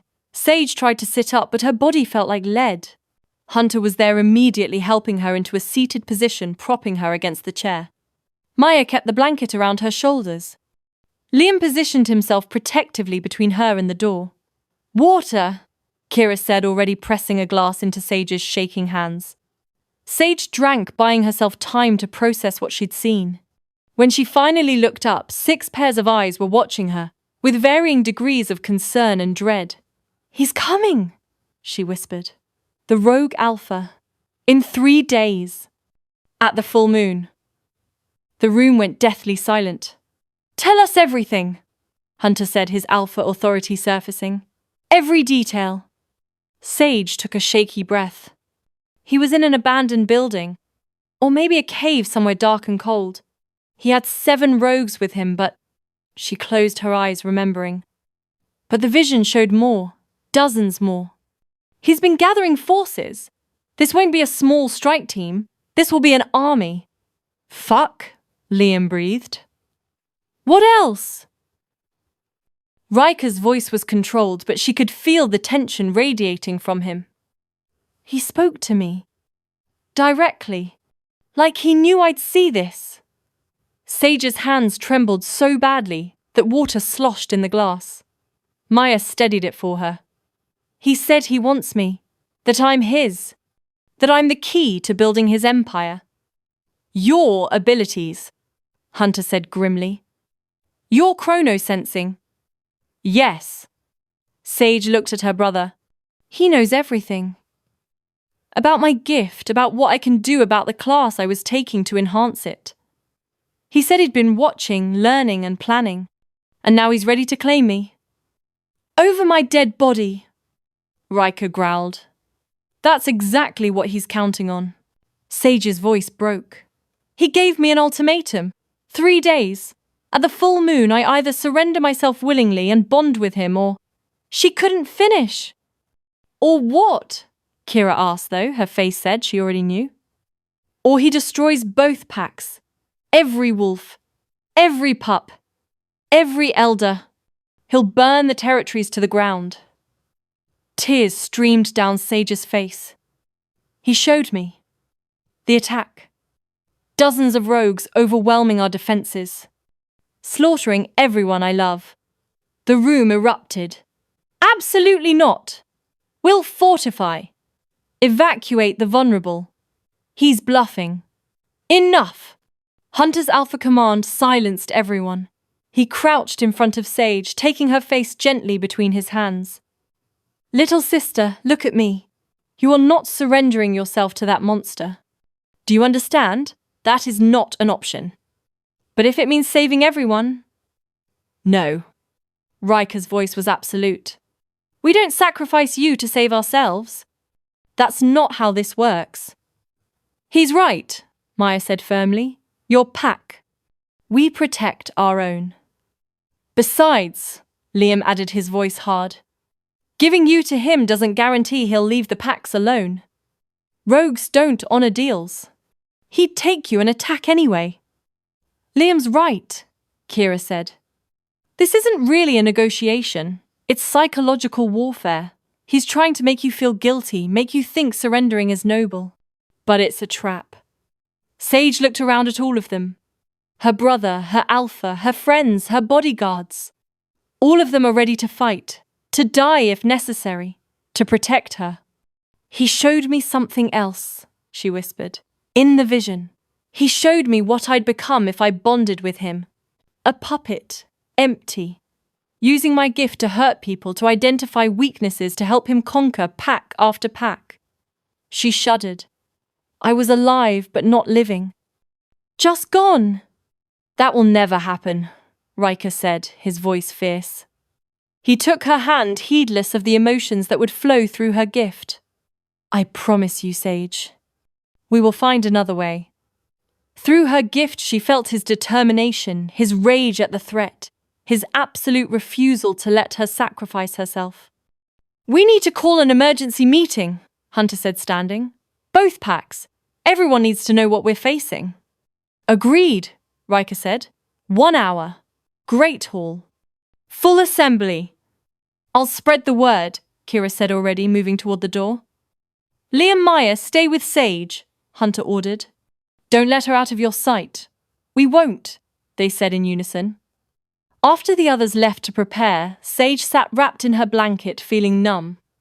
3 days. In 3 days, the rogue alpha would come for her. And she'd seen what would happen if he succeeded. Hey. Maya's voice was gentle. She'd moved to sit beside Sage, their shoulders touching. We're going to figure this out. She's right, Liam said from his position by the door. You've got 2 full packs and 2 alphas who'd go to war for you. That rogue bastard doesn't stand a chance. But I'm the reason you're all in danger, Sage said quietly. If I wasn't here, if I didn't have this gift, then we'd still be enemies, Maya interrupted. Still wasting energy on a pointless rivalry while real threats operated in the shadows. Your gift didn't create this danger, Sage. It exposed it. That's different. And honestly, Liam's grin was fierce. I've been itching for a real fight.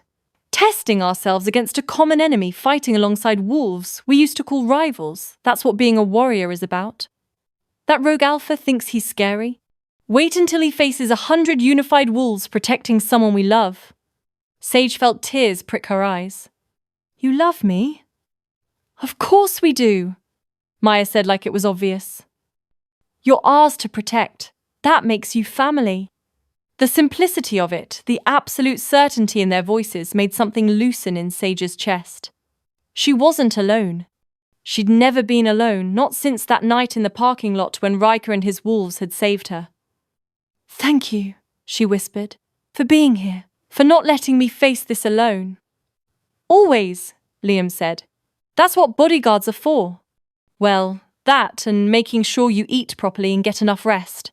And don't overwork yourself with too many visions. Despite everything, Sage found herself smiling. You two are more like overprotective siblings than bodyguards. We prefer dedicated protectors with excellent personalities, Maya said primly. Then her expression sobered. But seriously, Sage, we meant what we said.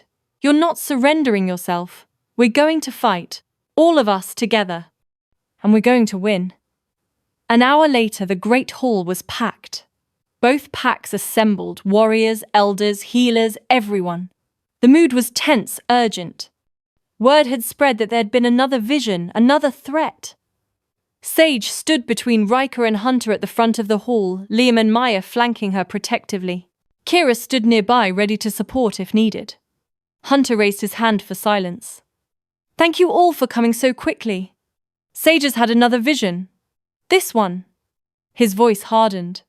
This one changes everything. The rogue alpha has made his intentions explicit. The hall went silent, everyone leaning forward to hear. Ryker spoke next. In 3 days at the full moon, he's coming. Not with 7 rogues this time. With dozens. An army. Murmurs rippled through both packs. But before he attacks, Ryker continued, his voice cutting through the noise. He's making an offer. He wants Sage to surrender herself, to bond with him willingly.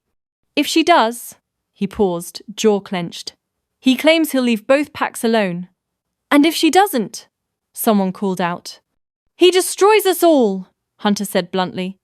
Every wolf, every pup, every elder, and both territories to the ground. The hall erupted, voices, raised in anger, fear, disbelief. He's after her specifically, Jack said, stepping forward. Because of her gift, her chronosensing. He wants to use her abilities to conquer other territories. She'd be a weapon, Axel added. Forced to use her gift to identify weaknesses, to help him take pack after pack. That's sick, a Moonveil warrior said. Using someone's gift like that, it's exactly what rogues do, an older Southland wolf said grimly. They corrupt everything they touch. So what do we do? A young voice asked. Do we fight? Evacuate? Surrender? We fight, Hunter and Ryker said simultaneously. Sage is not surrendering herself to save us, Hunter continued. That's not negotiable. She's pack, we protect the pack. But what if? A Moonveil elder stood slowly. What if it's the only way to save the pups? The vulnerable? What if her sacrifice could spare hundreds of lives? It wouldn't, Sage said quietly.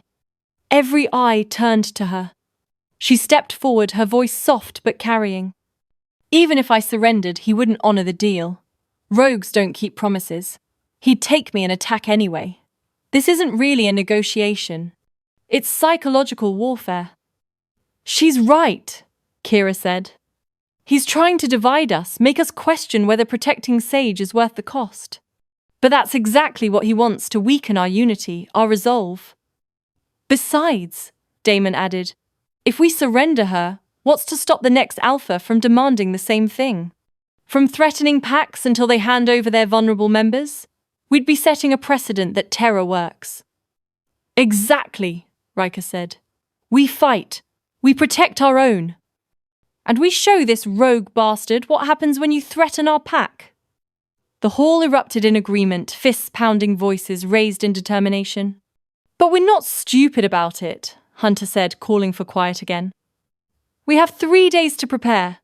We use every second. We fortify defenses, coordinate strategies, and evacuate the truly vulnerable to secure locations far from both territories. We train, Jax added. Harder than we've ever trained. Every warrior needs to be battle-ready. And we use Sage's gift, Axel said. With her consent, if she's willing to try tracking the rogue Alpha through emotional residue. I'm willing, Sage said immediately. I'll do whatever it takes to protect both packs. Then we have a plan, Ryker said. 3 days. We prepare, we coordinate, we stand together. Moonvale and Southland united against a common threat. This rogue Alpha thinks we're weak, divided. We're going to show him exactly how wrong he is. The cheers that erupted shook the rafters. As the meeting rolled on, logistics set assignments made warriors stepping up for the most dangerous posts. Sage felt something shift inside her. Fear, yes. The rogue Alpha was coming, and he meant to tear down everything she loved. But beneath the fear was steel. She wasn't the broken, trembling girl from the parking lot anymore. She'd found her voice, her strength, her place, and she'd be damned if she let some obsessed rogue take it from her. 3 days. In 3 days they'd face an army. But they wouldn't face it alone. Moonvale and Southland would face it together. Dawn broke over the pack house in shades of pink and gold, but no one was admiring the sunrise. The courtyard buzzed with organized chaos, vehicles being loaded, children being soothed, elderly wolves saying temporary goodbyes to warriors who might not return. Sage watched from Ryker's window as families from both packs prepared for evacuation. A Moonvale mother held her pup close, whispering reassurances, while a Southland warrior checked the vehicle that would take them to safety. An elderly couple, one Moonvale, one Southland, climbed into a van together, their hands linked despite decades of supposed rivalry. The safe houses are 3 hours north, Kira said from behind her. Deep in neutral territory. Well stocked, well hidden, they'll be safe there. How many are evacuating? Sage asked quietly. 42, 15 pups under 10 years old. 23 elderly or infirmed, 4 pregnant females. Kira moved to stand beside her. Everyone who can't fight is being moved. By noon, only warriors remain. 2 days left, Sage murmured. 48 hours. Then we make every hour count. Kira squeezed her shoulder. The training field is set up. Both packs are ready to drill hard. You should eat something, then rest while... I'm training too. Kira's hand stilled. Sage, I'm training, Sage repeated more firmly. Everyone else is preparing to fight for me. The least I can do is prepare to fight alongside them. Doctor, Rivera said you need to conserve energy. The visions are taking a toll. I've been sitting for over a week. My body is healed. I'm just weak from inactivity. Sage turned to face Kira, her brown eyes determined. I may not be a warrior, but I'm pack. I train with pack. Kira studied her for a long moment, then smiled. Ryker's going to lose his mind when he sees you out there. Then it's good practice for him. Learning he can't wrap me in cotton wool. Sage managed a small smile. Besides, you said it yourself, my light's coming back.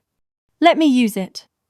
An hour later, Sage stood at the edge of the training field in borrowed workout clothes, practical black leggings and a fitted grey tank top that Kira had provided. Her hair was pulled back in a braid. Her feet were bare better for balance, Kira had said.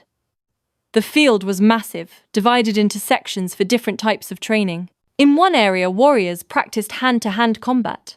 In another, strategy and formation drills. A third section focused on coordinated attacks between Moonvale and Southland wolves. Every eye turned when Sage appeared. Absolutely not, Ryker said, immediately striding across the field toward her. Dirt smudged his bare chest sweat, gleaming on his skin from the morning's exertions. His hair was tied back, his expression fierce. Sage, what are you doing out here? Training, she said simply. You should be resting. I've been resting for days. I'm fine. She met his eyes steadily. I want to train. It's too dangerous. You could get hurt. So could everyone else. Sage gestured to the 100 warriors drilling around them. They're all risking injury to prepare for this fight. Why should I be exempt? Because you're... Ryker stopped himself. I'm what? Delicate? Weak? Her voice was soft but had steel underneath. I'm tired of being protected from everything, Ryker. I want to feel strong. I need to feel strong. Hunter appeared, having crossed from where he'd been drilling with a group of Moonvale warriors. Little sister, are you sure about this? Yes. The two alphas exchanged looks. Finally, Hunter nodded. All right, but nothing too intense. Basic self-defense. And he looked past her to where Liam and Maya had followed her onto the field. Her bodyguards stay close. Always, Maya confirmed. And if Dr. Rivera says, stop you, stop, Ryker added, his voice firm. Agreed. Agreed, Sage said. Kira appeared with a wicked grin. Good, because I'm teaching her. Kira, Ryker started. I'll go easy on her. Mostly. Kira's grin widened. Come on, Sage. Let's see what you've got. They moved to a relatively quiet section of the field. Liam and Maya positioned themselves nearby, close enough to intervene if needed, far enough to give Sage space. Okay, Kira said, circling Sage slowly. First rule, your size isn't a weakness. It's an advantage. You're small, fast, and unexpected. Use that. How? Speed over strength, precision over power. Kira demonstrated a quick strike. You're not trying to overpower someone, you're trying to disable them long enough to escape.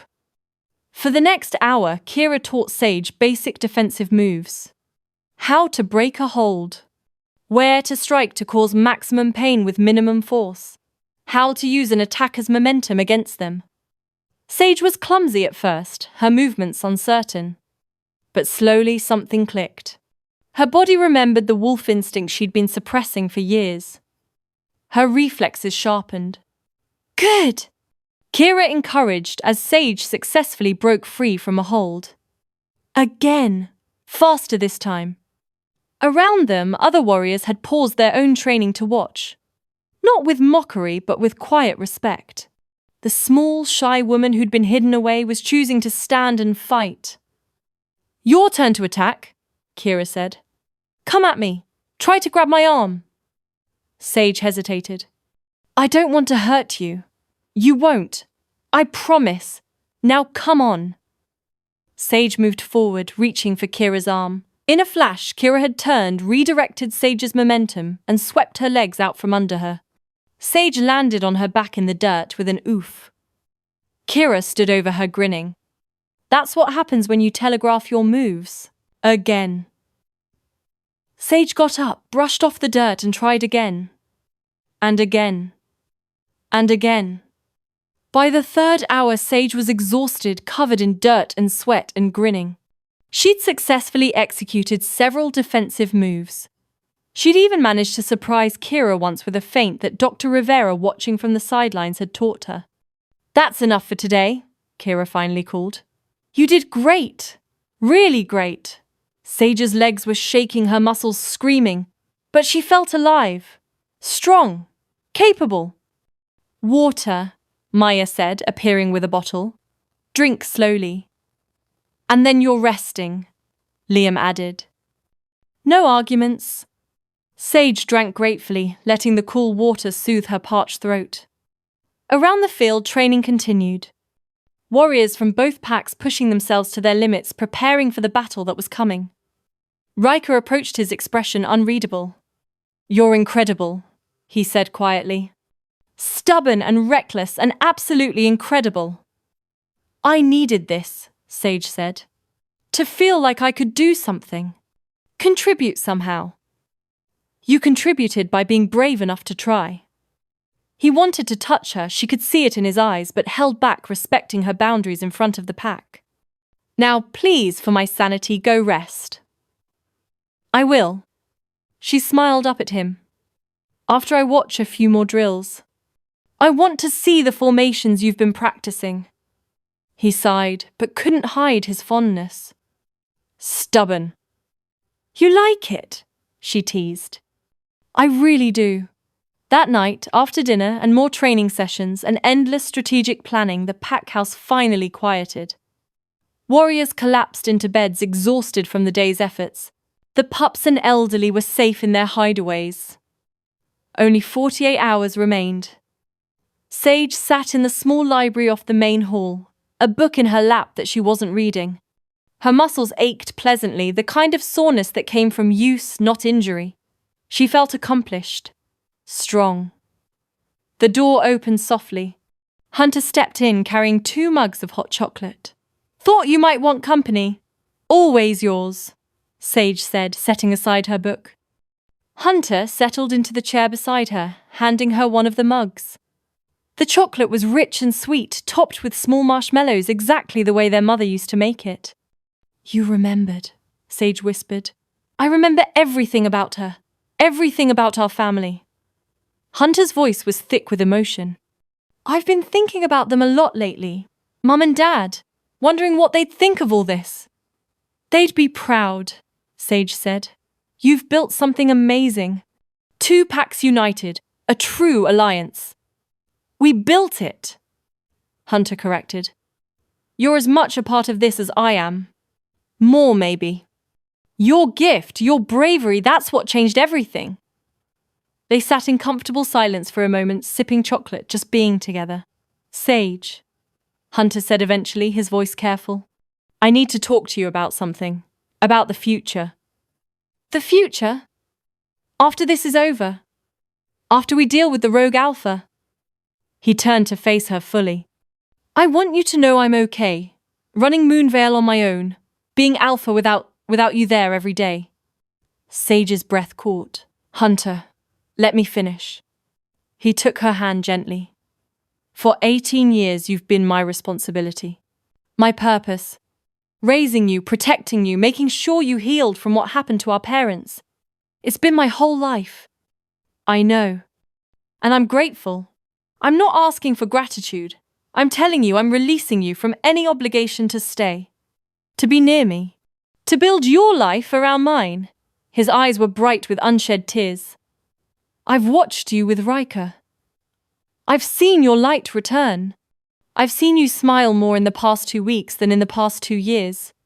Hunter, I love you. I know you do. And I love you. But Sage, his voice broke. I want you to be happy. Truly happy. Not just safe or protected or managing your trauma. I want you to live. To love. To have everything Mum and Dad would have wanted for you. Sage felt tears streaming down her face. But Moonvale is my home. Moonvale will always be your home. But if when you choose to bond with Ryker, if you choose to make your life with him here, at Southland. Hunter squeezed her hand. I want you to do it without guilt. Without feeling like you're abandoning me or our pack. Because you're not. You're just growing, moving forward, living. You're giving me permission to leave you? Sage's voice was small, heartbroken. I'm giving you permission to be happy. Hunter touched her face gently. You're not leaving me, Sage. You're just flying. And I'll be here always, so proud of you I could burst. But I won't be the thing that holds you back. You could never hold me back. Good. Hunter's smile was watery, but genuine. Because I really like Ryker. And I think you two could be really happy together. Like Mum and Dad were. Like we all deserve to be. Sage threw her arms around her brother, hugging him fiercely despite the ache in her training-sore muscles. He held her just as tight, his big brother embrace as familiar as breathing. I'm not going anywhere yet, she murmured against his shoulder. There's still a battle to fight, a rogue alpha to defeat. I know, but after you have choices. Options, freedom to choose your own path. He pulled back, looking at her seriously. Promise me you'll choose what makes you happy. Not what you think you should do. Not what you think I need. What you truly want. I promise, Sage whispered. The door cracked open slightly. Kira's face appeared in the gap, her eyes widening when she saw the siblings in their emotional embrace. Oh, sorry, I didn't mean to. I was just... Kira started to back out. I'll come back later. It's fine, Hunter said, his voice rough with emotion but warm. We were just having some sibling time. I can see that. I'll just... Kira started to leave again, but as she pulled back, she caught Hunter's eye and gave him a deliberate wink. The gesture was quick, playful, knowing. Sage saw it, saw the understanding pass between Kira and her brother, the shared secret about Sage and Ryker's developing relationship. Hunter's approval written in that small gesture. As the door closed behind, Kira Sage reached out and touched Hunter's hand. The emotions hit her immediately through her gift love. So much love for her, it made her chest ache. Pride that swelled so large it could barely be contained. Relief that she was healing, growing, finding happiness. Hope for her future with Ryker. Sadness at the thought of her eventually living elsewhere, but not regret, never regret. Joy at seeing her smile, at knowing she'd found someone who valued her gentleness. Determination to protect her, to give her the space to choose her own path. And underneath it all, peace. Contentment with his role as her brother, no longer just her guardian. He was ready to let her go. Ready to watch her fly. Ready to be proud of her from whatever distance she chose. Sage gasped softly, pulling her hand back, tears streaming freely now. You really mean it? She whispered. All of it. You're truly okay with me, with Ryker, with everything. More than okay. Hunter's smile was radiant, despite the tears on his own cheeks. I'm thrilled. Kira and I... He laughed. We've been conspiring, actually. Trying to give you 2 time alone. Making sure Ryker knows he has my blessing. Plotting. You've been plotting my love life with Kira. Absolutely. And it's working. He grinned. I saw how he looked at you today on the training field. Like you hung the moon. Like you were the bravest, most amazing thing he'd ever seen. Hunter? And you looked at him the same way. His voice softened. That's love, Sage. Real love. The kind that Mum and Dad had. The kind everyone deserves. Sage couldn't speak past the lump in her throat. She just nodded, holding her brother's hand, feeling his absolute certainty and support flowing through her gift. Now, Hunter said, standing and pulling her up with him, you need to rest. We have another full day of training tomorrow, and you'll probably insist on participating again, despite my better judgment. I definitely will. Stubborn, he said fondly. Just like Mom. They walked together through the quiet pack house, past sleeping warriors and watchful guards. At the door to Ryker's quarters, where Sage had been staying, Hunter pulled her into one more hug. I love you, little sister.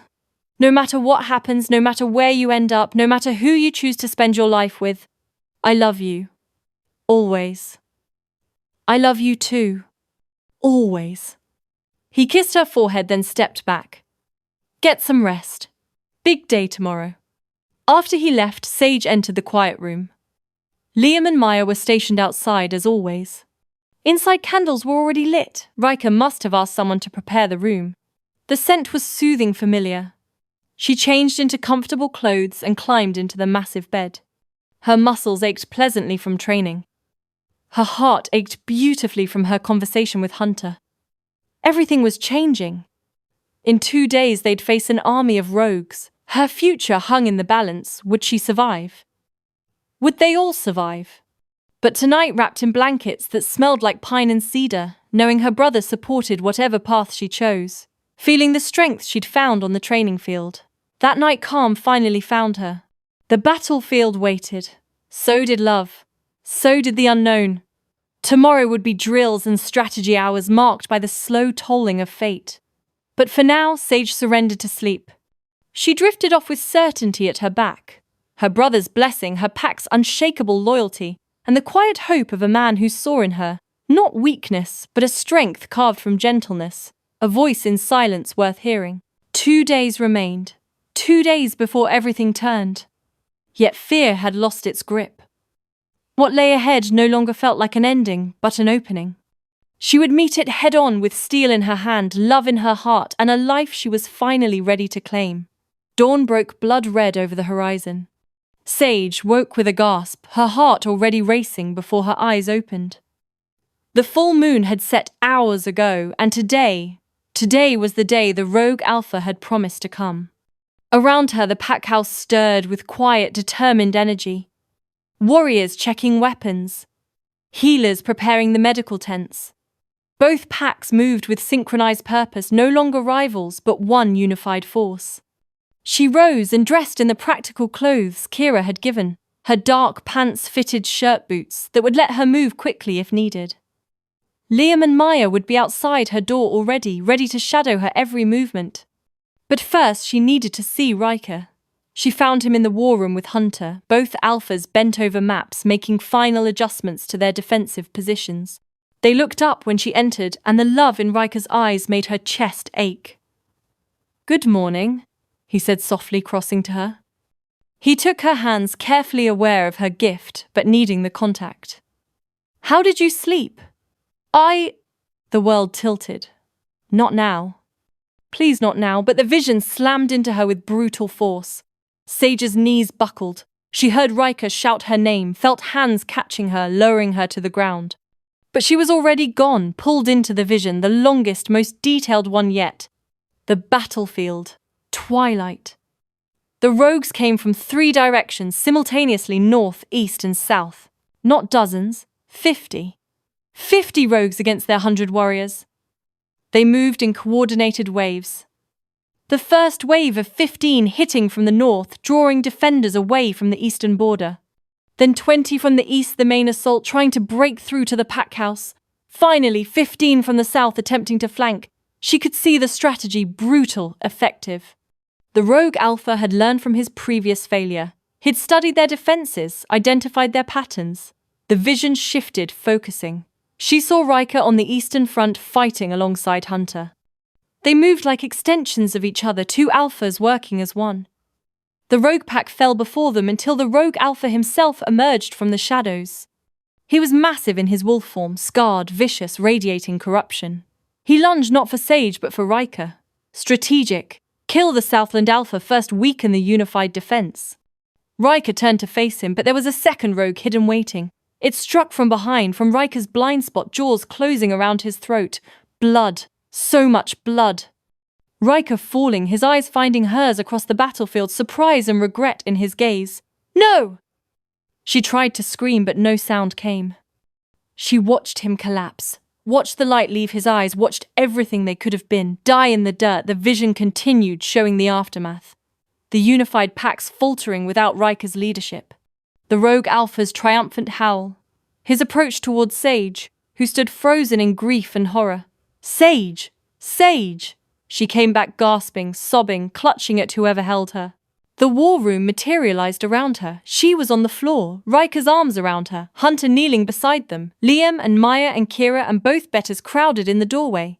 "No, no, no!" The words tumbled out between sobs. "He dies! Ryker dies! I saw it! I saw! Breathe!" Ryker said, his voice steady despite the alarm in his eyes. "I'm right here. I'm fine. It was a vision. You die!" The word came out as a wail. On the eastern front. "The rogue alpha comes for you, and there's another rogue behind you hidden, and it She couldn't finish, couldn't say the words. The image of him bleeding out burned into her mind. Sage. Hunter's voice cut through her panic. I need you to focus. Can you tell us exactly what you saw?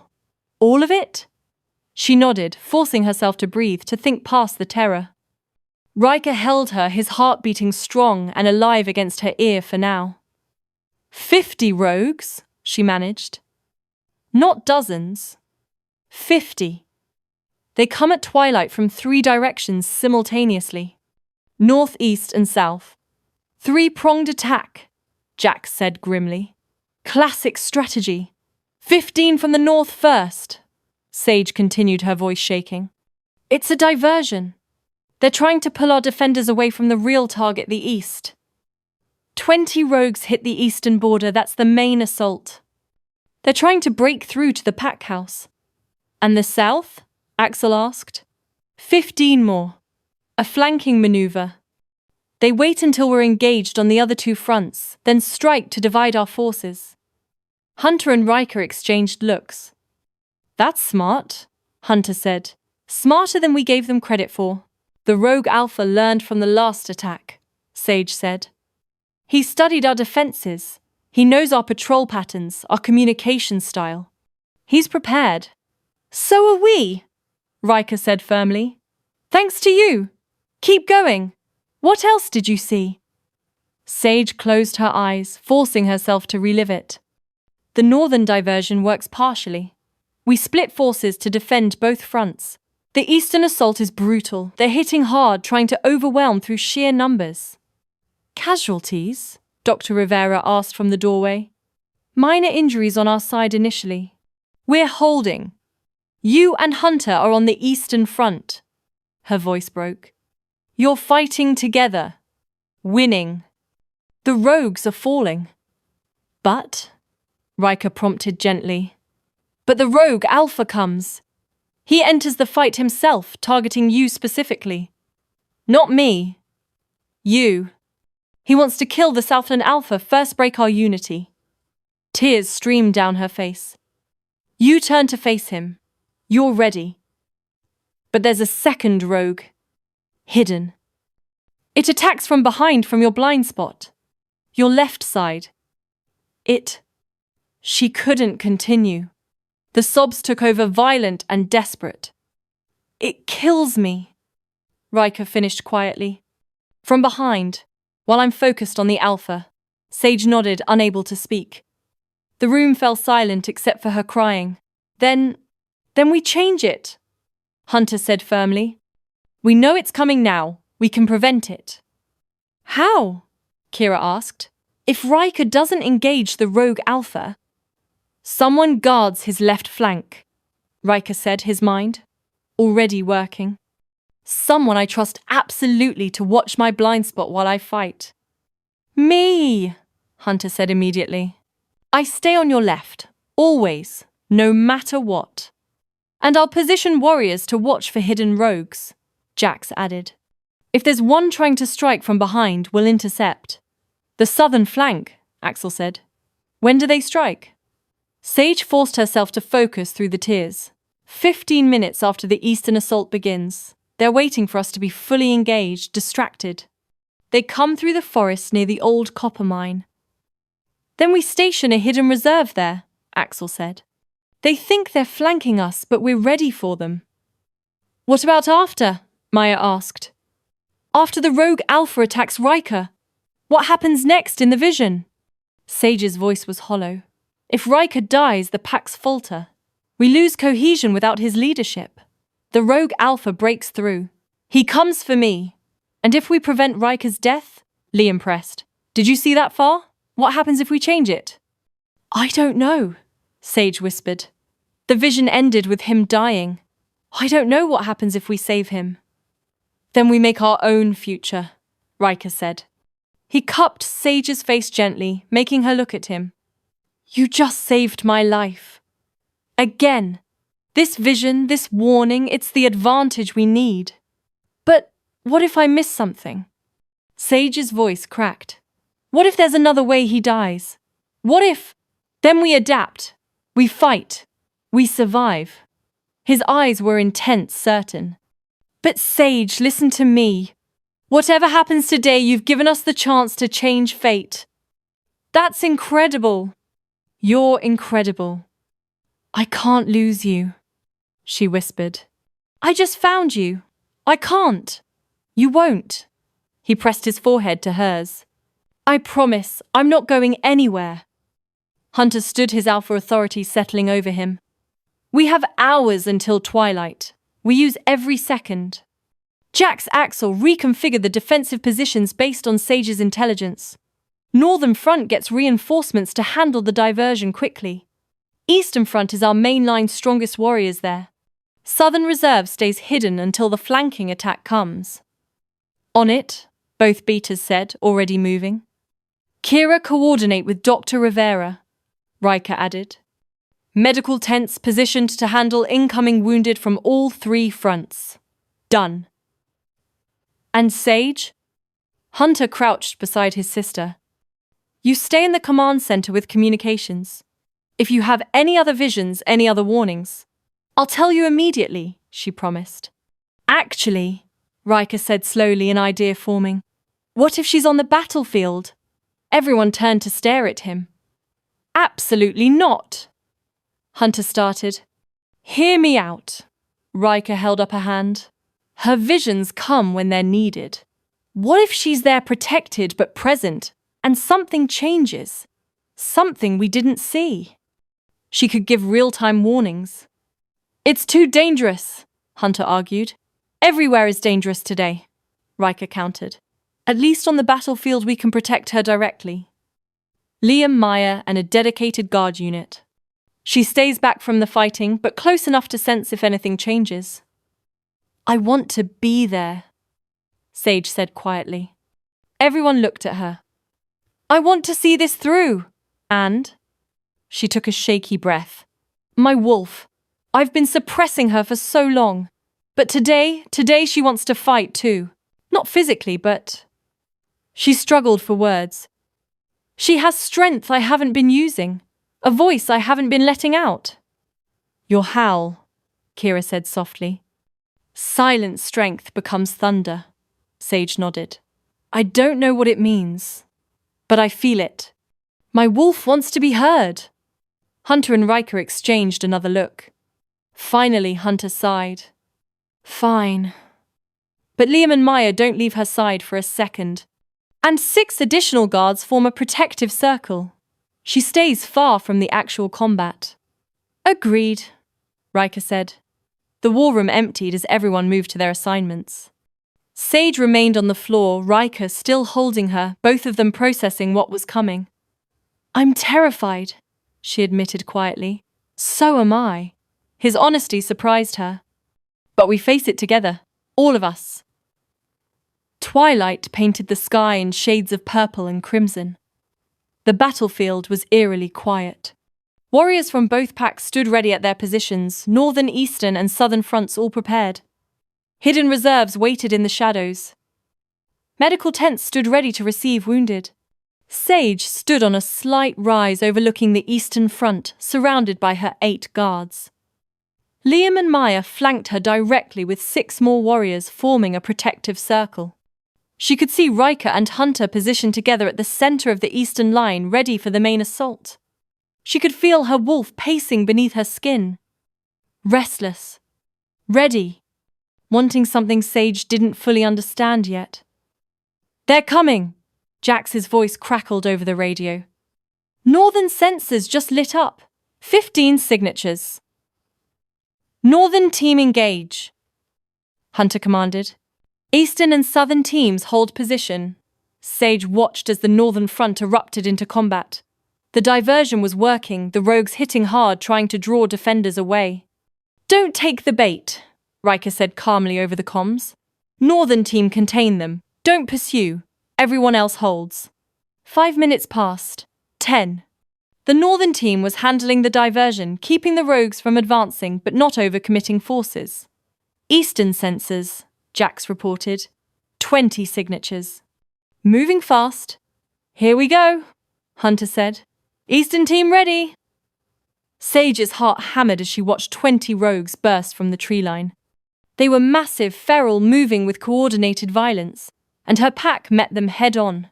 The clash was brutal, teeth and claws, snarls and yelps, but the unified defense held. Moonvale and Southland fighting as one, their training evident in every coordinated strike. Southern flank. Axel's voice came through. 15 rogues attempting to flank. Reserve team engaging. The hidden reserve struck the flanking rogues before they could execute their maneuver. The element of surprise worked both ways. On the eastern front, the battle raged. Ryker and Hunter fought side by side, their movements synchronized. Rogue after rogue fell before them. Then Sage felt it a shift in the air, a spike of malevolent intent so strong it made her gasp. "He's here," she said. "The rogue Alpha. Eastern front. He's..." The massive scarred wolf emerged from the shadows, exactly as her vision had shown. He moved with deadly purpose, heading straight for Ryker. "Ryker, you're 9 o'clock!" Hunter shouted. Ryker turned, seeing the rogue Alpha. They circled each other, and Sage could feel the weight of this confrontation. Alpha versus Alpha, corruption versus honor. They lunged simultaneously. The fight was vicious, powerful. Two Alphas at full strength, both determined to win. But Sage's attention was split. She was watching for the second rogue, the hidden one that would strike from behind. "Left flank," she whispered to Liam. "There's another one, waiting for an opening on Ryker's left side." "I see it," Liam said grimly. He spoke into his radio. "Hidden rogue eastern front targeting Alpha Ryker's left flank. Someone intercept." Hunter was already moving. While Ryker engaged the rogue Alpha, Hunter positioned himself on Ryker's left, watching, waiting. The hidden rogue lunged from the shadows. Hunter intercepted it mid-leap, jaws closing around its throat. They hit the ground, hard rolling, but Hunter didn't let go. The hidden rogue's sneak attack had failed. "Yes!" Maya breathed beside Sage. But the rogue Alpha realized his ambush had been thwarted. He disengaged from Ryker and howled a sound of pure fury and frustration. More rogues converged on the eastern front. Not the original plan, but desperation. They were throwing everything at breaking through. The fighting intensified. Sage could see warriors falling, not dead, but injured. The medical teams were already moving, dragging wounded wolves to safety. And something was building inside Sage. Her wolf was pushing, demanding, needing to be heard. The same instinct that had made her attend Mrs. Williams's classes, that had been developing her gift for years, it was culminating in this moment. The rogue Alpha locked eyes with Sage across the battlefield. Even in wolf form, she could feel his obsessive hunger. He wanted her. He would kill everyone she loved to possess her. And something in Sage snapped. Not broke, transformed. Her wolf surged forward, and for the first time in 18 years, Sage didn't fight it. She let the shift come painful, beautiful, necessary. Her wolf was small, delicate. Her fur the same auburn as her hair, her eyes the same warm brown. She looked fragile, harmless, until she howled. The sound that came from her wasn't a roar or a battle cry. It was something else entirely, a siren song, a call, a declaration. It rang across the battlefield like crystal bells, like thunder, like every silent word she'd ever swallowed, finding voice at once. Pure, powerful, undeniable. Every wolf on the battlefield, friend and foe, froze. The rogue Alpha's eyes widened in shock. And Sage's wolf spoke not with words, but with intent that every wolf understood. "This ends now. Your obsession is corruption, not power. You see wolves as tools, as weapons, as things to be used. That makes you weak, not strong. Real power comes from unity, from love, from choosing to protect instead of possess. You lost the moment you decided I was something to be claimed, instead of someone to be cherished." The truth of it resonated through every wolf present. The rogue Alpha's remaining fighters hesitated, uncertainty flickering in their eyes. Some had joined him for strength, for protection, for promises of power. But faced with this declaration, this naming of what he truly was, doubt crept in. The rogue Alpha snarled, lunging towards Sage's position. He didn't make it. Hunter hit him from the right, Ryker from the left. Two alphas worked in perfect synchronization, defending not just Sage but everything. She represented unity. Love the choice to be better. The fight was brutal but brief. The rogue alpha, already weakened from his earlier battle with Ryker, couldn't withstand both alphas attacking in coordination. Hunter's jaws closed around his shoulder, driving him to the ground. Ryker's struck at his throat, quick, clean final. The rogue alpha fell, his body hitting the earth with the weight of all his corrupted ambitions.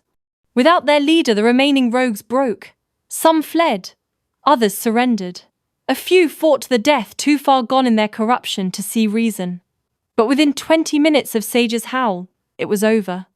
The battlefield fell quiet, except for the sounds of wounded being tended and warriors catching their breath. Sage shifted back to human form, her guards immediately wrapping her in a blanket. She felt drained, emptied out, but also lighter than she'd been in years. Her wolf had finally spoken, and the silence that had protected her for 18 years had transformed into thunder when it mattered most. Ryker, she breathed, scanning the battlefield.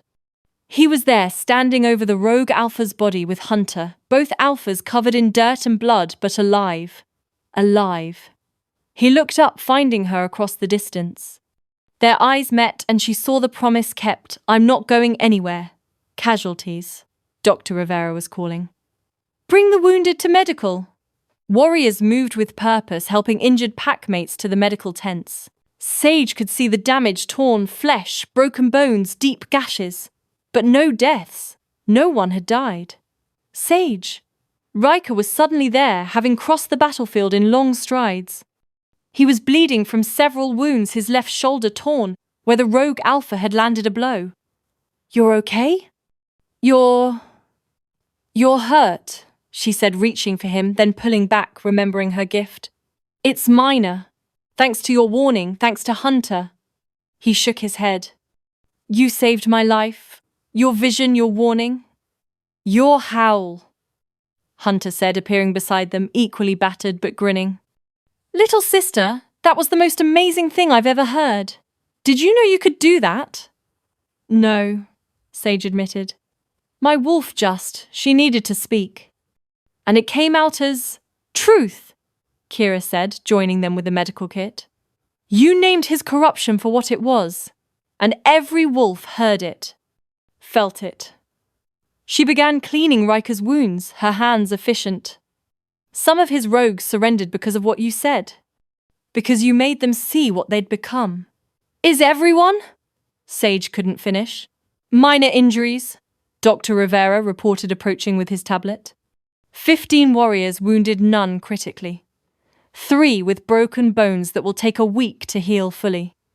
5 with deep lacerations currently being stitched. 7 with minor cuts and bruises, but no deaths. Not a single death on our side. And the rogues? Hunter asked. 23 dead, including their alpha, 15 captured for questioning. 12 escaped into the wilderness. Axel appeared, his face streaked with dirt and blood. We're tracking the escapees, but they're scattered, broken. Without leadership, they're no longer a threat. It's over, Ryker said, the weight of it settling over him. It's actually over. Sage swayed on her feet, the exhaustion finally catching up with her. Liam caught her elbow. Easy. You just shifted for the first time in years and then unleashed that incredible howl. You're allowed to be tired. I need to. She looked at the medical tents. I should help. With the wounded? Absolutely not, Dr. Rivera said firmly. You're going to sit down, drink water, and let someone else take care of things for once. He's right, Maya said, guiding Sage toward a quiet area away from the chaos. You've done more than enough today. But before they could move her away, warriors from both packs began to appear. One by one they approached Sage, bloodied, exhausted, but alive. They didn't speak.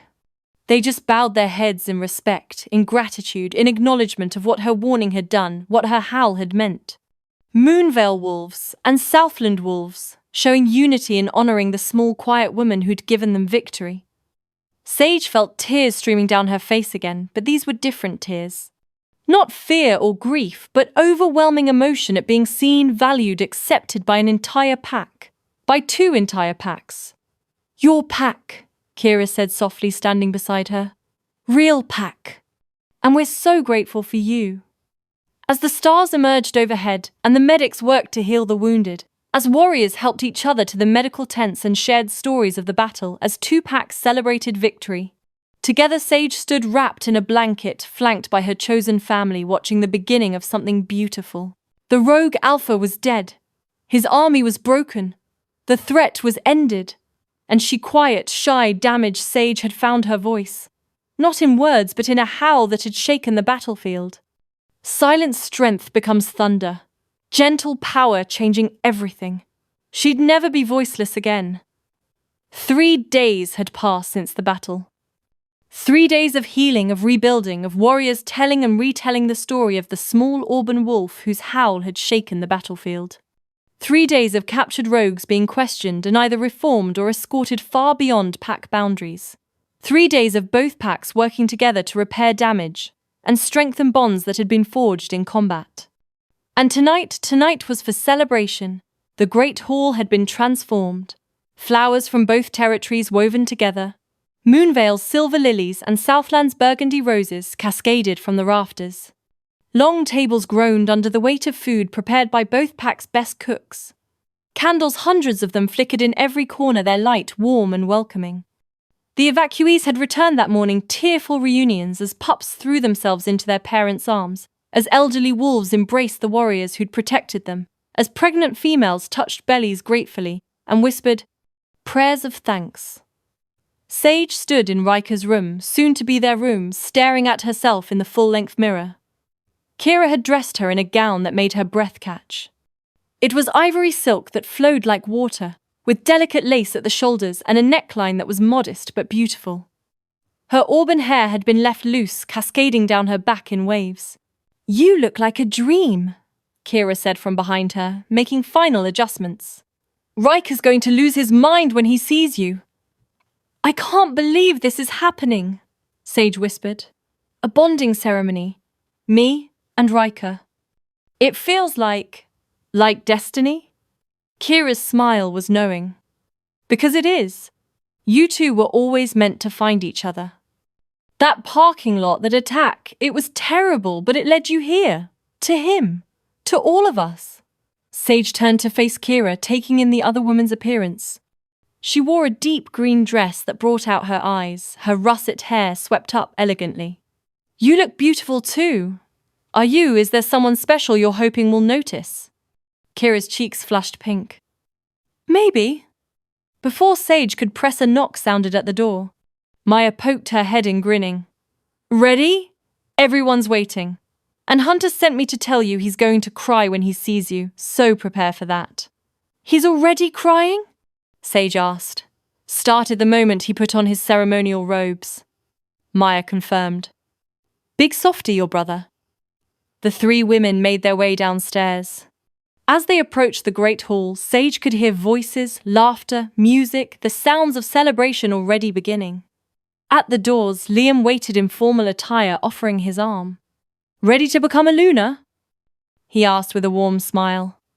"I'm terrified," Sage admitted. "Good, means it matters." He covered her hand with his. "You're going to be amazing. We're all so proud of you." The doors opened. The hall fell silent. Every seat was filled, both packs together, no division between Moonvale and Southland. Warriors, still bearing bandages from the battle, sat beside those who'd been evacuated. Elders who'd released decades of hatred sat with young wolves who'd never known rivalry. Pups who'd played together while in hiding now sat in their parents' laps, eyes wide with excitement. And at the front, beneath an arch woven with silver lilies and burgundy roses, stood Ryker. He wore traditional ceremonial robes in Southland's burgundy and gold, but his eyes, those deep brown eyes, held only warmth and love as he watched her approach. His left shoulder was still bandaged beneath the robes, but he stood tall and strong. Beside him stood Hunter in Moonvale's green and silver, tears already streaming down his face as he watched his little sister walk toward her future. Sage moved down the aisle on Liam's arm, feeling the weight of every gaze, but not shrinking from it. These were her people now. Her packs. Her family. When they reached the arch, Liam placed Sage's hand in Ryker's. "Take care of her," he said seriously. "Or Maya and I will have words with you. I promise," Ryker said, his voice thick with emotion. An elderly woman stepped forward, the same Moonvale elder who'd recognized Alara's name. Beside her stood an older Southland man, weathered and wise. Together they would perform the ceremony, a symbol of both packs united. "We gather tonight," the Moonvale elder began, her voice carrying through the hall. "Not just to celebrate a bonding, but to witness the joining of two souls who have already proven their commitment to each other, and to all of us. Sage of Moonvale," the Southland elder said, "you have shown courage beyond measure. Your gift saved lives. Your howl changed the course of battle. Your gentle strength has taught us all that power comes in many forms." "Ryker of Southland," the Moonvale elder continued, "you have shown wisdom and compassion. You chose to save a rival over maintaining a pointless feud. You saw value where others saw weakness. You loved without reservation or condition. Together," they said in unison, "you represent the future we're building. Unity. Respect. Love that transcends old boundaries." Ryker turned to face Sage, fully taking both her hands. "Sage, before I found you in that parking lot, I thought I was content. I had my pack, my purpose, my routine. But you," his voice cracked, "you showed me what I was missing. Gentleness in a world of violence. Quiet wisdom in a world of noise. You make me want to be better, softer, more present. You've given me everything I didn't know I needed." Tears streamed down Sage's face. "Ryker, I spent 18 years believing I was broken. Too quiet, too fragile, too damaged to be whole. But you looked at me and saw someone worth saving, worth protecting, worth—" She had to pause, compose herself. "Worth loving. You gave me safety and strength, and a place to belong. You gave me the courage to finally let my wolf speak. You gave me everything." "Then bind yourselves," the elders said together. "Before these witnesses, before your packs, before the moon and stars become one." Ryker leaned down, pressing his forehead to Sage's. In traditional wolf bonding, they would exchange marks bites that would scar and identify them as mated. But Ryker, knowing her gift, had another solution. From his pocket, he drew 2 pendants, silver wolves intertwined, hanging on delicate chains. "My grandmother made these," he said softly. "For my grandfather and herself. They're infused with intention, with love, with the promise of forever. If you'll accept this instead of a traditional mark—" "Yes," Sage breathed. "Yes, I'll wear it always." He fastened it around her neck, and she felt the warmth of it settle against her heart. Then she took the matching pendant and reached up to fasten it around his neck, her hands trembling. "Bound by choice," the elders declared. "Bound by love, bound by the promise of tomorrow. We recognize this union and celebrate the beginning of—" "Wait!" Hunter's voice rang out. "Before you finish, there's one more bonding to witness tonight." The hall erupted in confused murmurs. Sage turned to her brother, bewildered. Hunter stepped forward, his face nervous but determined. And then, to everyone's shock, Kira moved to stand beside him. "What?" Sage started. "I wanted to tell you," Kira said quickly, her eyes finding Sage's. "I've been trying to find the right moment, but there never was one. And then Ryker said he was going to bond with you tonight, and Hunter and I decided, why wait? Why not celebrate everything we've built together?" Hunter took Kira's hand, facing the stunned crowd. "Kira and I we've been more than friends for a while now. Since the alliance formed, since we started working together, something just—" He smiled at her.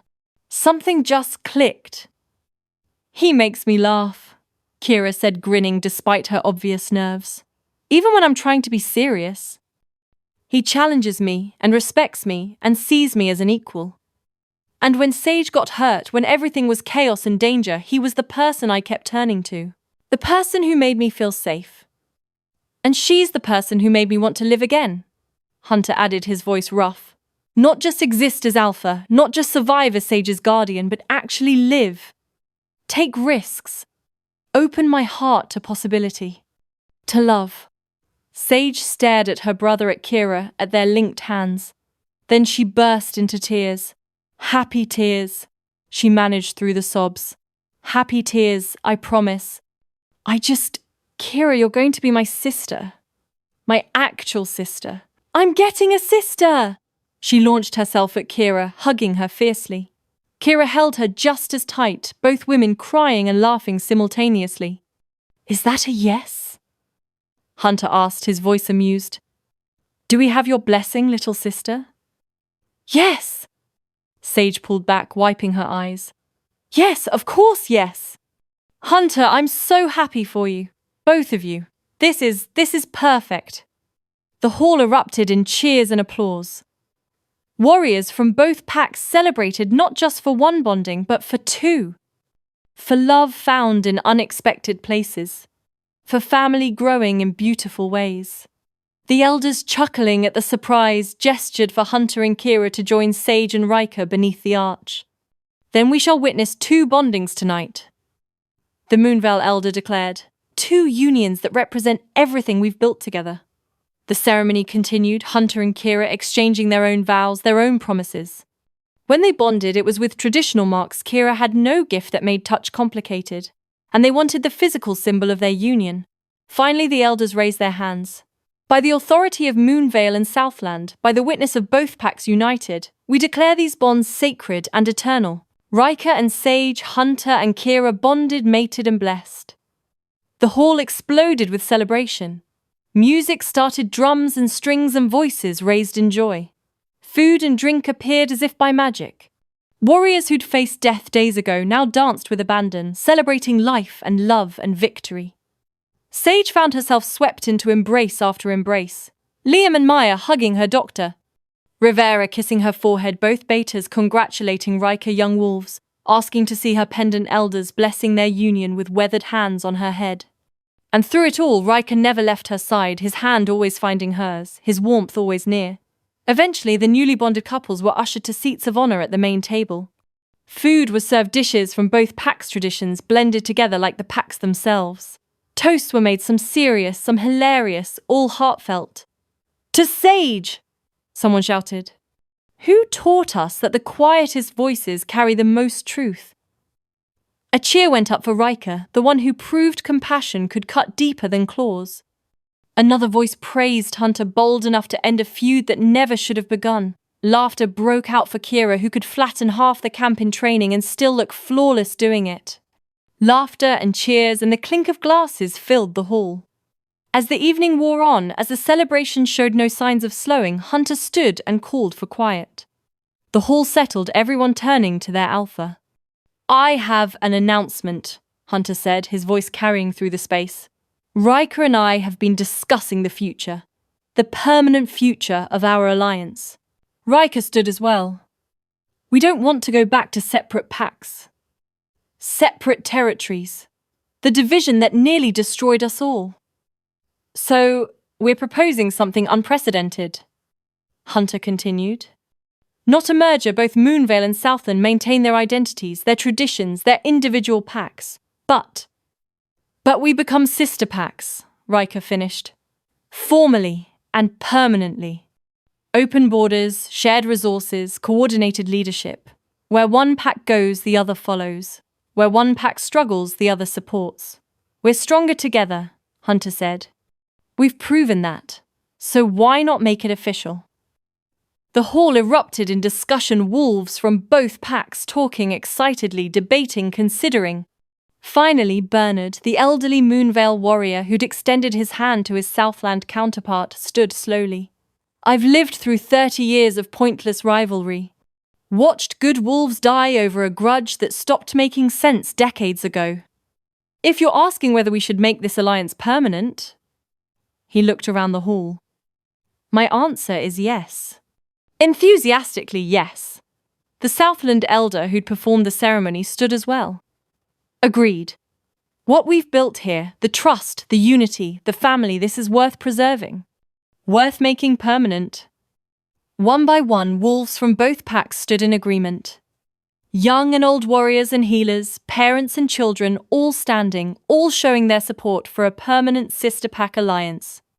Then it settled, Ryker said, his voice thick with emotion. Moonvale and Southland, sister packs. Forever. The cheers were deafening. As the celebration continued late into the night, Sage stepped outside for air. The moon hung full and bright overhead, the same moon that had marked the deadline for the Rogue Alpha's ultimatum. But that threat was gone now, and the moon witnessed only joy. She felt Ryker's presence before he spoke. Need a break from the chaos? Just needed to breathe, to process.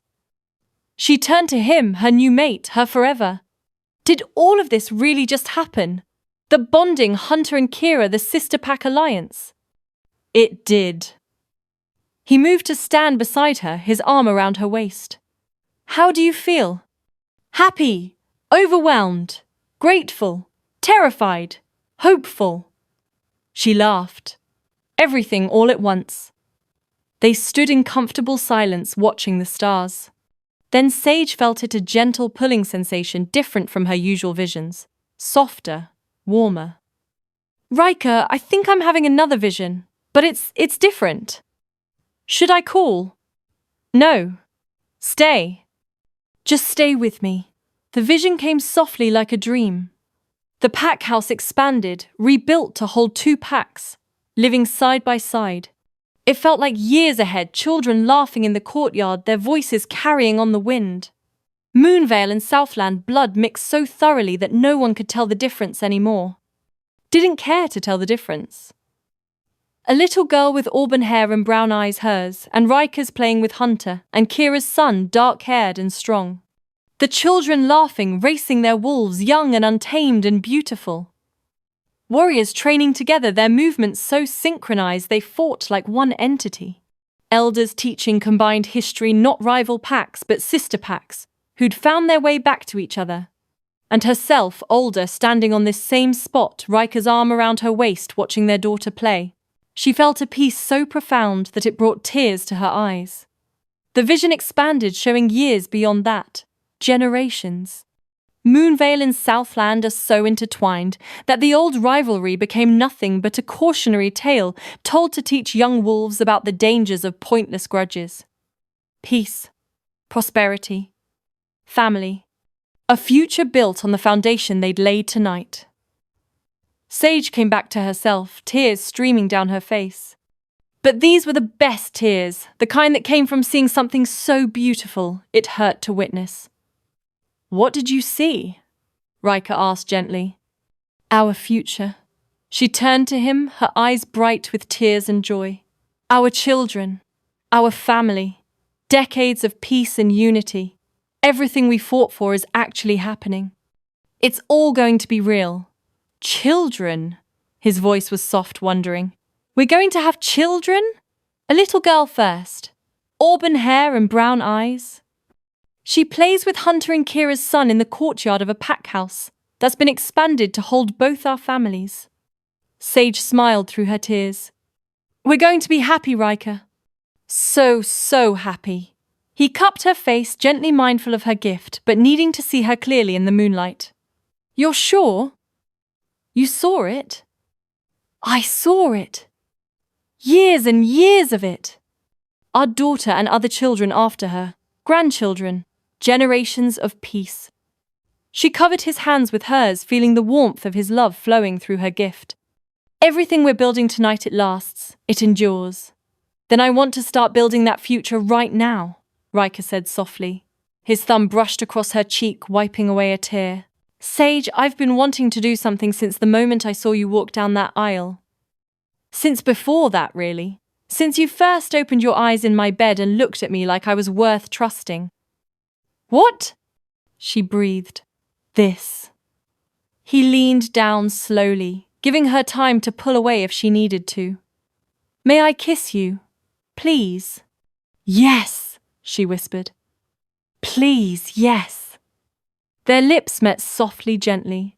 a first kiss that held the promise of forever. Sage felt the emotions flowing through her gift, his love, his tenderness, his absolute devotion. But instead of overwhelming her, it felt like coming home. When they finally pulled apart, both breathless, Ryker rested his forehead against hers. "I love you," he said simply. "I will love you every day for the rest of our lives. In the big ways and the small ways. In the quiet moments and the loud ones. You're everything I never knew I needed." "I love you too," Sage said, her voice stronger than it had been in years. "You saw me when I couldn't see myself. You gave me the courage to finally let my wolf speak. You gave me everything." He kissed her again, deeper, this time more certain. And Sage let herself fall into it, into him, into the promise of the future she'd seen. When they finally pulled apart, both smiling like fools, Ryker took her hand. "We should go back inside. Tell Hunter and Kira about your vision. Celebrate with our family." "Our family," Sage repeated, loving the sound of it. Both packs. "Together. Forever," Ryker agreed. They walked back toward the pack house, hand in hand, their first kiss, sealed under the full moon, their future spreading bright and beautiful before them. Behind them, the celebration continued, music and laughter and joy spilling out into the night. Their family, both packs united and whole, celebrating the victory they'd earned together. Sage thought back to that parking lot, to the terror and pain of that night just weeks ago. She'd been so broken, so lost, so certain she'd never be whole again. But here she stood, bonded, loved, carrying the next generation of pack within her. Surrounded by family who saw her strength, valued her gifts, and cherished her gentleness.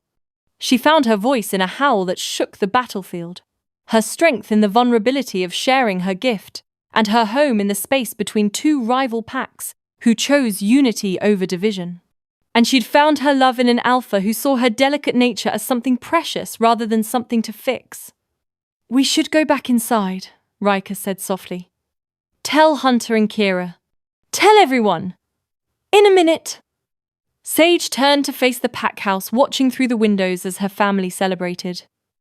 "I just want to remember this moment. This feeling. The beginning of everything. The beginning of forever," Ryker agreed, his hand finding hers.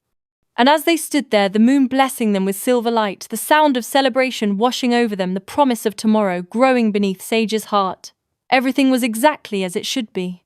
Silent strength had become thunder. Gentle power has changed the world. And a quiet girl who'd once believed she was broken had discovered she was always whole. She just needed the right people to see it. The rivalry was over. The sister packs were born. The future was bright. And Sage, shy, gentle, incredibly strong Sage, was finally, fully home. That's the end of this tale, but in the world of the supernatural, there's always another shadow waiting. Thank you for staying with me through every twist, turn, and heartbeat. If you enjoyed the ride, there's more waiting for you. Take a look at the other audiobooks on this channel. Don't forget to subscribe if you want more magic monsters and stories that go bump in the night. Until next time, stay curious and brave and never stop listening.